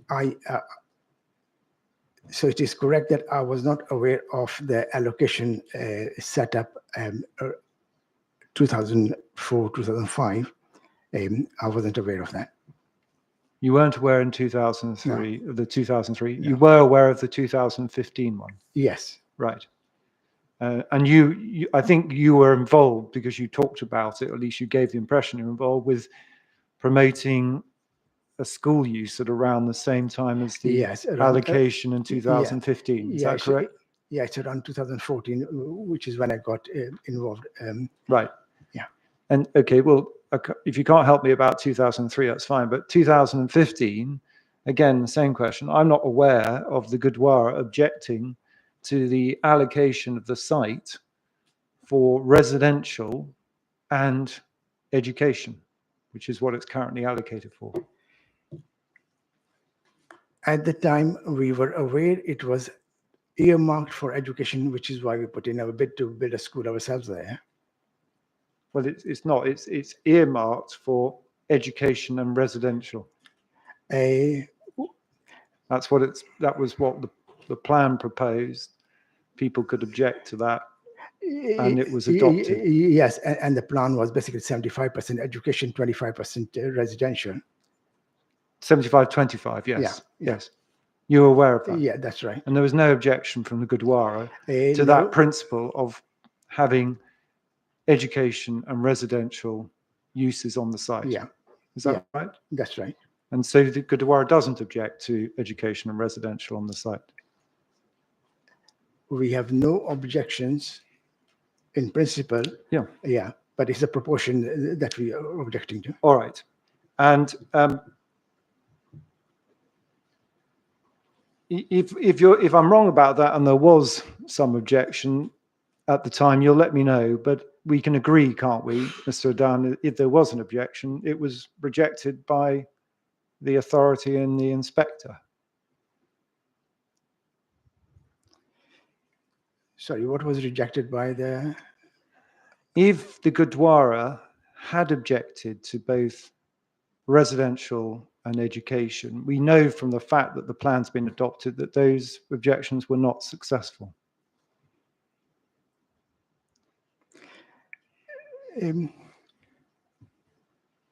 But this is why we put in a bid to purchase the property in 2015. Well, that's what I'm getting at, Mr. Adan. And if you don't feel able to answer this, you'll tell me. But the whole point of the local plan is to allocate where it's appropriate, sites for specific uses. We see education and residential in this local plan. If you had wanted to object, you could have done. We think you didn't, but if you did, those objections weren't successful. As a voluntary organization, we rely on expertise in those areas. At the time, maybe we didn't have that expertise.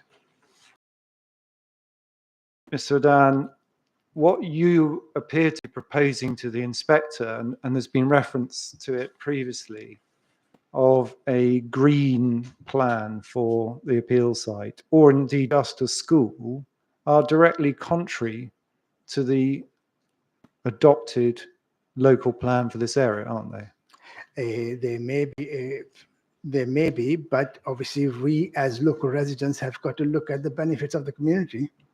We have a role to play. Well, you do. You may have a role to play. The role to play, I'm just suggesting to you, would be objecting to the allocation in the normal way if you thought it was objectionable, wouldn't it? Yeah. Because this inspector has to apply the development plan, unless material considerations indicate otherwise, as a starting point. Yes, but like I said earlier on, we rely on guidance from expertise in such areas. Yes, which I think you said you had in 2015, because you were looking at putting a school on the site. Yes, we had a number of education experts on board that helped us put the plan forward. Right. But they probably didn't have aspects of it, which is why no objection was raised. All right. Let's just, can we agree, therefore, that, and again, answer the question, Mr. Dan, do say, but proposing the use of the site for a green space in a school would be contrary to what has been through this process since 2015, and the allocation remains. It would be contrary to what's expected from the development plan. That may be the case, but like I said earlier on, we as residents have a role to play, and we would make suggestions, recommendations to improve the area. Well, okay, but if advised, and by you looking at the development plan, because it's subject to public consultation, would have known that the site is, and I think you confirmed this, allocated for residential and education, and it has been since 2015. You'd be expecting, I accept, and it comes to the detail of the scheme in a moment, you'd be expecting this appeal site to be developed for education purposes and residential purposes, not as a green park and a school or as a car park. Yes, but even our current proposed plans very clearly say that we are in favor of schools. So education would be a key element of the plan, and it's amalgamated with a greener solution. Yeah. Well, okay. Contrary to what's in the plan, you can agree that, Mr. Dan, can't you? It's contemplating the site, and always has since 2015, being redeveloped for both to provide homes and a school. And you've known that since at least 2015. And I don't think you've objected to it. Is that right? We didn't reject that proposal. Okay. Well, I just want to look at it in another context then, perhaps thinking of the expectations of the Gurdwara. You make reference in your evidence to having used the appeal site for car parking under a lease arrangement pending its redevelopment. Do you recall that? It's in your proof of evidence. Yeah, can you repeat the statement? Yeah. You make reference to having used the appeal site for car parking, yes, in the past under a temporary lease arrangement with the landowner. That's right. Pending its redevelopment. Possible, yeah.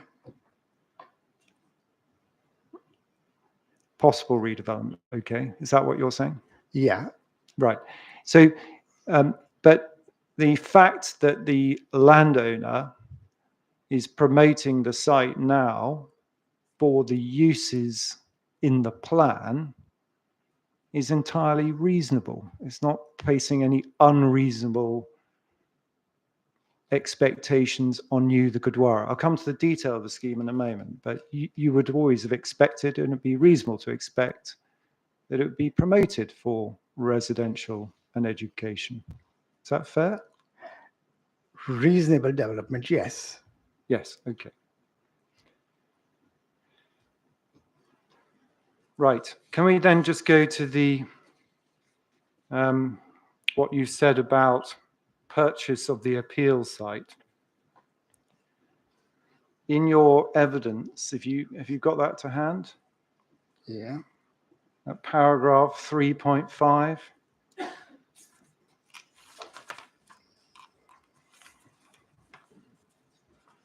Yeah. Yes. You refer to two competitive market value bids to purchase the land were made in 2006 and 2015, which were unsuccessful. Yeah. I don't have any details of those bids, but you say they're at market value. Do you know how much you were offering to pay for the site? My understanding is 2015, the offer we made was 8 million.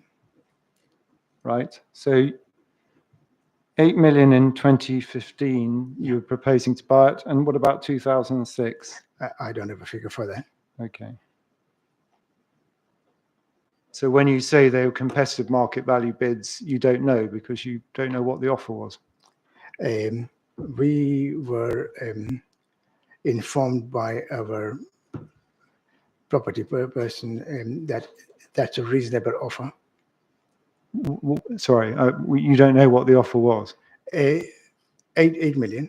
No, I'm sorry. So sorry, Mr. Dan. I've got the 2015 one. 2006, no, you don't know what it was. So I'm just wondering how you know it was a market value bid. No. You don't know? I don't. No, okay. And that £8 million that you were prepared to buy the land for, I think, in 2015. Let's just pick up the story then of what you were proposing to do in your Appendix 3 letters. You were proposing in 2019 and 2020 to purchase the site again, I think, weren't you?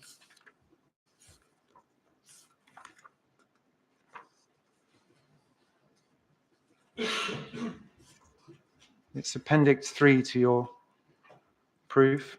Yeah. It's a letter dated the 20th of May 2019 to the Secretary of State. Yeah.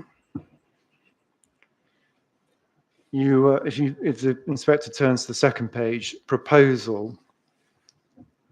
This is what you're proposing to the Secretary of State. To enable to continue with our service to community, continuous improvements in wider scope, we require a space for a minimum of 500 cars, as well as your desire for special needs facility, which may not require the whole site. We would like to understand the footprint of your plans. The options we would hence like to pursue with yourself are purchase the whole site or part of the site. So you were again wanting to purchase, or at least discuss purchase of the whole site or part of the site in order to deliver a minimum of 500 spaces and potentially a school. Is that right? Yeah, that figure was quoted because at the time we were going to hold an event called a Smagam. And Smagam normally attracts many visitors, thousands and thousands. And we were anticipating the car park would be able to hold 500 cars. That's how that figure came up. Right, but you were offering to purchase the whole site again? Yes. Yeah. What price for? 8 million, the one.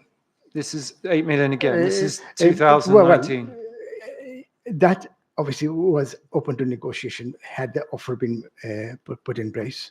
Right. And what you were proposing, I think you can agree, Mr. Adan, you were saying a school, but you were also proposing to use the site for a minimum of 500. I don't know how many more than 500 you had in mind, but it was going to be a minimum of 500 spaces. Yeah, for that particular occasion, for the Smagam.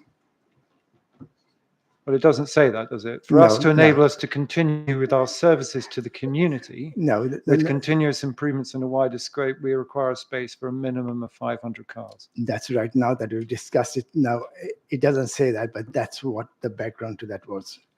It was basically for that function. Right. And the same again in 2020, isn't it? Isn't that right?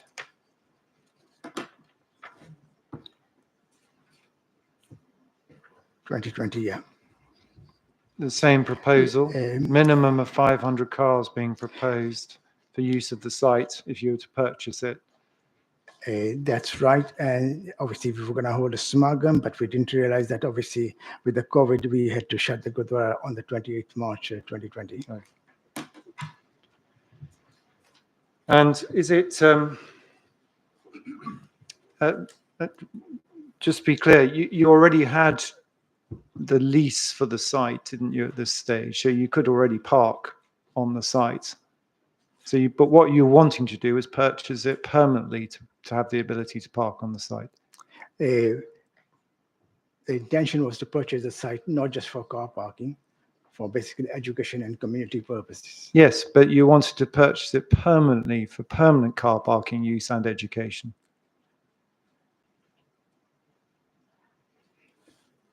I think that's misleading. It's not for permanent car parking. There would have been a dedicated proportion of the area that would be used for car parking. Yes, for a minimum of 500 cars. No, not 500. Well, that's what it says in the letter. Yeah, but like I said, that figure was basically to accommodate for that particular event, Smagam. When was that going to happen? That normally happens around Easter time, Vaisakhi time. Right.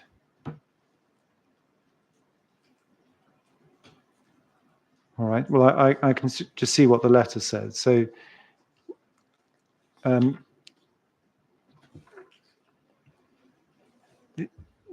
if we're looking at it fairly, Mr. Adan, because I think you're criticising the Secretary of State for not selling you the land, you wanted to purchase it for this car parking proposal and educational use. That would not have been consistent with the allocation in the development plan, would it?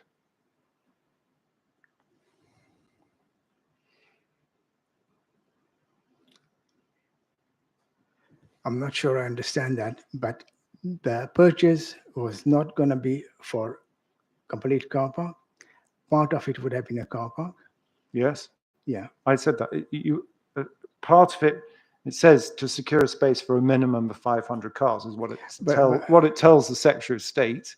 And I'm thinking it from the perspective of the Secretary of State. Here's an offer from the neighboring Gurdwara temple. They want to purchase our whole or part of the site for a minimum space of 500 cars, and acknowledging the need for a special needs facility, you think it wouldn't require the whole site? But surely had they had the courtesy to respond or get involved in any dialogue, things would have been made clearer. Well, I think they did respond. But anyway, Mr. Adan, we know what happened because they obviously pursued the continued plans to the allocation in the development plan, which was residential and educational use, didn't they? Yeah. Yeah. But my point to you, Mr. Adan, just seeing matter of fairness, what you were proposing to the Secretary of State, for housing local government communities, was buying the site for something completely contrary to the development plan allocation. It's fair, isn't it? These communications were there to open up a dialogue with the Secretary of State. I understand that, Mr. Adan, but just try answering my question. What your aspirations, these are what I read from the letter, your aspiration, I think it's fair to say, was not to put residential and educational use on the site, was to acquire the site for a minimum of 500 spaces. And you were interested to know how much would be left or needed for the school.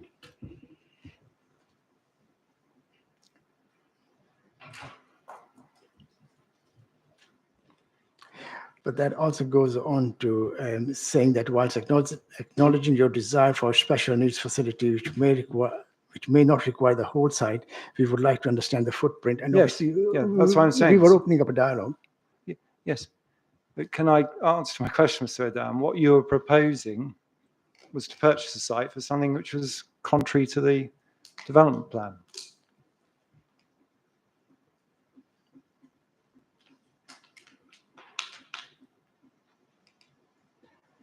That may be interpreted by them, but my interpretation would have been different. Right, your interpretation would be different. Just on that then, the provision of car parking on this site wouldn't be consistent with the development plan or sustainable transport, would it? If you don't feel you can answer, Mr. Adan, do say, but I think it's obvious, isn't it?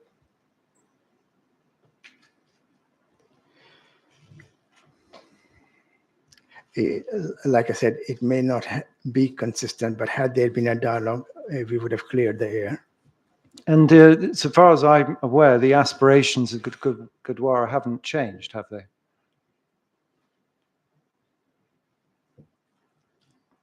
Sorry, what's the question? The aspirations of the Gurdwara for the appeal site haven't changed.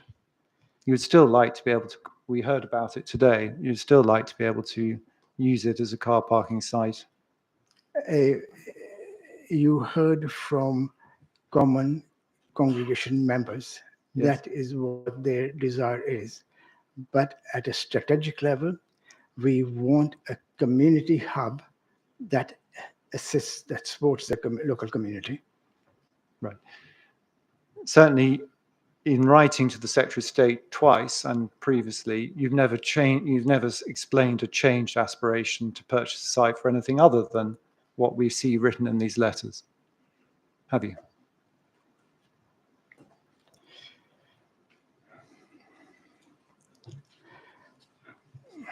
I think my response is still the same. I mean, had there been a dialogue, we would have cleared the air and that's a different point, Mr. Dam. All I'm pointing out to you is that the Gurdwara's aspirations for the site, so far as the Secretary of State is concerned, have never altered. You've not said we want to purchase it for something else.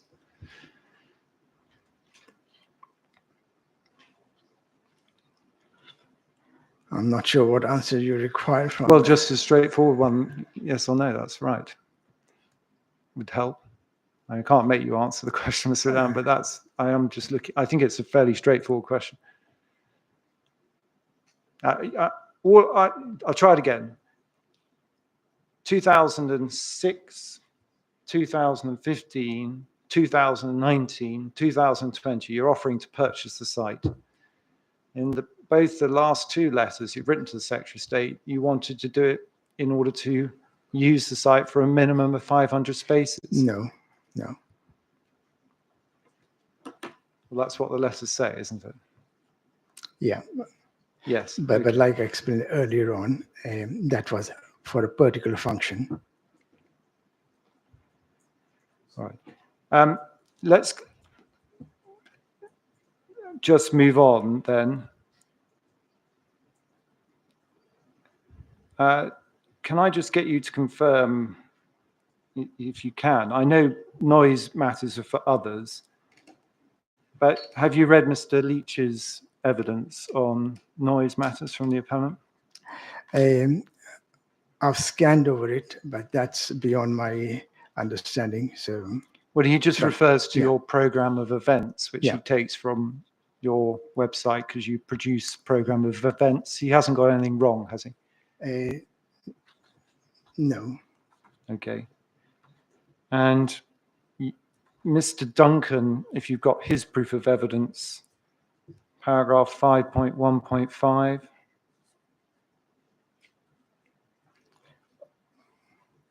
You had it, I think you had it a little while ago. Mr. Duncan's proof of evidence. This one, yeah.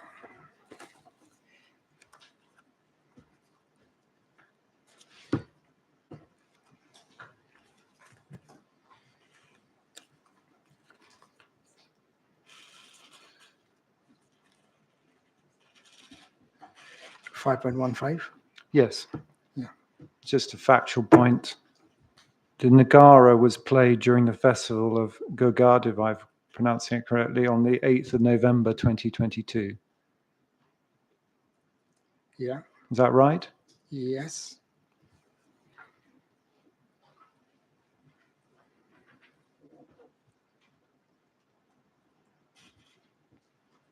And then in terms of when we'll obviously deal with noise in more detail with other witnesses, but in terms of the Nagara being played externally, we have, I think this is correct, Mr. Adan, the courtyard where it's used for the Gatka ceremony, correct? That's right. And then 3 events per year. The Naga Kirtan, where it's played as part of in fact, it's placed on a float and it's then processed, I think, to another Gurdwara, and then it comes back, correct? That's right. That's right. So that's one. And the other two times per year are the flagpole ceremony on the 14th of April this year, but April, and then November. Correct.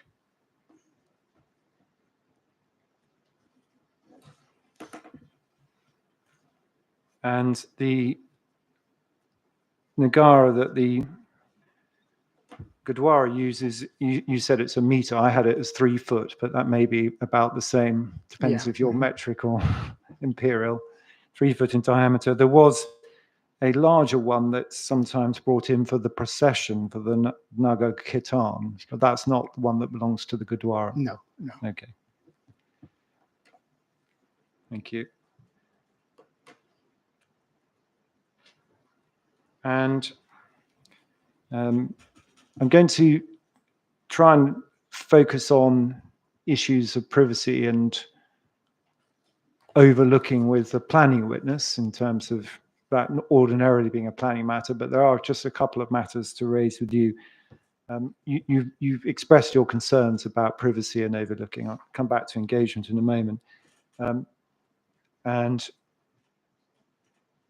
I'll address those with Mr. Robinson, but just in principle, the appeal scheme is not interfering with any of the other activities that you've listed that go on in the Gurdwara temple, is it?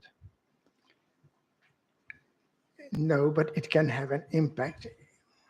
Well, it can have an impact, you say. It would depend upon what you regard as the perception of Block A and people coming to the site. Mhm. But there's no other impact. All those other activities can continue to be provided in the temple or around the temple, can't they? In principle, yes, but obviously it would impact our attendance. Well, you say that we don't agree, obviously, but that would be a matter of perception. I'm going to come on to that in a moment. But similarly, ceremonial lighting of the temple. There's a picture in your evidence of some lighting, which in other religious cultures is also a phenomenon of certain times of year. Quite often buildings are lit in that way for different religious reasons. But I don't understand why it is you say that would be affected by Block A. The lighting could take place, couldn't it? So are you asking if the lighting is going to have an impact on Block A? Not particularly, Mr. Adan. You can continue to light your building. Yes. Yes. And the same for flood lighting of the car park. Yes. Yes. And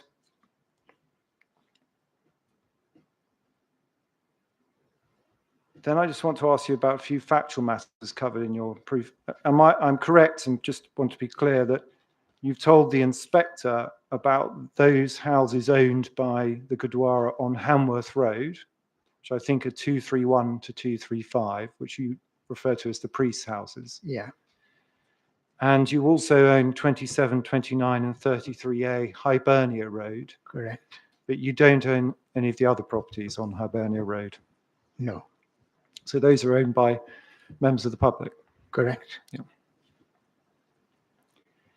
You don't own the business park on Alice Way. Sorry, can you repeat that? You don't own the business park on Alice Way. No. Those are owned by members of the public. No, we don't. No, they're owned by members of the public. Possible, yeah. Or businesses, yes, you're right. They could be owned by businesses. And the one thing is clear, I think we're all agreed, Mr. Dunn, that there have been no issues with the Gurdwara in the 24 years of carrying out its ceremonies in the what I've referred to as the car park area, the ceremonial stroke car park area, in the 25 years it's been going. No, not that I'm aware of, yeah. There have been no noise complaints from the owners of the business park premises. None. They've been able to see in, because I've stood in Alice Way, they can see into the car park. There have been no concerns expressed by the community that people can see into the car park ceremony area from those properties, have there? No. And then there'd been no hostility that at least is recorded in relation to that activity. No, apart from some common minor issues. Right, but nothing to prevent the continuation and, you would say, popularity of the Gurdwara temple? No. And there have been no noise complaints from any of the properties in Hibernia Road or behind the temple, adjoining, is it? I temporarily forgotten the name. Working Close. Drive behind. Williams Drive. No. There are ventilation fans, for example, for the kitchens very close to Williams Drive. There have been no noise complaints about those, have there? No, not that I'm aware of.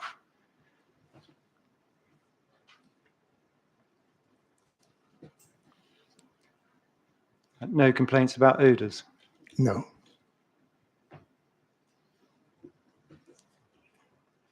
And no issues with, for example, you looked at these photographs, so you probably been down Alice Way as I have, but these are car parking areas for the business park premises, aren't That's they? right. Yeah. People, members of the public visiting or workers there can park in those areas and walk in those areas.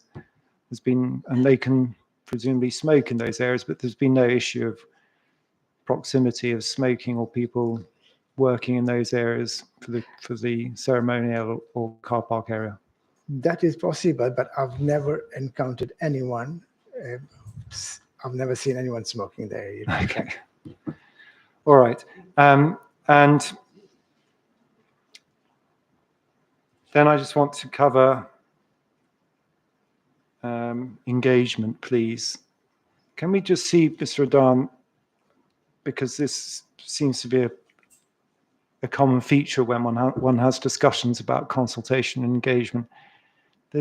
Can we agree as a matter of principle that there's a difference between engaging with someone and then having a difference of view? Yes. Yeah. Yeah. And you can take on board people's comments without necessarily agreeing with them. Yes, that's human nature. Yeah. And of course,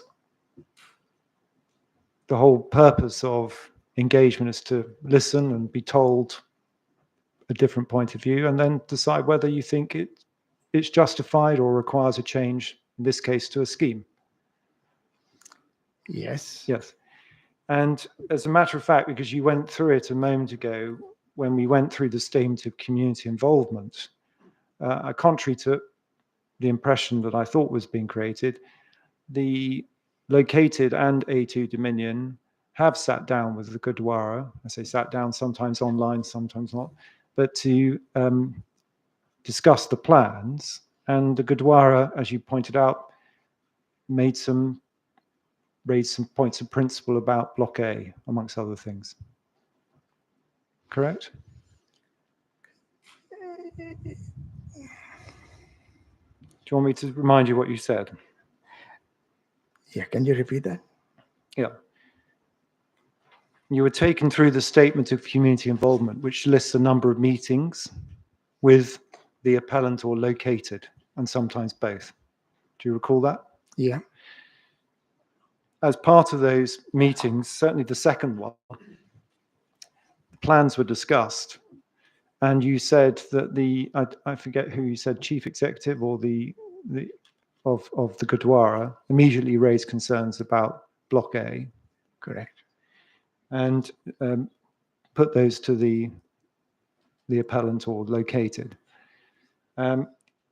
Just going back to the point of principle we just discussed, the appellant therefore is aware of the Gurdwara's position about Block A and the use of the car park and ceremonial area because you've told us.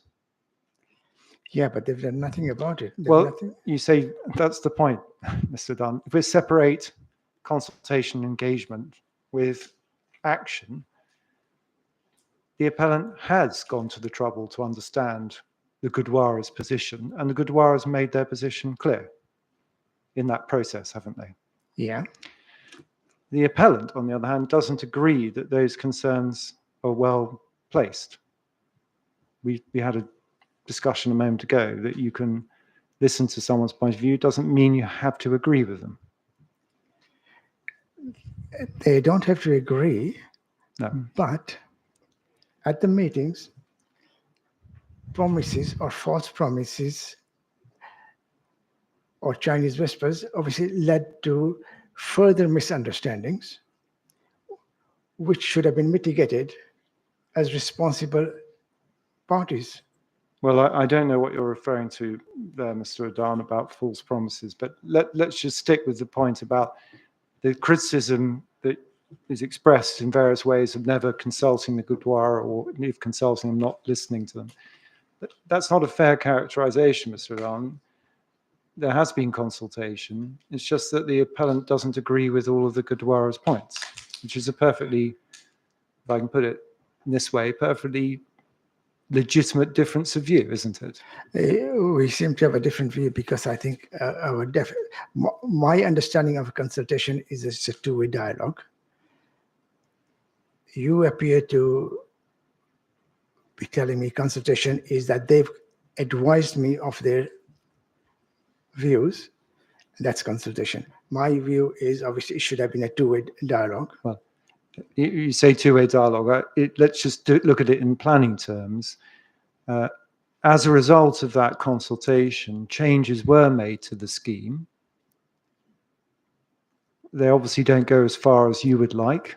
I understand that. But changes were made to the scheme, weren't they? Cosmetic changes, yeah. Well, okay, you'll characterize them as cosmetic, but certainly they were recognition of the points you were making, which don't go as far as you want, but because the appellant doesn't think the points merit further changes beyond the ones they suggested. That's a perfectly reasonable difference of view, isn't it? Yeah, so obviously they made, like I said, cosmetic changes. All right.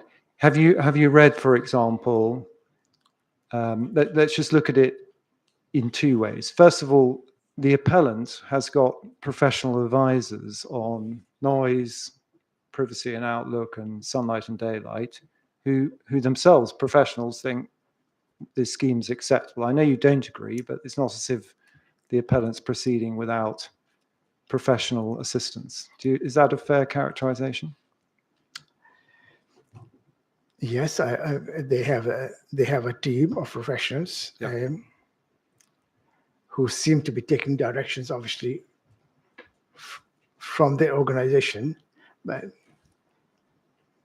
there's no desire to implement what they hear. Well, sorry, we're going back over old ground. If it's not thought that change is necessary, then they wouldn't change it. But let's look at it from another perspective, Mr. Dunn. The scheme was also subject to considerable scrutiny by the local planning authority. Is that fair? Yeah. And their officers, they also had an acoustic officer, an planning officer in relation to all the privacy and outlook issues. All of those issues were raised by you in the further consultation process on the application, weren't they? Yes. And those officers thought that the scheme was also acceptable. Yeah. Having taken on board your points. There's a difference of view. Yes, yeah. That's fair. It's a fair characterization. So it's wrong, isn't it, Mr. Adhan? It doesn't help the process then to suggest that it's the appellant who's failed to consult. It has consulted. It just doesn't necessarily agree with all of the views you're expressing. That's a fairer way of putting it, isn't it?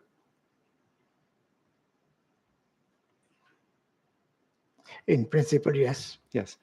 And it's fully aware, as were the planning officers, because they say in their report, of the use that you make of the car park area and ceremonial space, because you told them.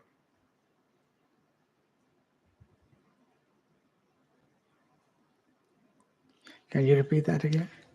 Both the appellant and the council officers who recommend it for approval were fully aware of the use that the Gurdwara makes of the car park stroke ceremonial space, because you told them. Yeah, they should have been, yeah. Yes, but they just didn't have a difference of view as to whether or not Block A would have a material impact on it. Yeah. So it's not fair to say that they don't understand the Gurdwara. Just they have a different view on whether Block A would have an impact on it. That's a correct characterization, isn't it, Mr. Rizzo? No, I don't think they understood the need, the operation of the Gurdwara. They took it on board that ceremonial grounds existed, but its use and our operation obviously, I don't think they made attempts to understand it. Right. Okay. So we've done a little better. So they made attempts. You don't think they fully understood it. But isn't it fair to say that all the points you made are faithfully reported and recorded by the planning officers who thought that the application was acceptable nonetheless? I would have thought so, yeah. Yes, good. Mr. Strachan, sorry to interrupt. Can I just seek some clarification, please? Are you suggesting that the appellant didn't understand the Gurdwara's activities and the use of the ceremonial area at the time that the planning application was submitted? And do you draw a distinction between then and now in light of all the evidence that's been submitted? Right. I don't think they've even understood it, even to current date. So you say the appellant still hasn't understood and isn't properly considering your position? I wish they have, but it doesn't. I don't get any satisfaction that they have. Right. Well, in that case, I'll proceed a bit further, Mr. Adan. Sorry, sir, can I just interrupt? I've just noticed that the witness has been on the stand for over 2 hours now. I'm just wondering whether now I don't know how long my learned friend has, but whether now would be an appropriate time to take a short break. How long do you think you have left? I didn't have that much left, but I don't want to. I never want to stand in the way if someone needs a break. But I would have thought about 15 minutes. Right. Okay. And no doubt there'll be some re-examination as well. Okay. Well, do you want me to finish this point? Finish this point, and then we'll take an adjournment. Yes. So, Mr. Dan. So, just to be clear, you say we haven't understood the position. Are you making the same criticism against the council officers? Sorry, not against the council officers. I think the council understands it. It's the appellant who's failed to understand our operation. Right. All right. So the council officers who reported the application to the members understood exactly how the Gurdwara works. Is that fair?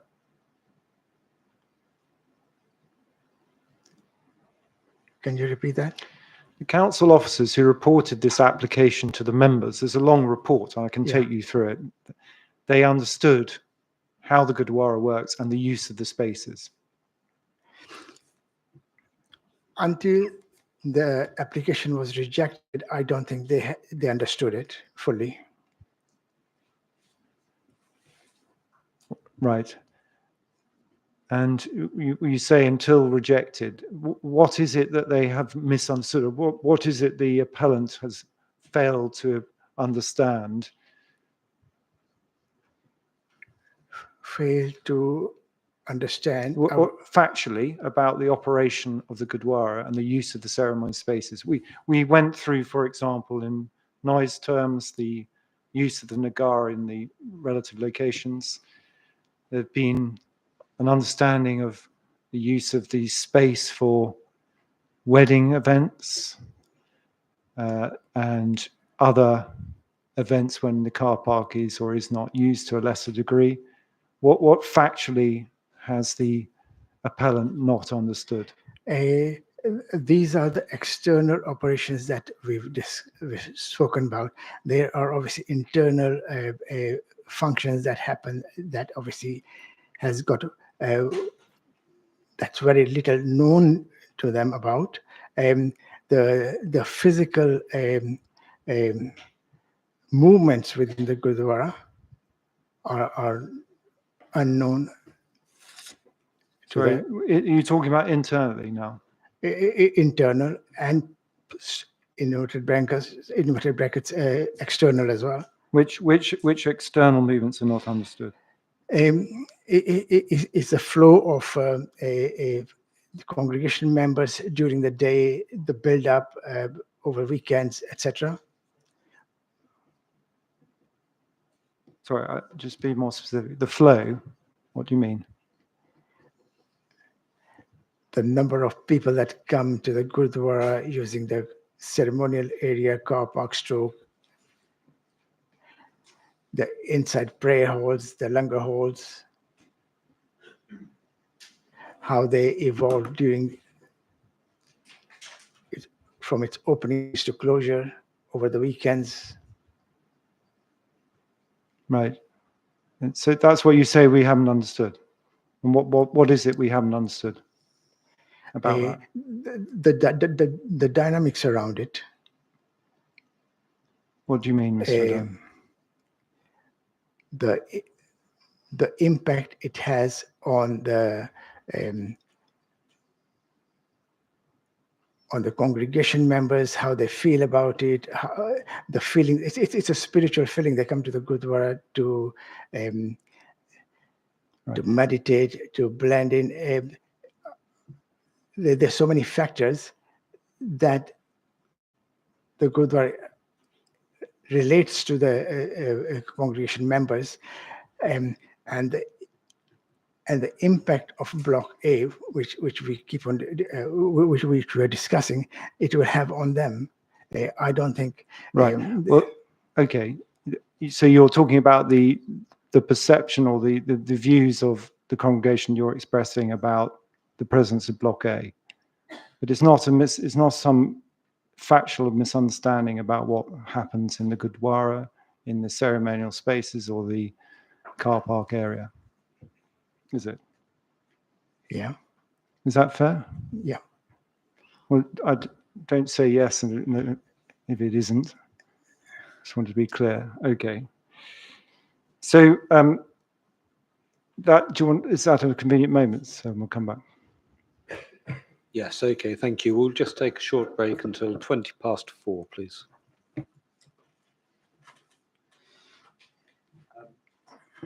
Mr. Ahern, cross-examination is ongoing, so please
Right, okay, thank you everyone. The inquiry is resumed.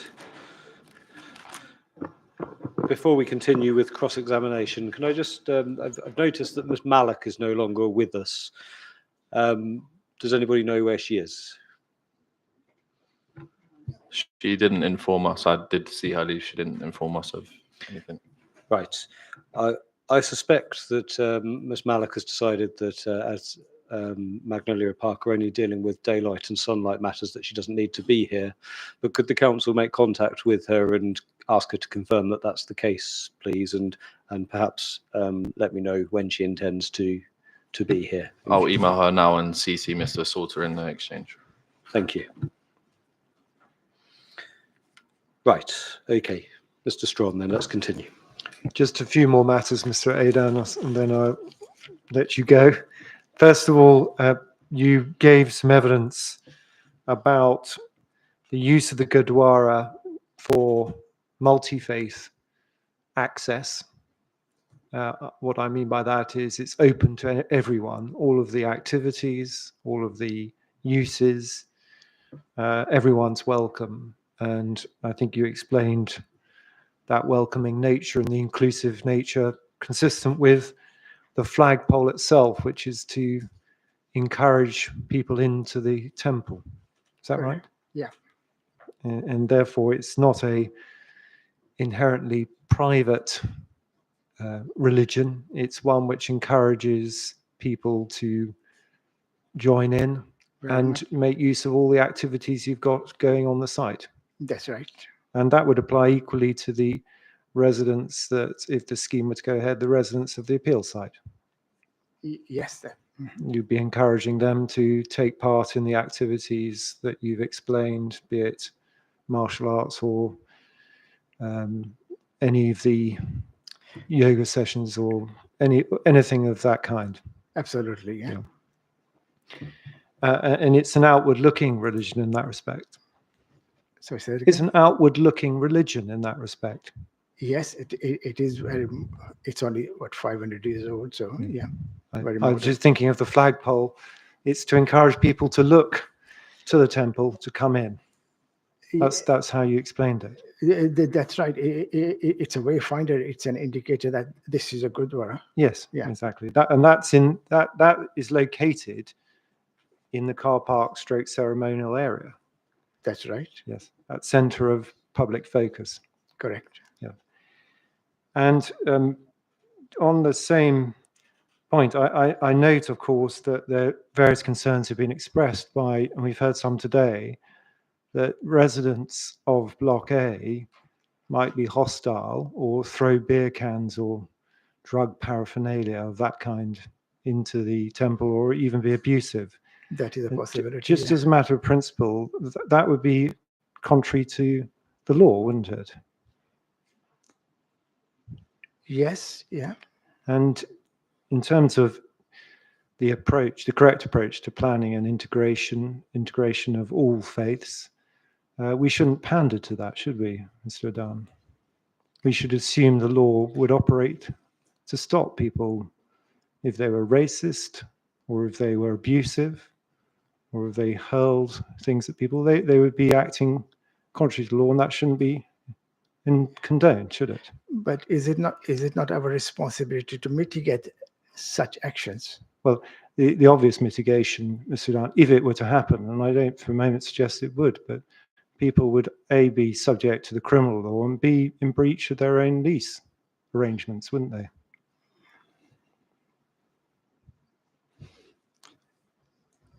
Yes. They'd be ejected or have grounds to be ejected from their properties, in breach of their lease agreements, antisocial behaviour, anything of that kind. Easily said than done. Well, not actually, Mr. Adan, speaking as a lawyer. I think the point I'm making to Mr. Adan is that whilst those fears have been expressed, the correct way to address them, if they were to manifest them, would be for the law to operate, not to encourage segregation or lack of integration by not allowing residential development in proximity to the Gurdwara. Yeah, but That's right, isn't it? yes, but any reason, we all know that if you reported an incident to the police now, there would be very little or no action taken. Well, I because don't agree with that, Mr. Dunn. But in any event, if that is, of course, the framework of the law, if races of any kind or intolerance of religion were to be exhibited, that would be a breach of the law. I understand what you're saying, but as responsible members of community, I think we need to be responsible enough to attempt to mitigate well, such okay, attempt to mitigate it, but just in terms of what the inspector can note from past experiences, that, for example, there's a business estate right adjoining the Gurdwara. There are other residential properties. That has not given rise to any problems of that type, has it? People do live respectfully alongside the Gurdwara. Are you referring to other faith, other places of worship? No, I'm talking about the Gurdwara, its specific location. There are a number of properties on Hibernia Road, which aren't owned by the Gurdwara, where people live in proximity to it. Hasn't given rise to any issues. At least I'm not aware of any. That's fair, isn't it? Yes. The business park, with its operators and users and visitors, hasn't given rise to any issues. Correct, yeah. And whilst there may be a fear or concern that's been expressed that people who owned a flat would somehow be abusive or throw beer cans or hurl abuse, that hasn't happened in the vicinity to date. But if it were to happen, would be a breach of the law. That's all I'm suggesting to Mr. Adam. In principle, would you say yes? Right. But can I just then, a slightly linked matter, but just see if I can clarify something. Paragraph 8.13 of your proof.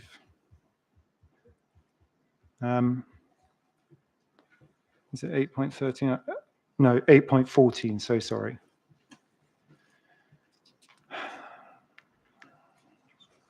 The Gurdwara says, for the past many years, we have had a pressing need for more community space and accommodation for our much needed and valued priests. You lack housing accommodation for people for the Gurdwara, as I've understood it. Is that right? 8.14, page 39.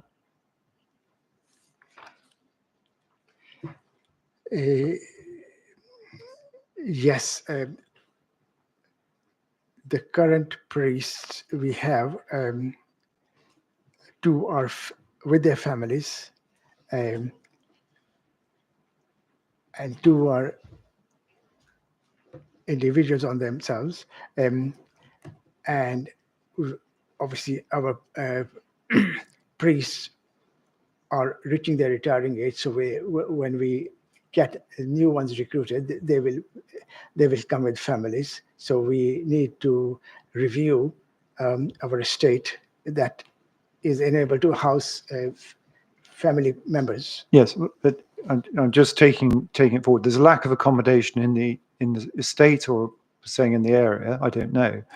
But just as a matter of principle, this housing that will be available can be purchased by the Gurdwara or priests or anyone connected, or indeed any member of the Sikh community. No, I think these will be part of the Gurdwara estate, so they will not be available for. No, sorry, it's open for anyone to purchase. There's no reason why it doesn't even have to be the flats in Block A, but any of the flats couldn't be purchased by members of the Sikh community or indeed by the Gurdwara for its priests. Is there? I mean, you've got £8 million in your reserves. This is a decision the committee would have to make. Yes, maybe, Mr. Adam, but in principle, there's no reason for example, in relation to the Block A flats that you're talking about, they couldn't be purchased if there's a accommodation problem. Yes, but by the Gurdwara for its priests. yeah, but we are not just looking at accommodation. We are also looking at additional facility spaces for a gym and admin areas. Yeah, well, maybe yes, and so yes, fine. I'm just dealing with the principle of further accommodation. You seem to be in a shortage of. There appears to be an assumption that these flats would not be occupied by either priests or members of the Sikh community. There's no reason in principle why they couldn't and wouldn't purchase it. Yeah, that is an option, yeah. Indeed, it would be presumably attractive to someone who is an attendee of the Gurdwara faith looking for accommodation in this area to be close to it. Yes, that's possible, yeah. Well, it's more than possible. It's likely, isn't it?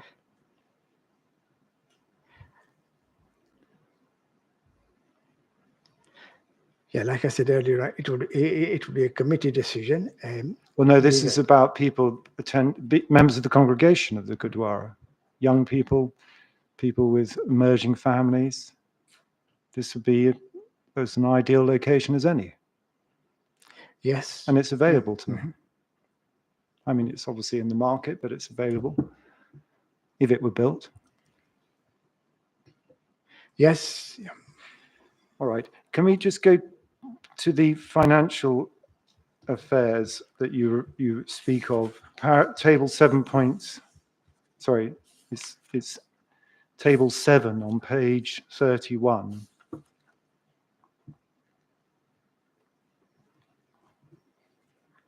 And just to be final point, you've given some details of the Gurdwara and its funding. I think you've explained, although this isn't actually identified in your proof, but it's got a current asset value of around £7 million, 7.1. Yeah. The asset value, is that the value of the Gurdwara temple and estate? Yeah, the whole estate, yeah. Yeah. But it has at least access to what was £8 million in 2015, and I'm not sure how much you were prepared to offer in 2019 and 2020 for the land, but considerable amounts of money to purchase land. We have very generous donors. Yes. Yeah. So donations would have been an avenue. At the time, we made a plea, and we were in a position to collect $1 million within 2 weeks. Right. So you have the ability to raise funds quickly. I understand that, but you had the ability to purchase in 2015 the land for £8 million. That's right. We made a bid for that. Yeah. Yes.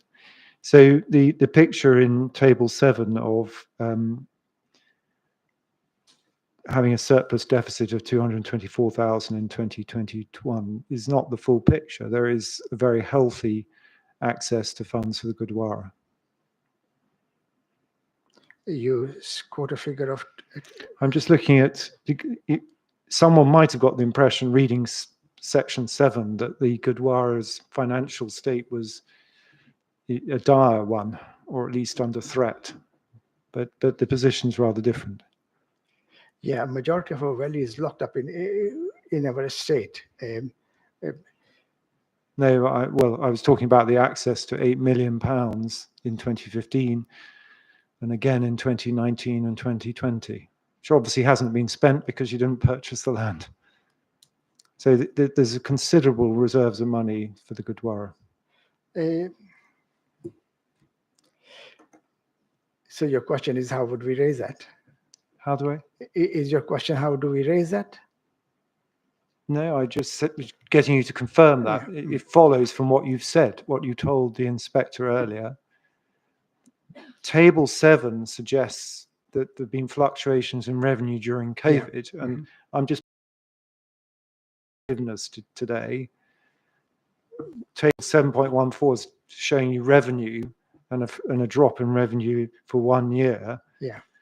But that doesn't tell the full picture, because the Gurdwara has access to very considerable funds for its purposes, right. which you've explained include the ability to purchase the appeal site.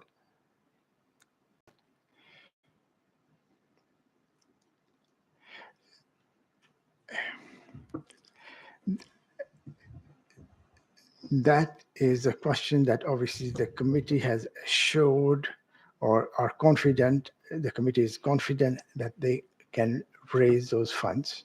Right. And just looking at the, I think there was also a suggestion in table 7 that this was concerned to do with loss of income from weddings during COVID. That's the way it's explained. Yeah.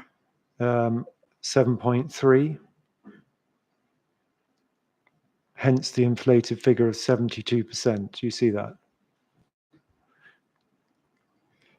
Yes, obviously during COVID there were no weddings held, so Yeah, but the figures don't show that. The loss in revenue during COVID was, or the principal. I'm not It's not sure. nothing to, well, not much to do with weddings at all. Can you see that? The donations funding was £735,000 in 1990 to 20. It went down to 65,000 in 2020 to 21. Yeah. That was by far the weddings. There was a drop in weddings, but by far the most significant feature was the donations funding. Nothing to do with weddings. That's right. The wedding income is still higher than the donation funding. That's because when a wedding is booked, they put a deposit down, and a lot of Sikhs do not take if the wedding is cancelled, or they do not take the deposit back, which is what contributed. Sorry, Mr. Adan,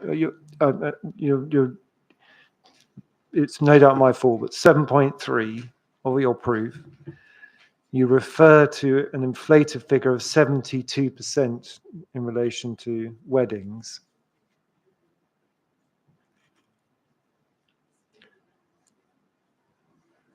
But that is a consequence not of the weddings, but of the change in donations funding. Yeah. We can see that from the figures above. There is a drop in weddings in 1919-20, but it pales in comparison to the drop in donations funding.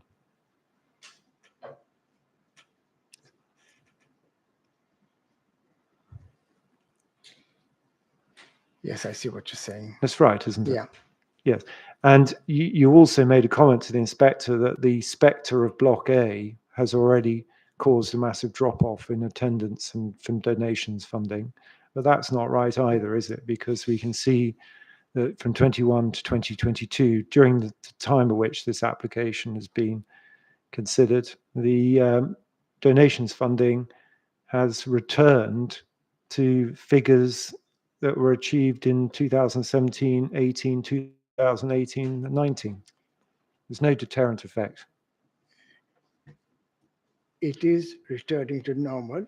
However, the number of congregation members attending is on the decline. What we have noticed is, I've got to justify that, is the donation denominations are getting bigger. So rather than a person donating £1, they may be donating £2. Right. It's just the suggestion that it's got anything to do with Block A, that there's some loss of funding or the ability to fund its operations. That's not borne out by this table, is it? But Block A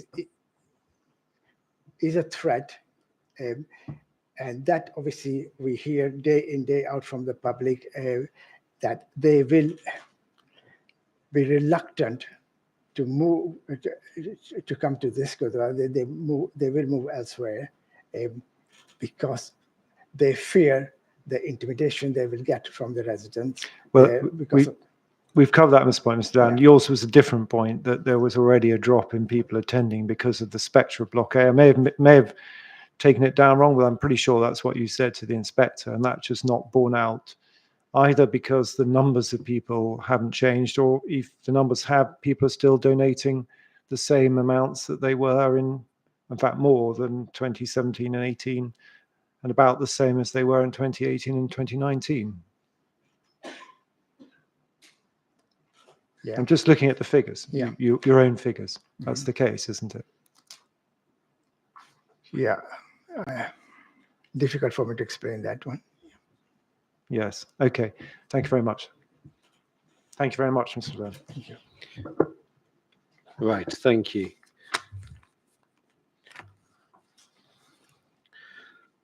Mr. O'Dern, could I ask you, please, at the beginning of your evidence, you talked about the different areas outside of the Gurdwara, and you said that the most sensitive ceremonial activities take place in the stage area close to the building. And Block A is at the other end, isn't it? Further away from the building on Hanworth Road, close to Hanworth Road.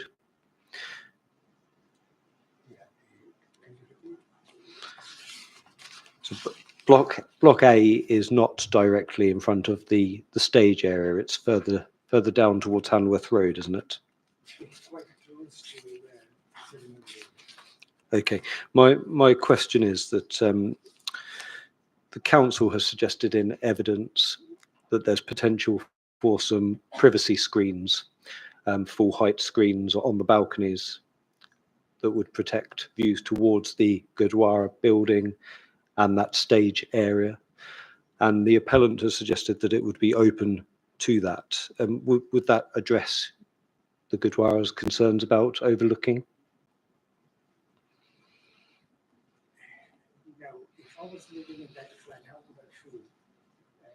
Sorry, so could we just turn on the microphone? I'm struggling to hear. Yeah.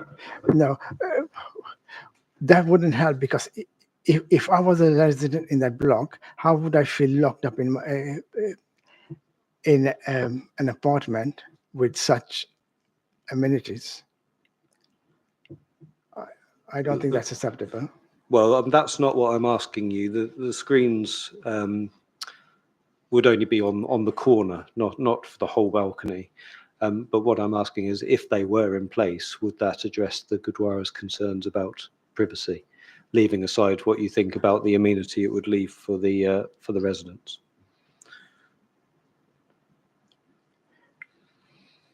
I would have to take the opinion of the congregation on that one. I find it difficult to make a comment on behalf of the congregation myself. It's not something that you'd considered in light of the suggestions in the evidence.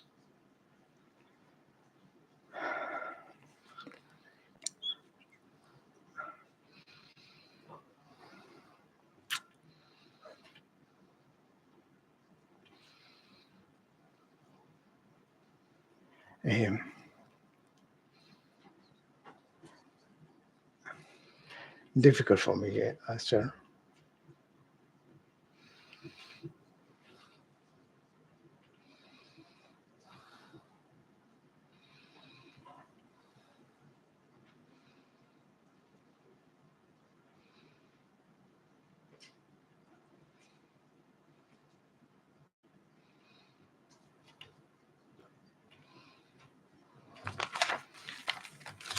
Right, thank you. Just bear with me for a moment.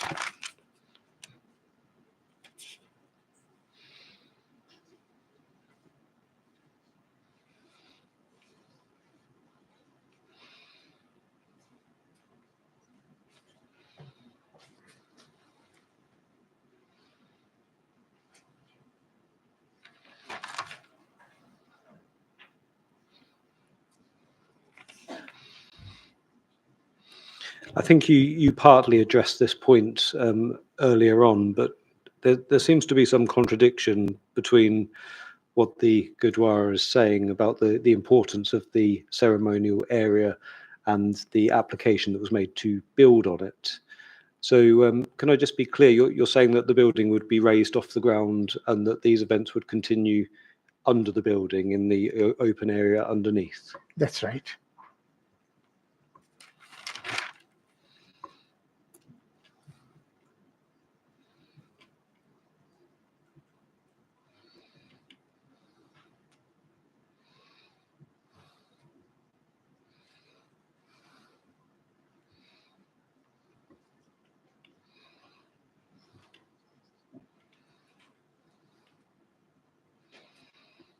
And that would be satisfactory from the Gurdwara's perspective, would it?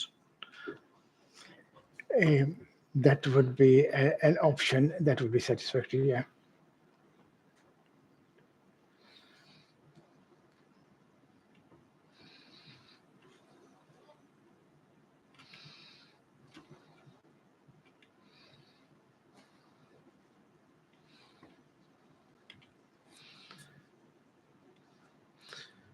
Right, okay, thank you for that. Ms. Clutton, then, any re-examination, please? Yes, so just a few questions, not long now, Mr. Adan.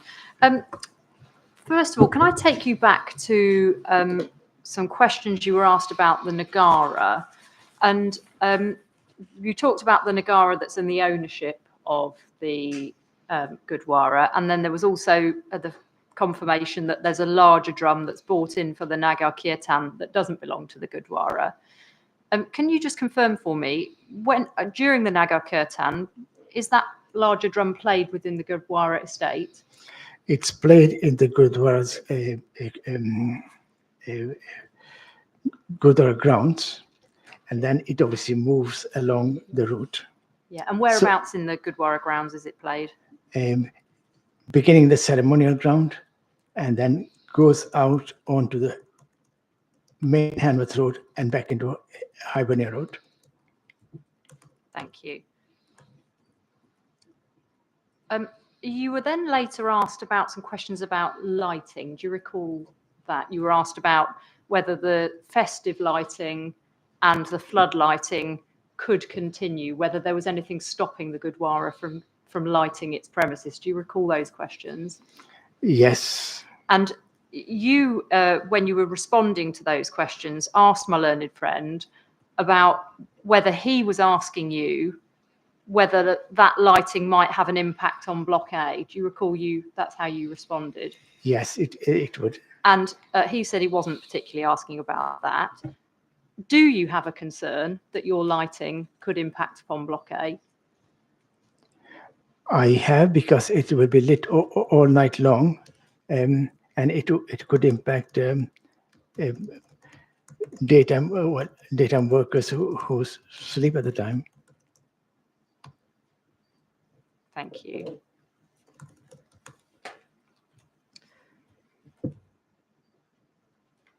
You were then asked some questions about the concerns about overlooking, and in particular, you were asked about your concerns of overlooking or interactions from people who were undertaking criminal activity, so people who were being racist or, you know, assaulting people through the throwing of beer cans, etc. Do you recall being asked about that?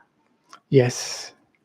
Now, are the Gurdwara's concerns limited to overlooking by people who are engaged in criminal activity, or do you have any concerns about people who are on balconies and not engaged in criminal behaviour, but, for example, enjoying a bottle of wine or playing music? Can you repeat that, sorry? Yes. Are your concerns about overlooking limited to people who are engaged in criminal activity, so people who might be being racist towards your congregants, or are your concerns, do they also extend to overlooking by people who are not engaged in criminal activity, but who are, you know, using their balconies for normal purposes like eating out, having a drink? Both. It's both. We also understand that a lot of racial abuse is not reported because obviously nothing gets done. So people do come and tell us that, but obviously there's no records to measure that. Yes, but you're saying your concern's not limited only to people who are, racially abusive or otherwise engaged in criminal That's behaviour. right.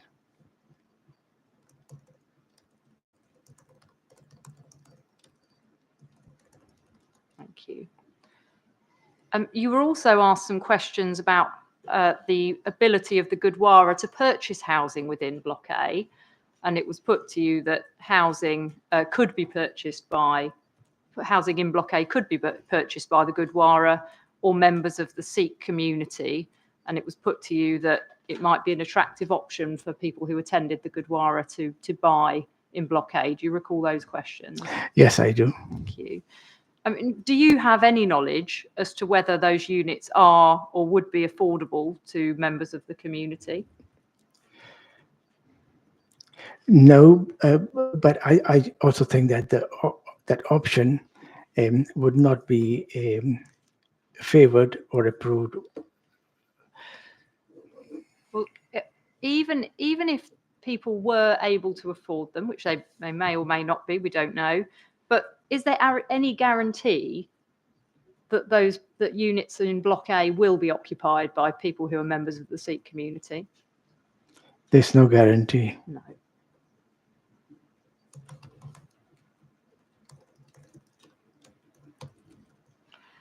And then I think my last point then, you were asked some questions about the financial position of the Gurdwara. Do you recall those? Yeah. And the point that seemed to be being made, the point that may be being made in closing, is that the Gurdwara could manage a reduction in its income because it has cash reserves sat around elsewhere. Now, in your response, the point was put to you, well, you had £8 million to buy the appeal site. And in your response to those points, you referred to raising money. Do you recall those? That's right, yeah.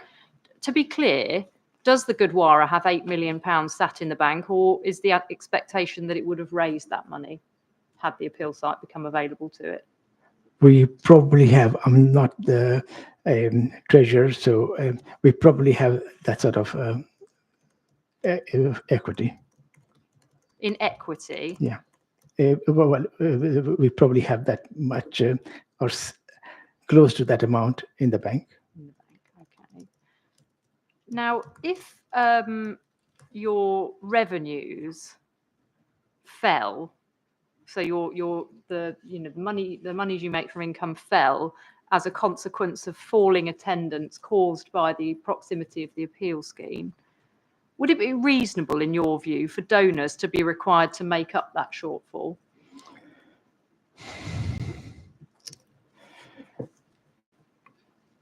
We do not have a tendency to beg, but we can make a plea. But yeah, so it's a catch-22 situation. Yeah, if we could ask for bigger donations. But should you have to? No, we should. No, we wouldn't like to. That would be desperate.